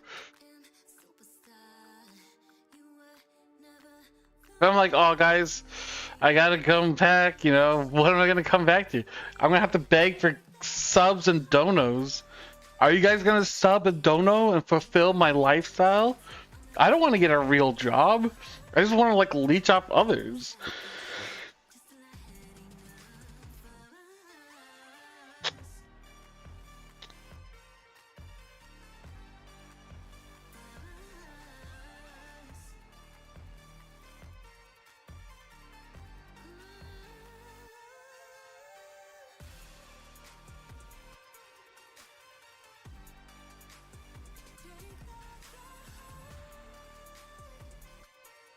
Oh yeah, make a GoFundMe. Hasn't GoFundMe even like done anything?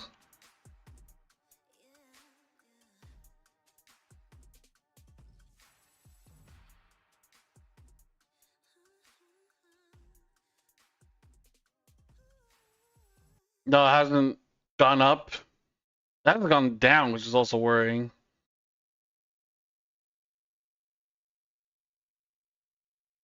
Dude, someone donated $500. Game number 2 of our second series of the night here. Vikings up against DFM. Vikings leading 500, 200, 100, 100, 100, 10. Yeah, I would be like a 10. Like, dude, I don't believe in this shit. Starting OnlyFans, that shit ain't making any money. Fun fact, both opening games of the evening, we've had a deathless Cassante as well. Oh, there you go. So it's a good, it's a pillar night for Cassante. Yeah, Cassante's eating good. That's what we like to hear. Back into the draft, gonna ban away the Zyra from Guri. He's had a good game on that, I believe. And then the Nocturne Corki, other side of things. Callista Vi taken away. Yeah. Dude, Noctis is poor. He spent all his money on Amaranth. We were talking about the break. We haven't seen enough. Hasn't given me anything, by the way. But he's, you know, he's donating some of his Amaranth CEO. Won't be my CEO. Won't help me out. I don't know. This is, you know, doesn't want to help me out and be my friend. Yeah, very strong laner. Definitely will be looking, I imagine, to be directly. I tried, but he doesn't want me. The response is the Ambassador for Kratos alongside. Oh, Sejuani Yone. Here for Shogun. Hey, it's open? I mean, look, Misfortune when played. Yeah, it's open.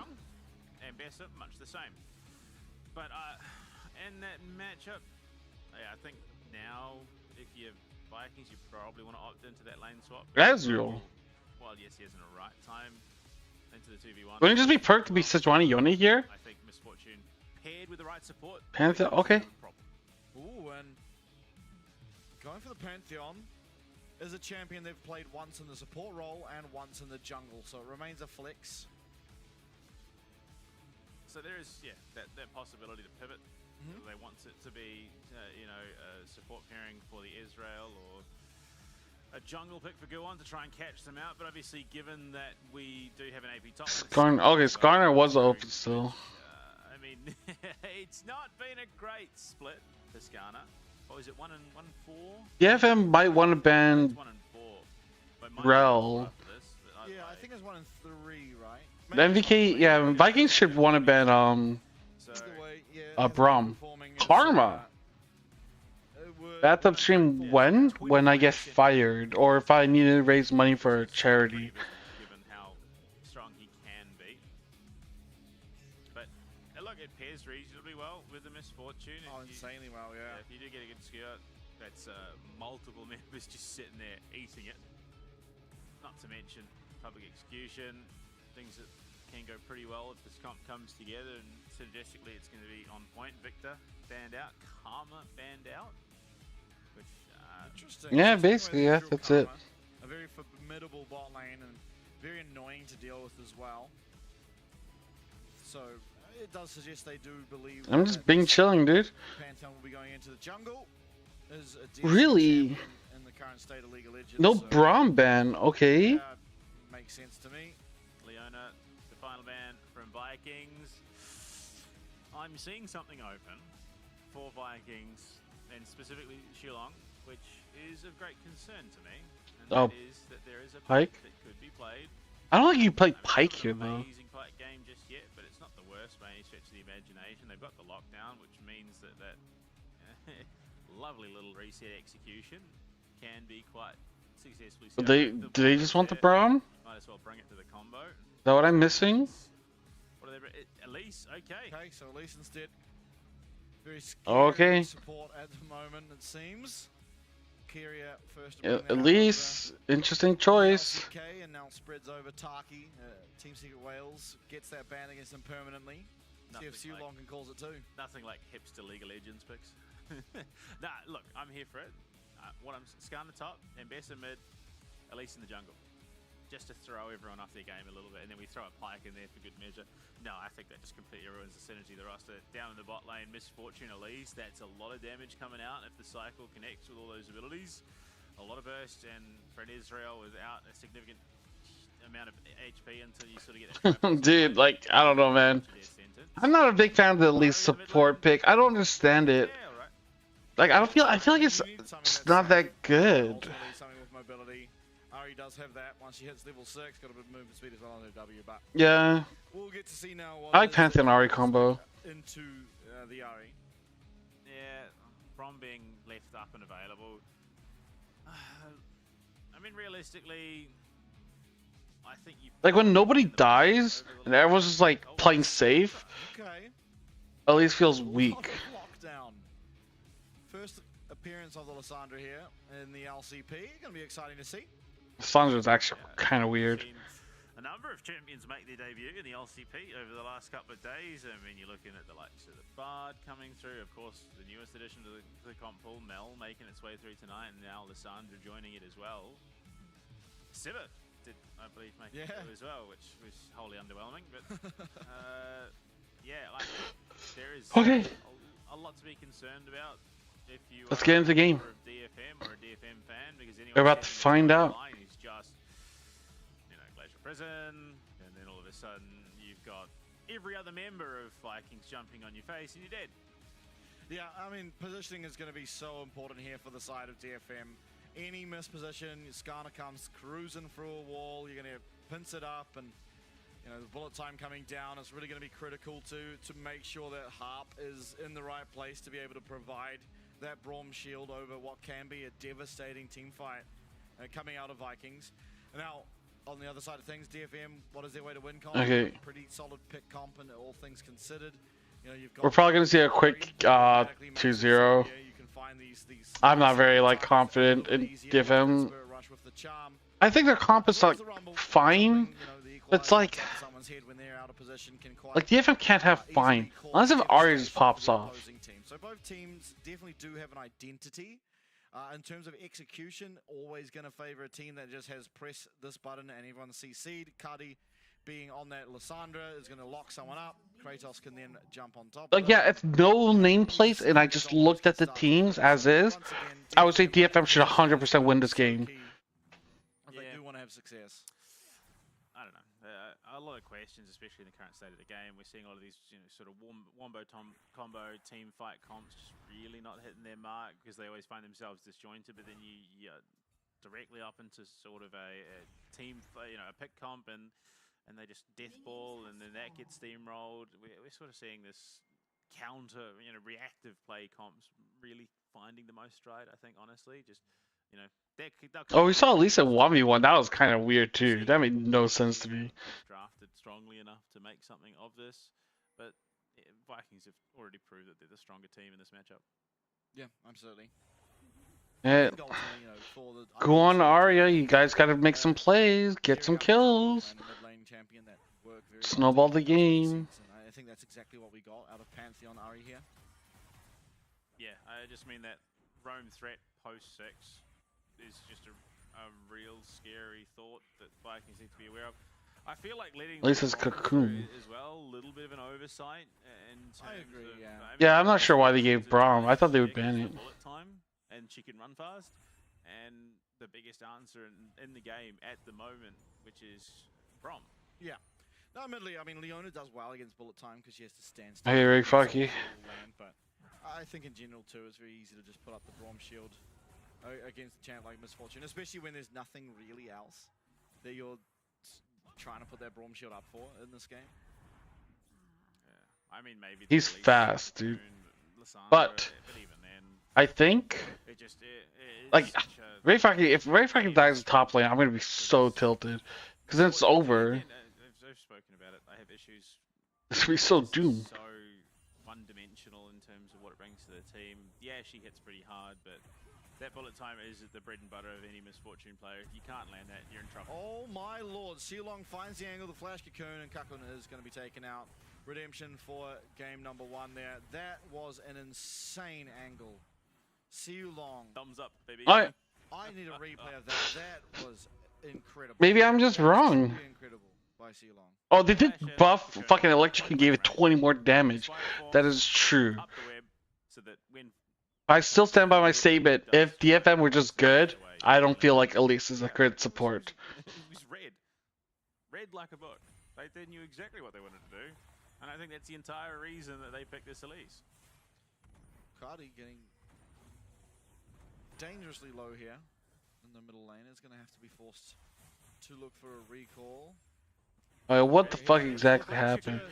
He just flashed? Oh, like that was the entire setup for that play. The only way you get out of that is Essence Shift Flash, which Kakun decided to hold on to his flash. Which, to be fair, probably not the worst idea, given that you were more or less dead. Yeah, absolutely. I think it was level 2, so I don't know, Kakun. I take that back. Israel does take that ability level 2. So yeah, I think LJL is just the worst of the minor regions. Nothing short of milliseconds. Oh, I'm so here for the Shulong psychological warfare. Thumbs up emoji every time he lands a cocoon. Yeah, that's gonna get under your skin. Like, I don't know, I've always been negative on like LJL though. You remember no, it's just Teemo global laugh. Like, you remember the Dyrus? He bound his laugh to his E key, so every time he flipped someone, it would laugh. Yeah. Or, I mean, any good Nunu player, or Nunu bot player rather, and doesn't quite have the same effect on the other skins. Blitzcrank laugh, yeah, any one of those ones that just... Yeah, you can't milk those. Yeah. Oh no, that's actually so bad. Kratos is going to get the slow, and then it's going to be one very dead Rumble. 1 kill now away from the feat of warfare, and Harp is getting an absolute beating. Yeah, just slight diffy in the hands. Yeah, there's not. I don't know. There's not really much you can say about this game. Deep vision will be spotted out now by these It's just like, yeah, they just don't have good enough players, and there's not a good enough team. He's got 6, so now can look to start roaming. That Spirit Rush. Like, I think Guan Arya are fine, but like, I don't know, they got fucked by their 80k situation, so it's hard to be like too negative on DFM. But like, would they be much better with Mion instead of Kakun? I don't know. Exactly where we expected. Absolutely. It's hard to say. VCS fans eating good tonight, getting to see both their teams compete. Shout out to the VCS English broadcast. I was a fan of that. They still do that? Getting a little bit lippy here against Ray Farkey, and Overheat will make him pay with a vast majority of his health. Does have public execution available to himself. Could look for something aggressive. There's all sorts of funny things happening with the lane assignments currently. Shogun going to be like, yeah, I'll be taking that kind of minion. Thank you very much, Cuddy. I mean, look, it's 80. Oh no. That's a rumble without flash. Now admittedly, They don't have. Okay. does not have ult, but Kratos certainly does. Equalizer is going to be good, but not good enough to keep him alive, as that is the feats of warfare. Thankfully, Hey. they do manage to find a rogue. They got it at least. Spider that is almost the size of those we find in Australia. Arya now going Ew, dude, fuck Australian Spider. What are you doing, Arya? Please don't fucking end. the kill. Now Harp looking for this Ambessa. We will have the dash. Does manage to just get out of harm's way. I mean, look, that would have been a big kill. And so Shillong. Yeah, Shogun says, yeah, you're on your own, mate. They do commit 2 flashes nice. to make the kill happen. If what's it called? If Unipon was still on DFM, I'd be so depressed. Because I really like Unipon, so I don't want to watch him get fucking inted. Lovely little items, and we'll back off again. DFM take the 2 grubs, walk away. Like, I like Ray Farkey, I like Arya, but like, fuck me, man. Ray Farkey, you are not playing well. You gotta fucking like hunker down, grind some solo queue or something. Yeah.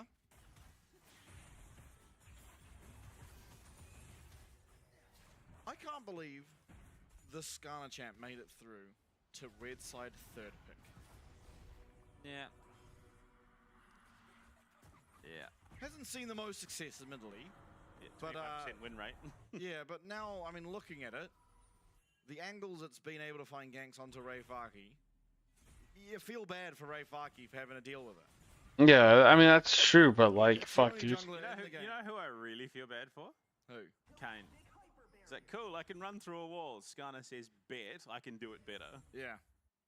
I can run through that wall and actually do things for the first 20 minutes of the game. Rather than die level 4 under your opponent's tower. And It's so doomed. I mean, for DFM, it's not the worst spot to be in, but realistically... I mean, I feel like this game's like getting worse and worse. Like, I don't know how they would turn this around. Like, maybe look for... missed it as well. Showing us the mechanics, really. You would have died if that landed, actually. No, that's Flash of Cleanse. Maybe not. You would have burned Summoners. With the advantage that Guri has secured for Kratos on the Ambessa. The 1-2-1 split. Mid lane is up in that top side. Now, 80 carries in the mid, trying to put some pressure onto these towers. But I mean, oh, fuck me. Has not had a support with him for the better part of 2 minutes now. Just speaks to... Yeah, oh, okay, at least she'll say 5. 7. So, he's got bullet time, he's got everything you really want in the situation. I'm not sure about this Lysandra pick. It's going to be a lot of damage coming out on them. Dragon. It doesn't feel like it's done much. 9:30 into the game for our first Dragon. Yeah, Arya not here, does have teleport if they do want to contest it. I wouldn't think it's a particularly good idea. They do have a lot of strength in, you know, early game Pantheon, and he did pick up a kill. There's also an equalizer, and Vikings realizing that this isn't as simple as they'd like it to be. Wisely backing off for the time being. The smite is going to be there. The execute that Guwon has on the Pantheon means at least the first Dragon of the game will go over to the side of DFM. Teleport even coming out now from Arya to match this top side to... I mean, Rumble's kind of far behind, dude. Holy shit, Ambessa has a complete item and Rumble doesn't. Which is jumping on him. did decide to go for a fight. Okay. Shulong Fancy taking a feet. lot of Nice. damage there from Ray, especially with Hart. Misses the cocoon and pays for it. And with his health bar. I don't know what the fuck's going on with me now. I guess it is almost 11 p.m. Are in the top side. Didn't find it, unfortunately. Bit of chip damage, but nothing much more. I lost all my fucking soul from the first series. So you can finish it off. Next lot of void grubs, 45 seconds out, and Hart down the spot site. So, I mean, look, I suppose the one benefit of having an Israel ADC is that you don't have to babysit them as hard. Yeah. Probably the safest AD carry in the game on the Israel. Yeah, probably. Pretty safe bet. Maybe Caitlyn, I suppose. Does at least not care about hitting level 6? I don't even know what the fuck what leveling her ult does for her. Yeah, it's a lot more effective than Dude, I haven't seen Elise in fucking forever. Caitlyn's 90 caliber net and dash. It just Like, I don't know where the Elise support. Like, it comes up every once in a while. Like, it just dies away when people realize, like, I don't know, man. This kind of sucks. Yeah. But Karkun has gone back to base, got himself some mana, he's got that tier working up, and he's on his way to his Triforce as well. And the big items coming out, clips up in that top side for Kratos. There's 2 kills, Heartsteel, Fury, of course, in the jungle, and then Sundered Sky. Holy shit. Things just keeps resetting. They have the collapse. This might be rough. Oh my god, that heart promo shit. Okay. Oh my god, Rick Farking's popping off. He's got a triple kill. Oh! Aria! For Shogun, and just like that, it looked like such a perfect. Holy shit, DFM arc. Dude, Rick Farking popped the fuck off or something. I don't know how the fuck he got a triple kill like that. 12 minutes in. So Cardi didn't get the ult off. Ruinous. It could happen. It's not gonna happen. No, we've had 13 kills at 14 minutes, and that wasn't enough, I do believe. But yeah, Cardi couldn't get the ult off there. So once you go to the replay, curious as to why. Yo, Dex, what's up, man? See that prison come out. Here we go. Yeah, weird. I mean, he was up at a fantastic place. Whereas Yeah, that ult. Comes in from the backside.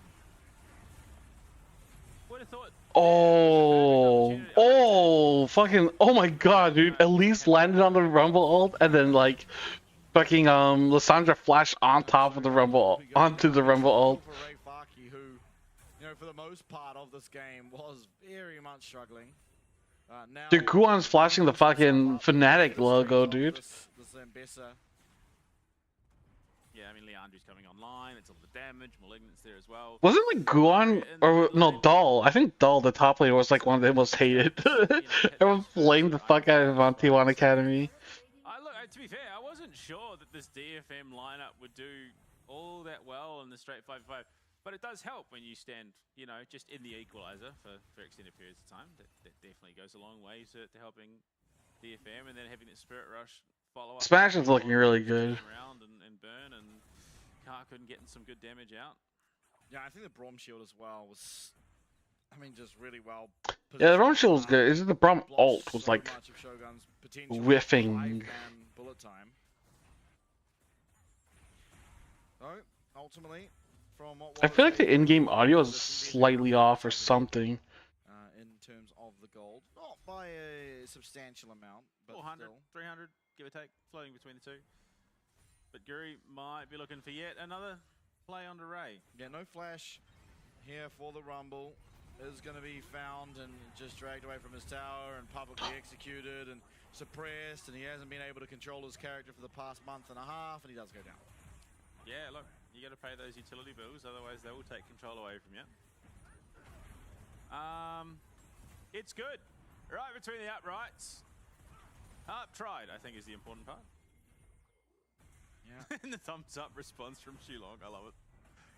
Able to navigate around that. It was scary. I was a little bit worried for Shogun there. Didn't have the cleanse into the flash, and I've seen what happens to AD carries in those positions many a time today. It's right. He's not a Varus. It's fine. Fortunately, there is going to be no more Varus in the series. Caddy picking up the Blackfire Torch. Ray gets himself his boots. I mean, look, yeah, you kind of need to go to the Merc Treads. So I need to watch LCK. Blue team, second Drake. Mountain. Dude, it's hard to like co-stream like minor regions in Asia. Because you're competing with like LPL and LCK, man. Like going back and watching the VODs and stuff. Like so much to watch. Usually I watch like one like region and then I watch VODs for another. Ugh. Of course, they are in the gold lead for the time being. Harp gonna find a way onto Long, who is gonna lose the flash. Dude, is Vikings gonna lose because they picked some fucking trash support? And then, like, I don't know about the fucking Sandra mid, dude. Ugh. I mean, look, it was Harp like last game, so it's about time Long made some mistakes and stepped out of position.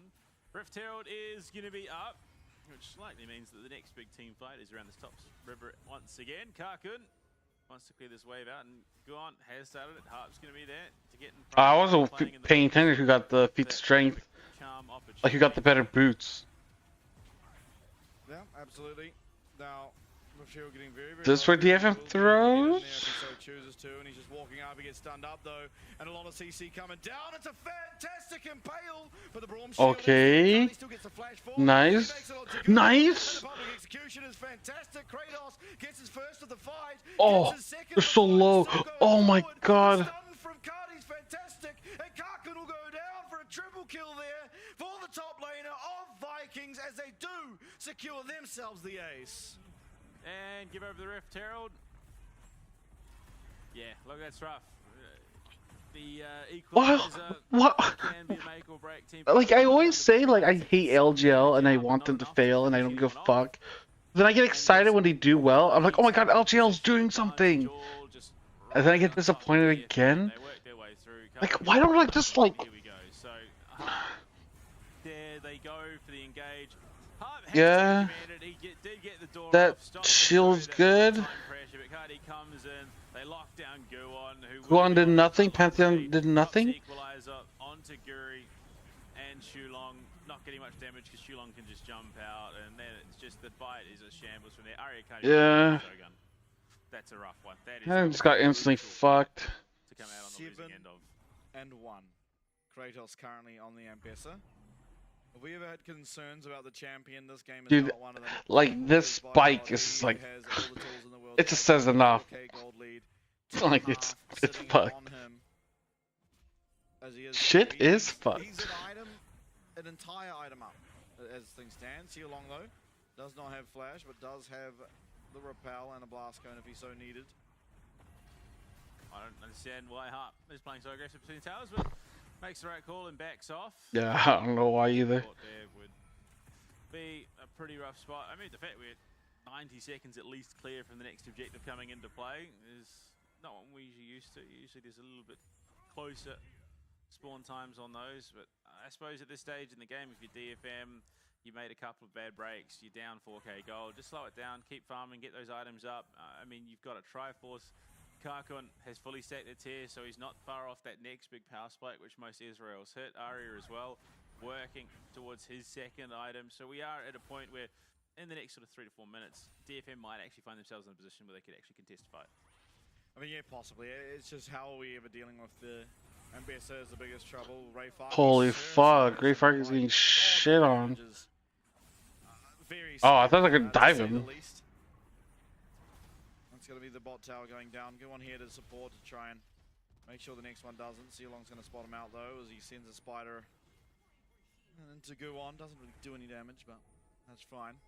Oh, half on a choke point. Half on a choke point, buddy. That is not where you want to run.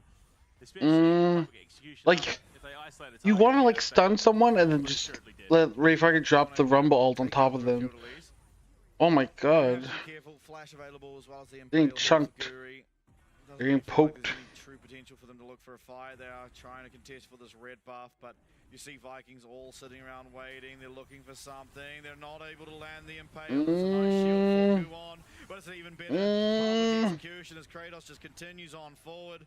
Oh, Ray Fark wasn't even there. Look at Karkun trying to do anything in the bot side, but Guri comes on in. He's going to be able to tank up this tower for quite some time. Not enough time to get the kill, but still enough to get rid It's always voracious Otacon. What is wrong with this? that is going on as well. Sealong able to confirm himself a kill onto Harp as Vikings getting their cake and eating it too. Yeah, the Storm Surge coming out. I mean, that is how confident Shulong is. He is now building as the team's secondary AP carry. Yeah, and nothing else Elise can do. Oh, that's There's true. literally no other items that work with her kit, but I think what's astonishing is how quickly she's got to them. Ultimately, you're looking at Like, I thought they who has changed it a little. a Kindle gem and a Forgotten Idol or Forbidden Idol or whatever it's called, versus an entire Storm Surge. I mean, Yeah, like, I don't know why they're contesting a red buff. in a choke and publicly executed. Really? Oh no. Oh dear. Oh. Yeah, thumbs up. Thumbs up. And no Ruinous, unfortunately. Did you just... Despite the best efforts. Arya going aggressively, in comes the Grand Skyfall, and Okay. have access to that frozen tomb to get himself back out of harm's way, but Hey! come and collect the snipe, and that's one kill going down. But keep your eyes peeled on the top side. In will come Kratos. Public execution available. Will he just absolutely send it? Yes, he will. It's on to Rayfaki, but he's charmed, he's stunned, but he's still going aggressive. He still has dashes. He's very low. It's a bullet time that does get majoritively stopped up by that Braum shield, but still enough to kill out Guwon. And Kratos not with the impact he'd usually have. He does get CC'd for a long time, but admittedly he does make it out. Nice stun from Sealong, but even a better answer with the Glacial Fissure. Oh! My God, he will go down, but Shogun. I mean, Oh, the double up killed Rumble and Ezreal. Yeah. This is another... Hey guys, let's look at next split. Unfortunately, Harp again, just for the not even just Harp, DFM as a whole, overestimating their capabilities in these situations. That fight down on the bot side blue jungle, then leading into this situation where they've overstepped their bounds just for a tier 1 tower. Ray gets jumped on. Everything's dropped to try and survive, but Kratos able to get out and eventually teleports back in, and we can see Otacon taken without a single threat or care. Okay. Yeah, Like... the team's backing. I mean... And he's like, no, we got this, guys. DFM beat, Chiefs already, so... double up there from Unfortunate to finish it off. I mean, yeah, No. Vikings very Just in a good spot. 8k gold lead. Yes, they're down 1 dragon. That should not really play a part of the... It's not even like they need to win a series. Like, winning one match is, like, pretty good. Otacon picked up here by the side of Vikings. And last time we saw them with this, it was on the same time as Baron, and they were able to end off it. I think much the same here could potentially happen. Sealong jumped on though. That's going to be him biding time. The withdrawal does eventually come through. They're not gonna take out that pink one. He's going to be sitting there for about 10 seconds, and then he'll be back again. So far from the end of the world. Karkun still does not have the Mummy. Wow, actually, I didn't notice it. Oh, they're so far behind. Like, I don't know, man. Like, they had like a really good fight. Then they followed up by having a really bad fight. 80k roll is showing. It is definitely showing. The wallet gap is certainly there. Like, I mean, itemizations. would it have been? Okay. Yeah, Would it have been worse if they just went Rumble, Sejuani, Yone, like first 3, and then just like, okay, let's see. Like Kakun, you're a fucking autofilled 80 carry. Just play like play fucking Sivir and just I don't know, be bad. Like I don't know, man. I don't know what you would draft in this situation. Like it's not Kakun's fault, right? Like I'm not trying to say it's like it's his fault that he's in this situation. It's not really his fault. Someone had a medical issue and he's stepping in.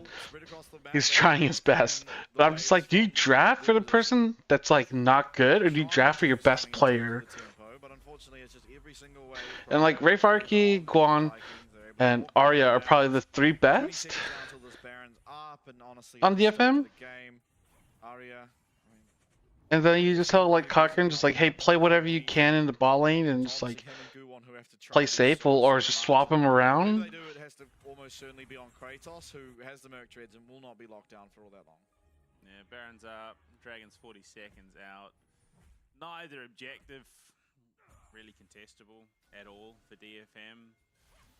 I think the best you hope for is Viking start it, you then try and come in and wombo them out and take it for yourself, but even then, I think the likelihood of that is pretty low at this stage. And there you go, finally, second item, power spike coming in at 25 minutes for the Israel. That's a rough spot to be in. Definitely, especially considering the third item and the Infinity Edge now finished from the Misfortune. Just going to hit that much harder. Ultimately, I think the play for the game now for Vikings is just to start hitting the Baron, and if DFM want to try and contest it, you just turn. You just get off the Baron, look for the fight. Flash, you've got Impale, you've got Cardi with everything up. Only Shogun missing flashes. I mean, Sealong as well, but at least can die.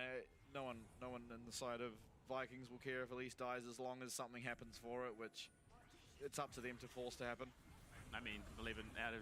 Oh, Equalizer, everything's used here. Sealong getting very low. Arya might find his way onto Shogun. And he Okay, that's actually not that bad. Can he find his way onto Arya? Yes, he can. It's Azonya's there. It's Oh. a really nice find. A great collapse for the side of Oh, actually, that's really good. Oh, wait, what the fuck is Cardi doing? If he wants to even look for it, but no, there's no way he will. What the fuck? Fantastic collapse from DFM as Vikings now maybe giving up. I'm not gonna lie. That collapse looked shit. I'm surprised it worked. Like, they went on, like, at least. I was like, oh, they're wasting everything on useless support. DFM turned this on his head, and they will start up this Baron. They have all 5 members. Kratos, look, there is probably a world in which he does wipe the entire team on his own, given how far ahead he is, but he's not going to risk it, knowing full well it could cost them his base. I don't know how DFM got away with that. Well, it's just, I mean, the one we were thing... about to see. So yeah, it was just the fact that they figured out they had the 5 versus 3, take down Sealong, take down Shogun. Yeah. Cardi also Yeah. teleported really far away. He teleported into what is essentially... Yeah, I don't know, like that flash, I think just ults, I don't know why he cleansed. I don't know if there was anything to cleanse, but... Kratos not able to find a way in there, and I think wisely choosing not to, else probably going down and losing substantially more. Ooh.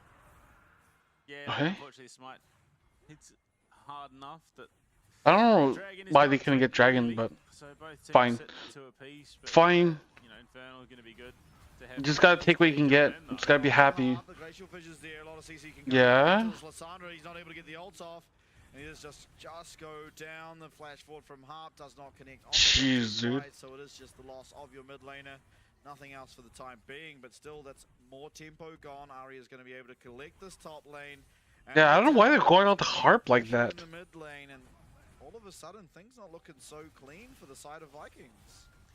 I don't know what sort of cognitive dissonance psyops nonsense DFM's got going on, but they have completely just, you know, discombobulated Vikings who suddenly feel like they don't even know where they are. They've really rebounded back into this game. They're going to take the top. Yeah, I thought it was over. I wasn't really paying attention because I was like, oh, they're done. Like, you know, what should I do later? I was like thinking, like, should I order food? I'm hungry. I'm sleepy. You know, like that kind of shit. I wasn't like paying attention. I really thought it was doomed. In the back pocket of the AD carry and of the top laner, it's the other lanes that are suffering. You're seeing Arya in particular. He's kind of the antithesis to, you know, Kratos and Shogun. And it's really going to come down to a lot on what he can do to get this one across the line, but at least the side of DFM have set themselves up with an opportunity here in game number 2. You only get a few of those. Only few and far between the avenues back into a game like this. And DFM have found it, and not just once, but twice, compounded upon it. They are posturing. Can they do anything? Blue side, red team jungle. They really need to fight around Kratos, do the side of Vikings. At the moment, Baron is going to be despawning in 30 seconds. Yeah, Baron Buff's running out, but they got a lot out of it, so it's not that bad. For the time being, will no longer really exist. It's the burn Okay. down on that tower. Okay. The cannon minion as well as... Oh, what a steal. Yeah, nice. Still Grum. Really, 80 gold, something like that. I mean, it definitely feels like we are sort of getting towards that a meta game which will have, you know, cheerful wood energy in just a moment. I think DFM, I think if they're smart, they sort of say, well, we can't need to play for one of the objectives coming up soon. I want to know what items they have. Third Drake for either team really does a heck of a lot other than giving Vikings more damage output. But, I mean, it also feels like it could just coin I wish they would bring up the scoreboard again. and the game's over. Like, I keep thinking there's going to be a fight, but... Guwon with the Guardian Angel for himself means that he is able to have that second chance in a team fight, which, you know, we'll see what impact that does play.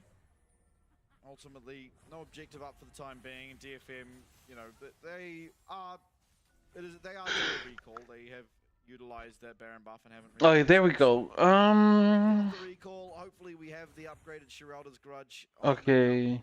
Not bad. Jungle mid have 3 items. Top is... I don't know why he's building a orb. You'd hope so. I don't know what healing he's trying to reduce. You'd hope so, but 2 minutes out from the Baron, 90 seconds from Drake number 5. Yeah, he does have it. Nice. Yeah. Okay. That's good.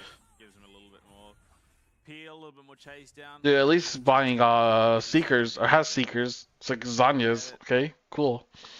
04 and 9, Mikati in the mid lane, so the items are coming, but definitely I think for both mid laners definitely is slower than I think either of them really would have liked. Both have Zanya's. Well, actually no, sorry.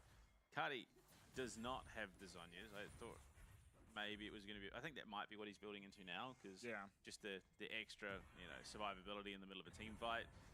But DFM feeling like they can't quite take the leading role in this matchup, but Viking also feeling like they can't take it away from them just yet.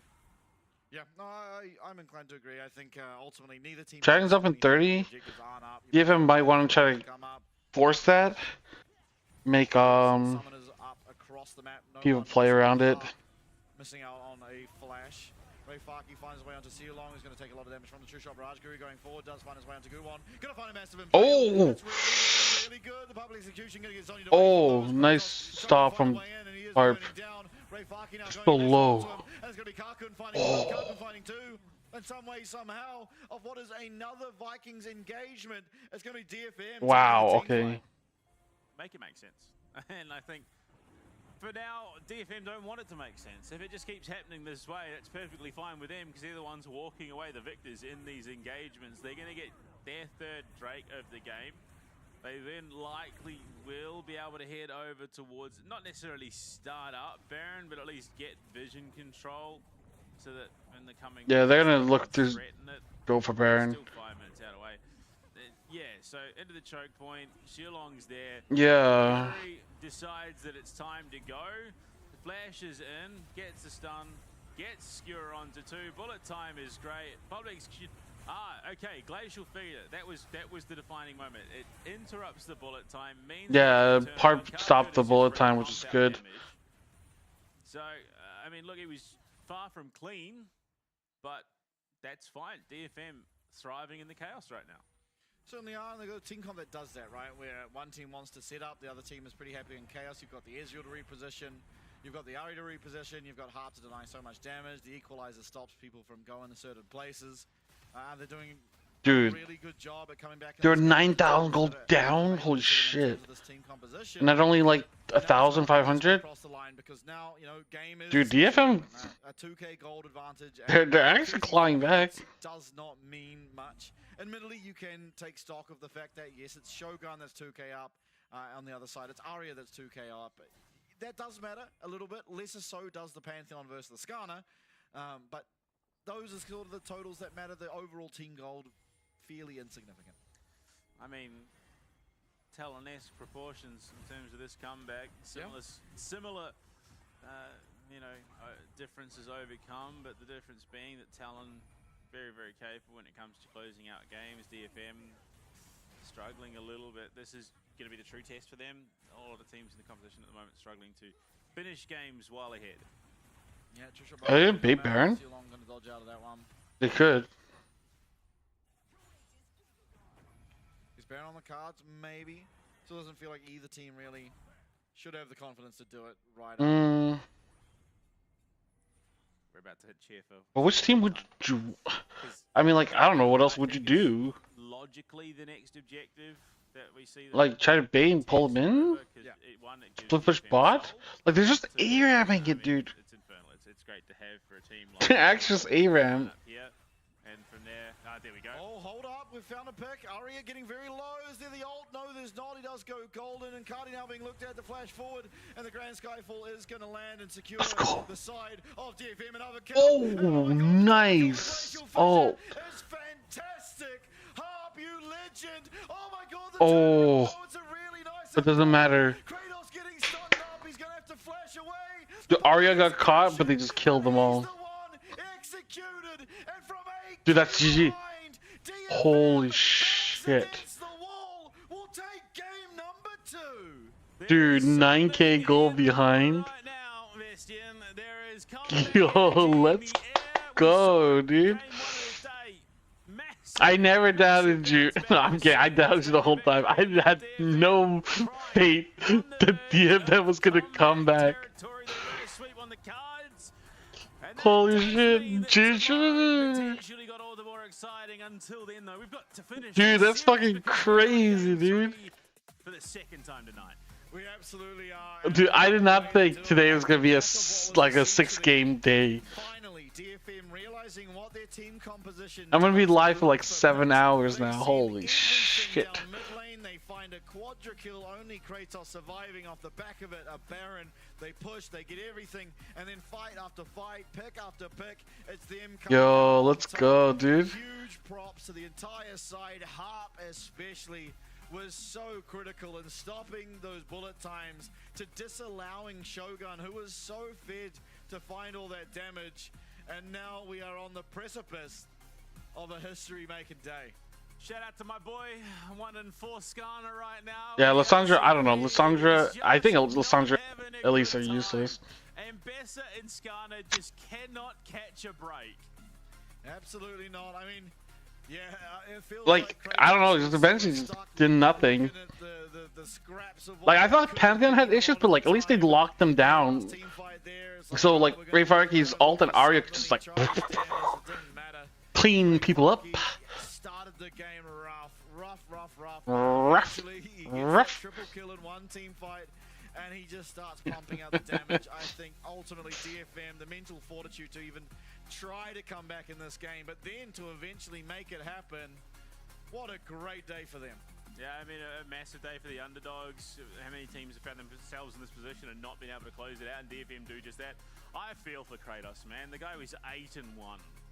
And then just to not be able to turn that into a victory, and Ambessa that far ahead, not being able to close the door on what was a phenomenal game for him, that hurts. Game 3 is gonna be interesting. But hey, you know, Vikings just lost the game with trash picks. So, in theory, the next game, they'll be fine because they don't have trash picks. There is so much going, and like this game, there was just so much going on. Yeah, absolutely. Like, yeah, this Ray Farky is like, dude, look at them, dude. Like, Caddy just flashes onto it, fucking at least lands onto it. Like, what? First death and only death of the game for a long time. But so good. You know, you have to say, at this stage of the game, Vikings were already very far ahead. Unfortunately, nothing happens. Another great bullet time, another great look. This one Here, I was like, a lot better, and Kratos picking up a lot of kills off the back of this one. they can. Still, you know, okay, Vikings, they probably just run over this game. Yeah, I thought so too. It's good to see. I mean, a lot of teams have struggled with target priority going. Yeah, this was like, I was like, what the fuck are they doing? They died for like trying to get a red buff. It was an absolute mess from about the 15-minute mark onwards. But DFM, you're inside your base, man. You can run a little bit further for security. And What the fuck? I didn't know you could do that. Kratos definitely found himself in a position where he felt in desperation needing to make these plays, and ultimately those plays were just not on the money. And yeah, like it's a rough gig. It's a rough gig. And like I thought for sure from this point. Yeah, like yeah. 3 of his teammates are sitting there under tower recalling, and he said, I thought so too. Let's go and fight some more. And then he dies. And then everyone else dies as well thereafter. And then like the double up got both of them. Oh. This was it though. Cardi teleported way too far away. If this. Yeah. This. And then watch Cardi. Cotty just like walks up, is like, "Hey guys, I'm gonna flash in ult Pantheon that's full health and then die." This is a very different team fight. You saw the health totals at the end of it, but I mean, what could have been was not. Here as well, I mean, the Rumble's best friend, the choke point. Yeah, another great ult from Harp. I mean, Harp, for my money, kind of carried this game.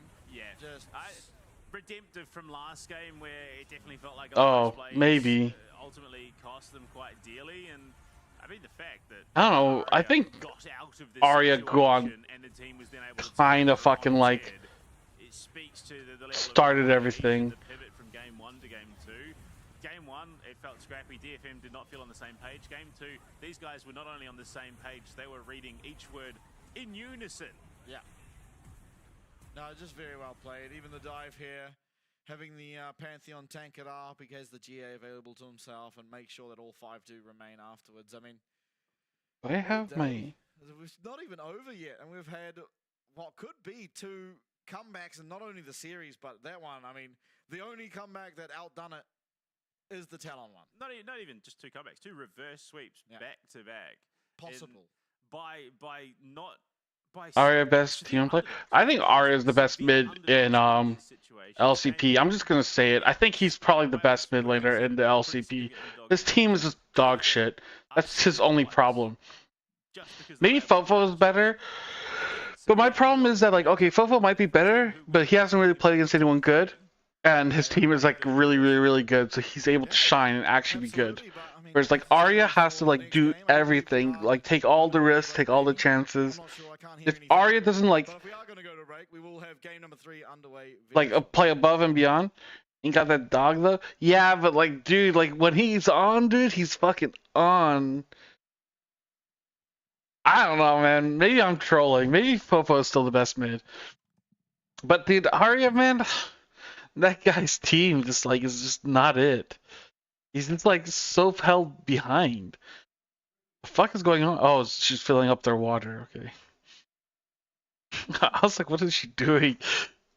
They had like a water bottle. She was like picking up cups and putting it back down without doing anything. Are we going on break? What ranking Honky would be for mid laners? I think I had him 3rd. Like right now, right? Right now 3rd, but you know, end of the year 1st. Like the idea is that everyone by the end of the year will be 1st. Yeah, Honky would probably be 3rd or 4th. I would say anything lower than 4th, I think is trolling.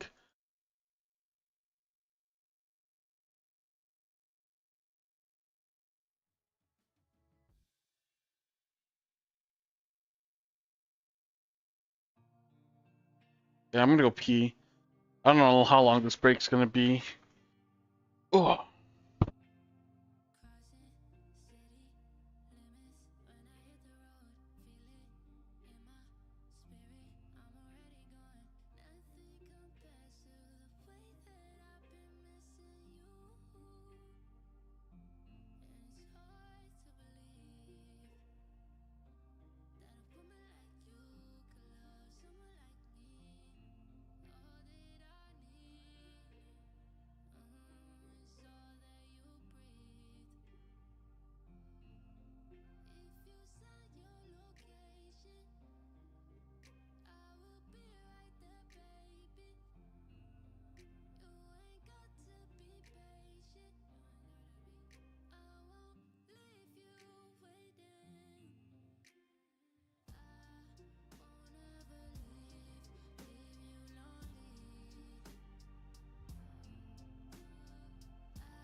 And we are back. Game number 3 for the second time today. And a potential reverse sweep once again from the underdogs. Yeah, look, there's something in the air. And for Chiefs fans, I think it might be the copium that they've been just inhaling in droves. You know, never has anyone hotboxed a stadium like Chiefs fans on the copium. Going into this game 3, though, in the Fearless Draft, we've seen a couple of interesting picks coming out. Shogun, Draven potentially on the horizon. You know, if you're Vikings right now, you just want to absolutely slam the door on this series and just forget it ever happened. Blue side for the Vikings, I mean, there's a list of champions that have not been touched at all in the LCP so far. And I'm not saying any of them would be great picks at this stage, but it would certainly make it more interesting. I definitely am inclined to agree, but we'll see. Actually, on top of that, you know, the change of attack speed cap from 2.5 to 3 a second coming in with this patch. Where's the Cogmore at, man? Like, if you can play just I can't move Misfortune, why not the Cogmore? Yeah. We'll see. We have one more game to go through. One more draft. That's going to be 30 champions eliminated from the pool. Still leaving like 140 more, but... Oh yeah, we're barely scratching the surface. Best of 5s though, that's where things get real spicy. Jumping into what could be an interesting draft, especially for someone like Arya who has picked up the Yasuo of the Vlad already. There's flexibility there that maybe he brings something out. I mean, look, there's champs out there that would definitely make for an entertaining end of the evening. That is true. We'll see if they opt into any of them though. That's the part I'm less confident about. Still the likes of the Azir, the Victor, that do remain open, staples of the meta. Head into draft now. Going to be banning much the same here in game number 3. Give us the Warwick. Just go absolutely ballistic in that jungle and go and ruin someone's day. Okay. You know, just a hard farm to Last game of the day. But there you go, Corki, Nocturne, Zyra banned away by DFM, Vi, Callista, Sidwani. Pretty much stock standard, very strong picks. Aurora being let through, surprisingly enough. We're a first pick. This is a really scary laner now. And again, Cardi, after that last game, probably looking to redeem himself a little bit. There was some unfortunate positioning, some calls that were made that really just hindered Vikings' campaign to end it out in a 2-0. The response... over to DFM. Caitlyn. Okay. Yeah. Interesting. I mean, we've seen Kakun's Caitlyn before. It hasn't impressed. But, you know, redemption perhaps, and motivation certainly on the side of DFM after game number 2 and how the trajectory Viego. of the game went anyway. Okay. Viego coming in for Guon. Why would you even play mid now? For most of the split so far, being allowed through. Azir, but I don't like Azir. I feel like Azir is like a bait pick. King himself, Vikings. What AD carries even remain open? Corki's gone. Lee Sin for Guri, that's exciting. I like this jab, he's fun to watch. Xayah, Twitch, Cogmore. There's not really that much you can pair the Cogmore with though, with that Brom now out, so... Yeah, and also, all of those champs suck against Caitlyn, so... It's lane swap though. Yeah, true. Jax. They're not picking AD? Oh, maybe they might pick like AP bot. What will they answer with? I mean, it wouldn't surprise me to see just the top lane picked here to avoid those 2 bans that come through. You know, the likes of... We have seen a lot of teams globally scrimming the AP carry bot lanes, so something along the lines of a Ziggs could potentially come through, given that you've already got Jax and Lee Sin. You can't because you have Aurora Jax, and they do a lot of magic. Yeah, I mean they do so. Azir, so what? Why would you even ban it ADC wise? Go and look for bans, I suppose, towards supports, or even limit the AD carry pool even more. You know, the Ezreal, the Ashe, the Misfortune, Corki, and Varus all gone. Those are like the 5 champs we see the most. You want to take out something like the Jhin. Kai'Sa's going to be first. Oh, Kai'Sa, Jhin. Has been played by Shogun already. Again, this doesn't really... Yeah, it's just doesn't strike me as something you want into Caitlyn Azir. Yeah. To be fair, there isn't a heck of a lot I think you really want into Caitlyn Azir at the moment. So. There's not. There absolutely is not. I mean, if you wanted to be really brazen. Maybe, yeah, Jin might be the best. I'd have to pull up my cheat sheet, but I'm too lazy. Jinx, yeah, that works too. Lux ban. I think it's gonna be Keen Lux. Yes, of course, it makes sense. I don't think it'll be Keen Lux though. Lux banned. I think this might be the first time I've seen Lux banned in a long Gragas while. into the top lane as an answer to Jax for Ray, which I mean has Yeah, that works. not gone well for Jax, so Vikings will likely be looking to initiate a lane swap. Lucian making his way onto the rift for the first time. Nami. Oh boy, Ooh. now we're really throwing it back. This is a good lane. A very, very solid lane. Nami's also her first appearance. Yeah, true. We're getting some fresh. Yeah, I guess because then you'd play Keen Lux maybe. Out of DFM as well. I don't think so. You got Alistar, you got Leona is open actually. Yeah, I mean, just to pair with Karma. Caitlyn. Karma? Okay, Karma Caitlyn. No, we have, but you know that Karma Caitlyn bot lane, very, very scary. Something tanky. Yeah, this is almost certainly a lane swap angle. The problem is the Jax. I don't think it's that bad. Karma Caitlyn. So who are you? No, sorry, this is Karma's first appearance. Oh, there you go. Okay. Yeah, Karma works. I think Karma's fine. It was. I think DFM's draft is actually pretty good. If DFM's gonna win, this is a pretty good draft to win off of. Like, I'm cheering for DFM just because, listen, I might not like LGL, but I have a little bit of LGL pride. I don't want LGL to be like the dog shit region. Admittedly, Jax already will struggle against the Gragas, so whatever. I want him to at least pick up something. In terms of supports outside of those, you know, heavy sort of tanky CC machines, at least being the one exception really. Nico as well. Yeah, well, again, the one appearance that we did have, and it was really just a nuisance with the Callista. It works synergistically phenomenally, but yeah, Karma and Nami making their way in. We'll see though. I mean, to be fair, given how the game was, you know, looking. The thing is that like I don't have Bait and Cocoon. If it was like Beyond, I would have a lot more hope.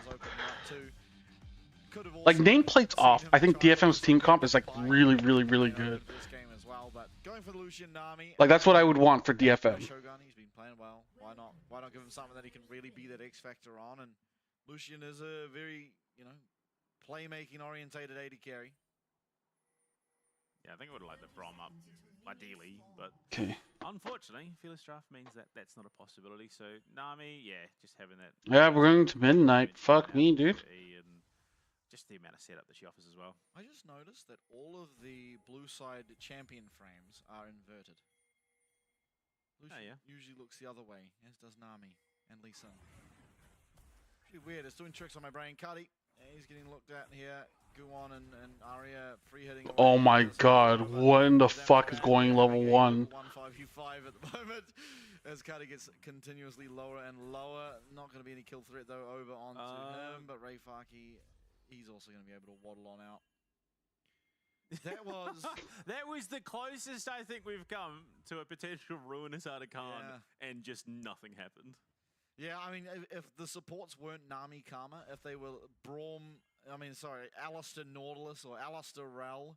Yeah. If it was like engaged support. Oh my god.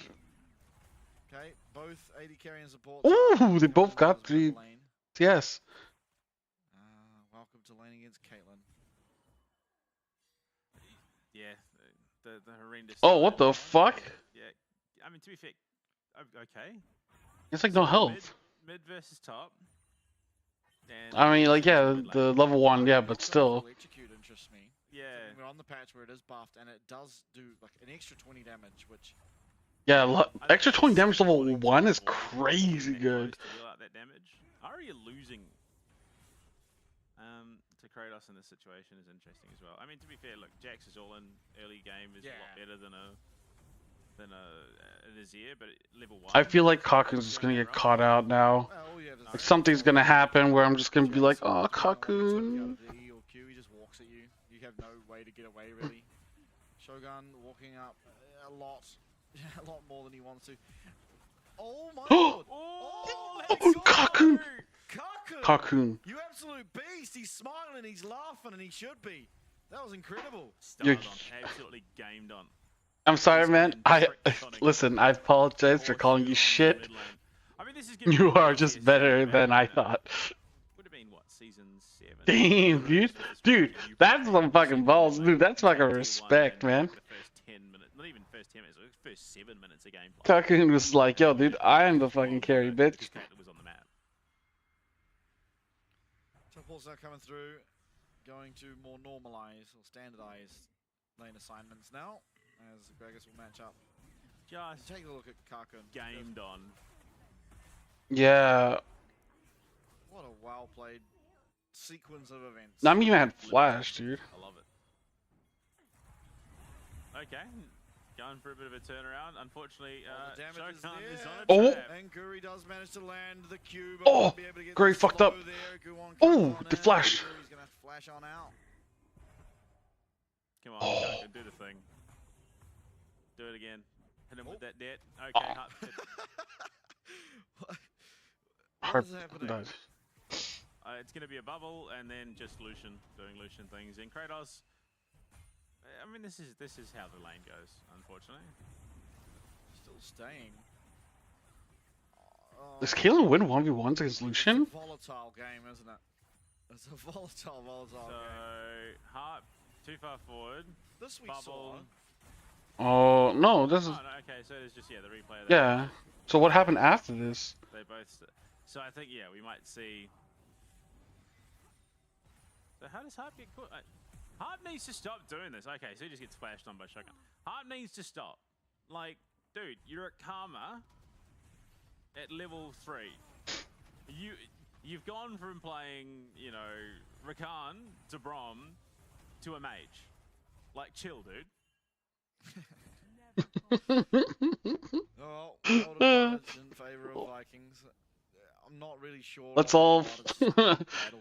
Dude, negative energy to DFM so they just stop fucking being shit. It's like the T1 truck meta. Just send trucks until they start winning. So I think that's where the lead is largely coming from. I'm pretty sure that's motivating when players get sent like a truck to flame them. Most certainly will be purchasing a collector first. Yeah, I think the weak point of this DFM bot lane is Harp at the moment. Just too keen to make those fights happen. Yeah. I mean, like, I blame Harp, but like Harp is playing with like someone that is not. No, I feel like a lot of Harp's mistakes is individual. Like, it doesn't matter if he's playing with Mian or Kakun. I feel like Harp is gonna just fuck up. Absolutely. Or he's the reason why things are fucking up. Positioning around, he's not going to contest this. Maybe heading now towards the Void Grubs instead. We'll see if DFM are able to answer to make sure all three of them don't go over. Guwon will be on the map, be able to get up here if he so chooses, but it looks like he's just going to take his tempo and take his Gromp, look for a reset. Yeah. I mean, you can definitely see he's fostering again. Oh, that's a really nice bubble from Sealong. A lot of damage back. oh, Sealong blocked it. Nice. Able to find so much damage off the back of what was a great Well played, actually, by Sealong. Yeah, I mean, that's the difference. Lucian. Because I think Shogun would have just gone fucked. Sustained fight. Oh, Guri. Oh, buddy. Oh, buddy. He's getting the grubs at least. He's looking for a ward jump, but he's just locked up. Oh no. Guwon's gone the wrong way with his Heartbreaker, but eventually Ray oh shit. Secure himself a kill. It's the second kill on the board now for the side of oh. answered back. Guwon not gonna have what it takes, and the ace. No. Oh. Piltover Peacemaker even not quite in range. Shogun. Fuck, dude. This game is kind of intense. Nice edge here on the Lucian. Yeah, I think there's a. These midnight games are like, you know, ooh. Likely to start styling once that Lucian comes online. He's just mechanically very gifted, positioning wise. He's very onto it, and Lucian is a champion that. We're gonna need a replay of this. That can do that. Guri thought he was away. Unfortunately, the big man can also flash. Yeah, I don't know why Guwon jumped that way. Onto Kratos and then Shogun. And then here. Who's very, very squishy. Well, they go on, but then yeah. No mana for half. Did he have flash? Yeah, we just He might have had totally flash. on connecting. He could have flashed the bubble and lived. That fight would have been a lot different. Well, I mean, gold lead minimal at best, largely just spread across the map. Maybe a dagger here and there is the difference, but nothing to write home about, ultimately. Interesting. I mean, yeah, the goal differential definitely keeping Kratos in this fight. I think if Ray was even, this is just, yeah, straight bullying onto the Jax. Harp, again, wants to try and make a fight happen here as the culling did come out. Karkun does have the ace. Oh! Nami walked onto the trap. Shogun not going to block it up. I'm glad he didn't, because ultimately they were both the same HP, and I'd rather my Lucian have it. Nice piercing lights coming through from Shogun. He's going to get tethered on, but in comes Guri. There is a flash and a Dragon's Rage kick available. No insect? Okay. My mind's telling me no. Very near misses in that fight. Either one of these carries could have gone down. Shogun. Cops, the enchanted. I don't know, Cock is kind of low. I mean, again, Harp's playing very aggressive. Yeah. For it before. Yeah, tidal wave now available, but culling not means the damage a little bit lacking in terms of Shogun. Harp is very aggressive. Backing off in the mid lane. I think that's smart. Get that HP back up. Use that gold where you can. That collector, not quite enough to get it over the line, but near enough that next time that we see Karkun back, whether voluntarily or not, it should be finished. Yeah, I think the problem is, though, Essence Reaver should be finished. Yeah. For Shogun. We'll have a look. But ultimately, I'm pretty certain it will be. Based on the lead that he Yeah. is. Essence Reaver. Collected now by Shogun, so going to be able to trade and not really have to care about his mana ever again this game. Yeah, the dream. As an AD carry player, not having to worry about mana, not having to worry about positioning, because Lucian thrives in that situation. Karkun is not left mid lane, unfortunately. This game, much better look from him on the Caitlyn, especially after what he was able to pull off. Are they looking for a dragon? Whatever it was. Now Could be. Spawning 45 seconds, but Void Grubs will be up first. You see Guri on the map there is in the top side. Kratos might be under a bit of pressure here. It's going to be okay to get to his tower. I don't know why he showed himself like that. Find out that he's actually landing against a bot lane again. Now this means to me that DFM are going to be pretty laser focused on this dragon. Meanwhile, Vikings are going to be pretty happy, honestly, with being able to pick up all 6 I don't know, yeah. I feel like giving up 6 grubs is like really bad.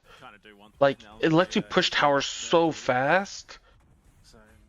Like, every time I see in, like, you know, stage games and stuff, like, I feel like you'd rather have the 6 grubs than 2 dragons. And he's going to jump at the Karkun, give him a little bit of a tickle, pops the counter strike to make sure he gets as many minions as possible. But yeah, look, giving that freedom now to Ray to start generating some wealth and build up those key items. Oh, they didn't even take all 6. They took 5. Yeah, no, they choose to only take the 5, make sure they're on the map quick enough to get down to this mountain dragon. Wow. DFM seemingly opting to go away from the play, but Harp walking up, Guwon and Karkun waiting around, Kratos as well. Oh, Ray Fark is still top. The dragon going over. Wow. Vikings, they get the 5 grubs, still 1 remaining up there, of course, and we'll also be very happy to have been able to secure this dragon. Infernal. Oh, I'm surprised Leeson didn't just go straight to grubs. Ray, but yeah, look, at this stage you're in Aurora, you got your last chat. Like, you know, it's just like, oh yeah, let's just take dragon and grubs. Coming out, but Ray on Agragas has the stain and the mobility to get himself out. Yeah, like there's 1 grub left. I don't know, it definitely feels like there's a tentativeness from both teams, not really willing to just pull that trigger. Vikings, though, have had a lot of priority on this map, and it speaks for itself that they are getting all 6 grubs completely uncontested. Yeah. Woof. That's pretty rough for DFM. As long as access to these towers is denied for a while, DFM will be okay with the Void Grubs, not really having... There was a lot of action on 1, and then kind of, like, died down. Now we're just, like, just chilling. Karkun not going to be able to stop the back on a Kratos, and I'm not sure he necessarily wants to take that fight, honestly. I don't think that quite goes his way. Jax is just quite happy to sit there and smack you with a lamppost. So Minus not the be-all and end-all. And with the rotation down, Shogun and Shulong, both ultimates up and available. I just feel like, yeah, the Karma is good and all if you have the upper hand, but once you're playing off the back foot, she can be a bit of a liability. Yeah, for sure. Go on and Guri. Having a little scrap there in the jungle, not going to result in anything. Oh, hold up bot lane though, DFM. Oh shit. Lose at least. Kakun, a lot of teleports coming down. Shogun trying to find a way out, does get flashed on. He's trying to get out. Relentless Pursuit's not going to be good enough. As Rayfaki does come in with that explosion. Okay. Nice kick from Guri though. Guwon, can he get away? No, Kratos confirms himself 1 kill. And the Between Worlds here from Cardi is going to be available if he finds a way in. But just happy zoning away Arya as a team. If he was able to dodge the like Jackson with the taking like what's it called, like taking the other form, that would have been good. The kill first. I think it was Vikings. I think Shogun killed Kakun. Yeah. Yeah, I definitely think it would have been. Yeah, scrappy, scrambly, kind of how this entire series and evening as a whole, honestly. So now they even get like brutes of strength, feats of strength. Both of them really hitting quite hard. Take a look at the replay. I mean, Kakun, he just gets hit by a random barrel and barrel bubble and able to jump forward as Shogun does land on a trap, which does kind of slow to sin out, trying to get away, not able to do so, and with, teleports coming in. Yeah. Down. It was a good kick from Guri. He does get knocked back himself from that explosive barrel, but able to still follow on with the rest of Unlucky. A pretty good look. Yeah, it's like hard because like. Of Vikings trying to see if they can catch Kakun lacking again, but this time wise to their antics. And I hope Kakun like can perform. Shogun, despite how screwy things were in that mid lane, with his support going down to first blood, has really righted the ship 3-1. He's down only a handful of CS, but it's 700 gold in his pocket, and you can see he's well on his way to a second item. Whereas poor Kakun, having a rough end of the equation, still only has the collector in his boots. Top tower, pretty freely taken. Lucian is great when it comes to shredding towers. Yeah, able to take that one. Able to try and get back, but the Dragon. Oh, you fucked up. And Kakun will survive for the time being. Eventually taken out. Oh, and the try. Oh, it's so. Shogun able to keep his jungler alive there. His heart running. You're supposed to Legion should have ulted then flash, but it doesn't matter. Oh, never mind. Work from Ari to turn the play around and get himself a okay. double, salvaging what looked like a disastrous play, and eventually makes it just the even 2 for 2. Well, 3 for 2 actually. And I'm pretty sure that was shut down gold too onto Shogun. Over into the pocket of Ari. He's going to be sitting pretty happy with that. Ray just keeping his outer mid tower alive. This is just chaos, and we are now just hitting that 16-minute mark, and we definitely didn't hit the threshold for Ruinous there at all. Kratos Damn. is sitting there posing, taking a selfie with the tower. It does go down. That's the benefit of 6 grubs. It's so easy to take the tower. Yeah, like dude, Jax can like split push with 6 grubs. Your base is gone. Yet again. Oh. Bit slow on the kick, but ultimately gets it there, and you see he's like almost certain to go down, but the Triumph he'll come through. Means Guwon does not get the reset. Guri able to continue on forward, but Arya, you watch on the minimap, making his way up here, does. Yeah. To get in here and I mean, Ari got 2 kills. They got 3. amounts of gold now picked up onto the Azir.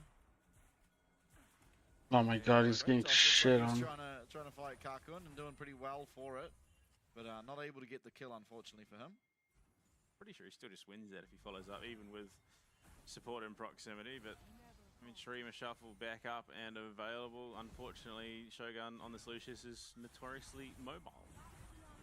Yeah, absolutely. Manchuku is landing, but Enchanter Karma is what is being played this game. I do think it's the better of the Karma builds. But ultimately, not going to find that much damage. It looks like DFM. They're gonna take Rift Tail over Dragon? I guess they don't have a choice. It's kind of like, we'll take whichever one you don't want. Yeah, the Inferno goes pretty hard with this. Yeah. Lineup. I think the Rift Herald is a necessity now for DFM. They need to give themselves some breathing room, because Vikings have just been bringing down the throat. No way. He's here. Guwon is 1 HP. Is he able to get the? Oh my lord. Oh my God, I Kakun. don't even know what card he's doing. He's just dipping and diving and finding everything he needs. On the other side of Oh, things, but it's okay? manages to come down, find a kill onto Shogun. Both AD Oh, carries but wait, eliminated one didn't from get that, but anything. importantly, both objectives do go over to the side Wow, of they got Vikings. both? It is a 4v4 now. If anything were to happen, no Aurora ult makes it a little bit more difficult. Rayfaki going to be slowed up. Guwon's still very low from the engagement that did occur over at the Rift Herald. I need to watch that replay back because what the heck? Yeah, I don't know what they could have drafted better. But like, I feel like this is like the best they could hope for. On Caitlyn, if you want to be that. Oh, Sassy, what's up, dude? How you been? Doing it in the middle of the enemy team and losing out not only on the Dragon but on the Rift Herald as well. So, I mean, why is Karkun's just there on the back line for no apparent reason? Yeah, I mean, Shogun much the same. Unfortunately, very far out of position there. Arya, though, does commit the flash for it. Yeah. I guess there's one silver lining in terms of that death, but Yeah, like, Healing, like, you gotta, like, carry and pop off. appreciated here for the DFM lineup. It means Arya's getting more time to get to his items. You see, he is 2-0-1. A shutdown was picked up as well in one of those 2 kills. And he is definitely very strong. Shogun, I mean, still sits at 2 items and is pretty uncontested, strongest champion in the game here. Arya? Okay. Arya might just go down to Cardi on the backside though. It's still a 2 It's okay. Reset, reset. Oh. Is going to be dodged away from by Cardi, get himself back to safety. Cardi still looking aggressively as though as Kratos comes in the between worlds. Whoa. So the ace in the hole is going to do absolutely nothing. And Guwon, very, very low, is going to have to Wow. dive and duck and get himself out. Dude, Aurora hurts. It's Aurora that hits like a truck. Karkun finally gets involved. He was, again, well situated as the fight was going on. Vikings trying to force that issue. I still reckon they come out on top because while these fights are happening and key players are dying, the money's not being funneled into Karkun, which it desperately needs to be. I mean, he's on the sideway, just getting farmed for free, It was just a chilling. winning trade, but still, I think Ari's doing a great job of isolating out Shogun. Like, Shogun goes very aggressively here. Out comes the culling. He finds his way in. It's a nice shot. Yeah, that's a nice one. Luckily, Guri did manage to get the Dragon's Rage kick off before. And then here, Chucked into the enemy he was trying to ult, but then like the leap away, unlucky. the primary damage source of the side of DFM for the time being, and that meant it was kind of a trade, and Cardi, with his ult still up, was able to turn it around. I mean, Shogun's well on his way to his 3rd item. Uh-oh. Karkun has collected. Yeah. Uh-oh. Oh dear. Uh-oh. Okay. Mir so far has the best Lee Sin. Oh, right. We'll still have the best Lee Sin kick so far in the LCP. Oh, he has yeah, he has the Rift Herald, so he can ward jump over. Cuddy as well, 3-0. Okay. These mid laners having a pretty phenomenal Whoa. teleport there into assist from Arya. The tower does go down. Luckily, it's in his ear, so he's got a pocket tower. Yeah, builds the sandcastle. He needs pocket sand so he can just blind the enemy. My lord. Cardi is definitely doing a lot of damage. I believe it was 1E. Ooh. It was indeed. Like, they kind of... Khan is up on this bot side.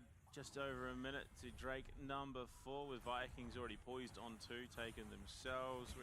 Could we way out from Baron being considered? And Dude, like, some of the, like, stream stuff is, like, fucking with my head, dude. working onto the second one. Cardi, oh, he's gonna hit someone, and it's gonna hurt. Oh, I feel like the observers got worse. Or am I just, like, tired, so I'm just, like, drunk, essentially? He's not dead. I think we've given it away. Oh, he is dead. Oh, Kaku. Guri's gonna be able to find him. It's like all Does cost a flash out of Guri, but still, that's 1 dead AD carry, 1 and 4 now on the Caitlyn after such a... Dude, this does feel like a fucking 4v5, dude. Desired. It's Vikings with a 4v5. Still Arya, that primary damage source is... Like, not just, like, because Kaku's dead, but, like, overall. Definitely having a good game for himself after a rough start to it. I get that it's been a long show and a long series, but I mean, you know that Vikings are posturing down on this bottom side. Like, there's no way you don't, because you saw them. Yeah, I guess that's also the other point. It is midnight over there, or over here, so they are probably tired. Desperately to get back to the bot side. Hardy's still with a lot of damage. No ultimate, though, importantly. That Between Worlds, a key ultimate, gonna be missing. Vikings will get off the outer... Okay, Kakun's coming back. It is going to be able to reset. Ugh. Not feeling confident enough to take it, although DFM may be trying to find the angle. Cocoon, be careful. Please be careful, Cocoon. Still going to be the tidal wave. Refucky's actually getting fucked. Oh. Down there, Shogun going to be very happy to claim that. Guri has kick available, but not going to find the angle for it. DFM, however, they've missed You their should have let it reset. Aria not able to find a way in without that. Gragas, it's going to be Artican, the Voracious, once again picked up by Vikings. Yeah. Here in game number 3. Do they look for anything more? Because Kati all of a sudden does have his ultimate back. Oh, and they have Loose Dragon as well. Ah, dude. Every play that happens, I get like more and more and more like sad about DFM. Like I feel like it's just like getting worse and worse and worse and worse. Even the Vikings should win this easily. He stands in the worst possible spot because Guri jumps over into the Dragon Pit looking for a flank. So he's completely zoned out. Meanwhile, Ray's trying desperately to make something happen, gets caught out and dies as well. So, I mean, Karkun's pacing has been the biggest issue this game so far. This Vikings is 2-0'd everyone? I mean, great start to the game, but Yeah, Vikings the 2-0 team. I guess we're the only one that's kind of inconsistent. Not 2-0ing everyone. just look at the damage this Aurora's doing. Yeah. But it's like they're so split. Like Kaku's not even in that fight, dude. Shutdown. I thought for a second there Guru was going to hit the Q button again, but he chose not to. Yeah, so just miscommunication. Why Ray continued pushing the issue down on the bot side while they were still waiting for Karkun to be close enough to actually find it. The more I see Kakun's Caitlyn, the less I like it. Either way, whatever the case may be, we're 20 seconds out from a Baron, and surely only one more fight from that Baron being taken, likely. But I don't know what they should have picked instead. Second item. Collector. He's like a full item behind Lucian. Just does not feel that he has the damage to match this Lucian, who is 3 items deep. Yeah. Yeah, very strong. IE picked up very recently for him on the Lucian.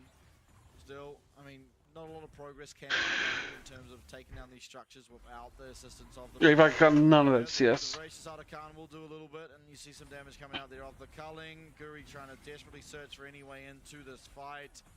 You still have the Between Worlds available, and there it comes out, and look at the damage. Kakun's just dead. Oh. Completely assassinated. Cardi out of nowhere, just one shots the bottom laner in Kakun. No, you know, while that has happened, Aria's okay. Shurima shuffle, found a way to take Guri into his base. What the fuck? He makes it out, tails it back in, and Ari just fucking sent him to his base. While Kakun is waiting to respawn. So the whole selling point, the whole, you know, character design behind Caitlyn is that she's a sniper. She's a long-range threat who stands in the back lines, dishing out damage. It's hard to do when you are just getting blown up because you're standing in the middle of the team all the time. Yeah. Yeah, well. Spacing is key in League of Legends. Karkun. What can you hope for? Positioning has been a problem. Pacing has been a problem. He's always either running back from the base or yeah. in a position where he's been farming, needs to recall and then run to a fight. It's just rough. I think in an ideal world where Caitlyn is going even and having a decent game, I think DFM probably have more of the priority in these fights. Yeah, it's definitely a rough position to be playing from. I mean, you know, you look at the current state of the game, and it is once again similar to last game. Aria, who has all the cards for the side of DFM, he's managed to remain even against Cardi despite the fact that's a 4-0 Aurora. He's able to offload a lot of damage if given the time to, but unfortunately he does need some support. Baron is on the cards now. Vikings don't even need to do it really. They can just choose to wait a minute and a half, take themselves the Dragon Soul, and then play from there. Whether they choose to do that or not is, you know, something we need to find out. Yeah, I mean they've got that mid lane pressure as well. They're just going to march those waves in. You've got Kratos down. Like, yeah, I would want Kaku to play something that's like. I mean, I guess that's why they early picked Ezreal. You don't even need to take one of these neutral objectives. You just posture the Baron. Suddenly DFM have to go on and fight, and then all of a sudden you've got Kratos who's just taken your base. Yeah, definitely always an ever-looming threat in that split push from the Jax, especially with the 6 Void Grubs picked up. Recalls come through. Like, maybe it would have been better if, like, Hart played, like, Leona, right? Because we talked about that. Leona maybe And then Kaku could have played like Sivir. I don't know why I keep bringing up Sivir. There was like 80 carry I think of, like when I'm like, okay, we have an autofield ADC to play Sivir and just like ult and help us out. Try not to get fucked. Let me check. And there it is. He's found a 4-man. Harp's going to be taken out. Kakun as well, 1 HP. Tidal Wave's beautiful. Tidal Wave's more Oh! Kratos has found his way onto that Caitlyn and That was a good Nami ult. is in the eyes of this Vikings roster. Will be able to Oh, Zeri's open, but I don't know if you can play Zeri. is most likely able to get out, but wait a second, Arya's still trying to find play. He finds his way on to Cardi, who does go invisible, does dip and dive, does get his way out, and now it's Guwon. That's the focus of Kratos on the Jax. Arya able to take down one. Ray Faki now trying to deal with the minion wave. That's all that stands between a possible end of the game for the Vikings. Delaying the minion wave will be enough, but now Vikings with 4 members strong will almost certainly be able to take out this Baron. No, Shogun as well. He's just going to rip through. And then you get Dragon Soul. He's so deep into his build. Yeah, Baron is just light work with Kratos there as well. Yeah, oh well.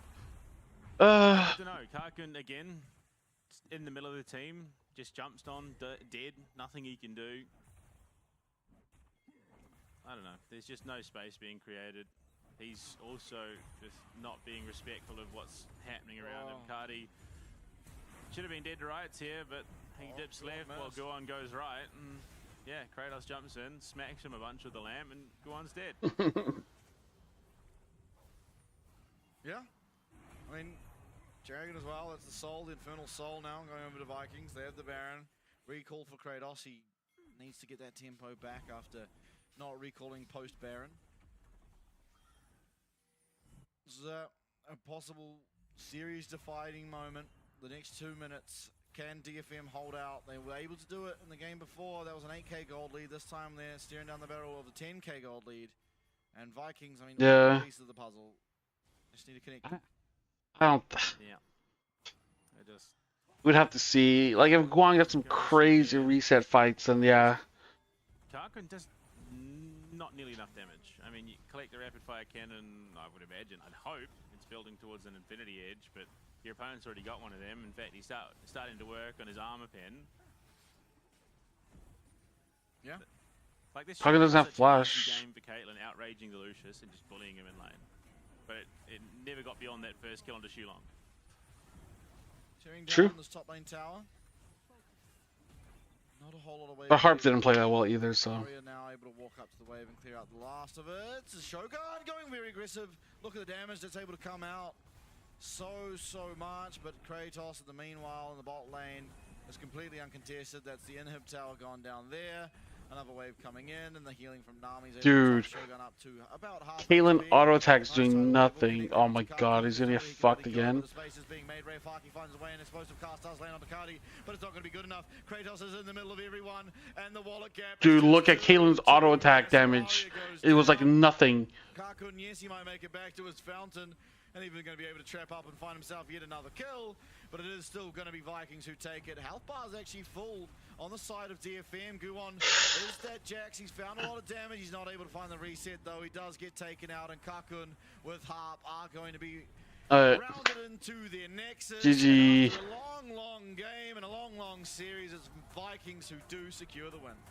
Yeah, look, Vikings easily deserved that more. Yeah. Just Karkun did nothing. Like, you couldn't. You just got shut down, targeted. Past that laning phase, there was not much you had to offer, unfortunately, where Shogun went from strength to strength. But getting that one win is actually pretty big for DFM. It could be a tiebreaker, because it might keep you in playoffs. Through the enemy team, and despite Arya's best efforts, yeah, I mean, DFM have yet to play. No, they haven't played SoftBank. But that could be the difference maker. Really just force Vikings out. They beat Chiefs already, so that's good. You trip over your own shoelaces and then, you know, summarily end up out in the street. It felt to me awfully reminiscent in many ways of the game before, with the series before, where Doggo was on the Varus and just being targeted, and as long as he's dead, it's pretty clear cut that they were going to be able to take it, and that's kind of what happened here, where Caitlyn, you know, she's very strong early stage of the game. She just outranges every AD carry, able to offload a lot of damage. But then as things progress, it's like, okay, now there's new But tomorrow, guys. So tomorrow we have SoftBank versus Chiefs. and it's not the best against things like the Jacks, like the Lee Sin. The SoftBank versus Chiefs. They are the two worst teams in the league. It could be a fun shit show. You know, who knows? Talon versus Gam. You know, Gam's in the middle. They should be. It should be a good match. Because Gam so far has only lost to CFO and Vikings, which are like top 2, top 3. Yeah, I mean, I feel like it all stems from that, you know, where he walked into the entirety of Vikings and just died. And from there, he was just trying to play catch-up, trying to either get into position or trying to be there, trying to affect anything real from change for the team. And what was happening is he was getting there. Holy shit, dude. So his positioning was up on the Tarkin did less damage than Gragas. Yeah, we don't talk about that. Oh well. Yeah, you saw it in that game. He just ult half the time But to land on 4 or 5 men. I'm gonna get ready for bed. It's midnight here. Ooh. But I'm gonna be on. I think this will be a great day to watch. That's what we saw here. Cardi running away with And then we have another week, and we go to playoffs. a monologue here on your MVP. My MVP in terms of what is being offered. Season's gonna finish soon, dude. To Shogun, he's consistently played well. Shulong, this bot lane duo have really just ramped up in this series, and they've been able to go from. Yeah, I don't know what they should have picked. They really dominated, but Like, cause I don't know Kaka's champion pool, cause he was a mid laner, right? So I don't know much about like what he could play. Maybe he could have played Corki, he plays the control mage. right? Yeah, no, I'm inclined to agree. I think. But maybe they first picked Corki, but then you could get The series, Aurora. and maybe you'd make the argument that Cardi had that big sort of flop, if you will, where he teleported a little bit too far away from the fight. But I think for this game specifically, the strength of this team did come off the back of him on the Aurora. I mean, look at the damage that comes out of here. Simply the flash ult. Everyone is just getting absolutely punished. Karkun doesn't look like he is simply because he had a mantra karma shield. Then proceeds to get completely popped.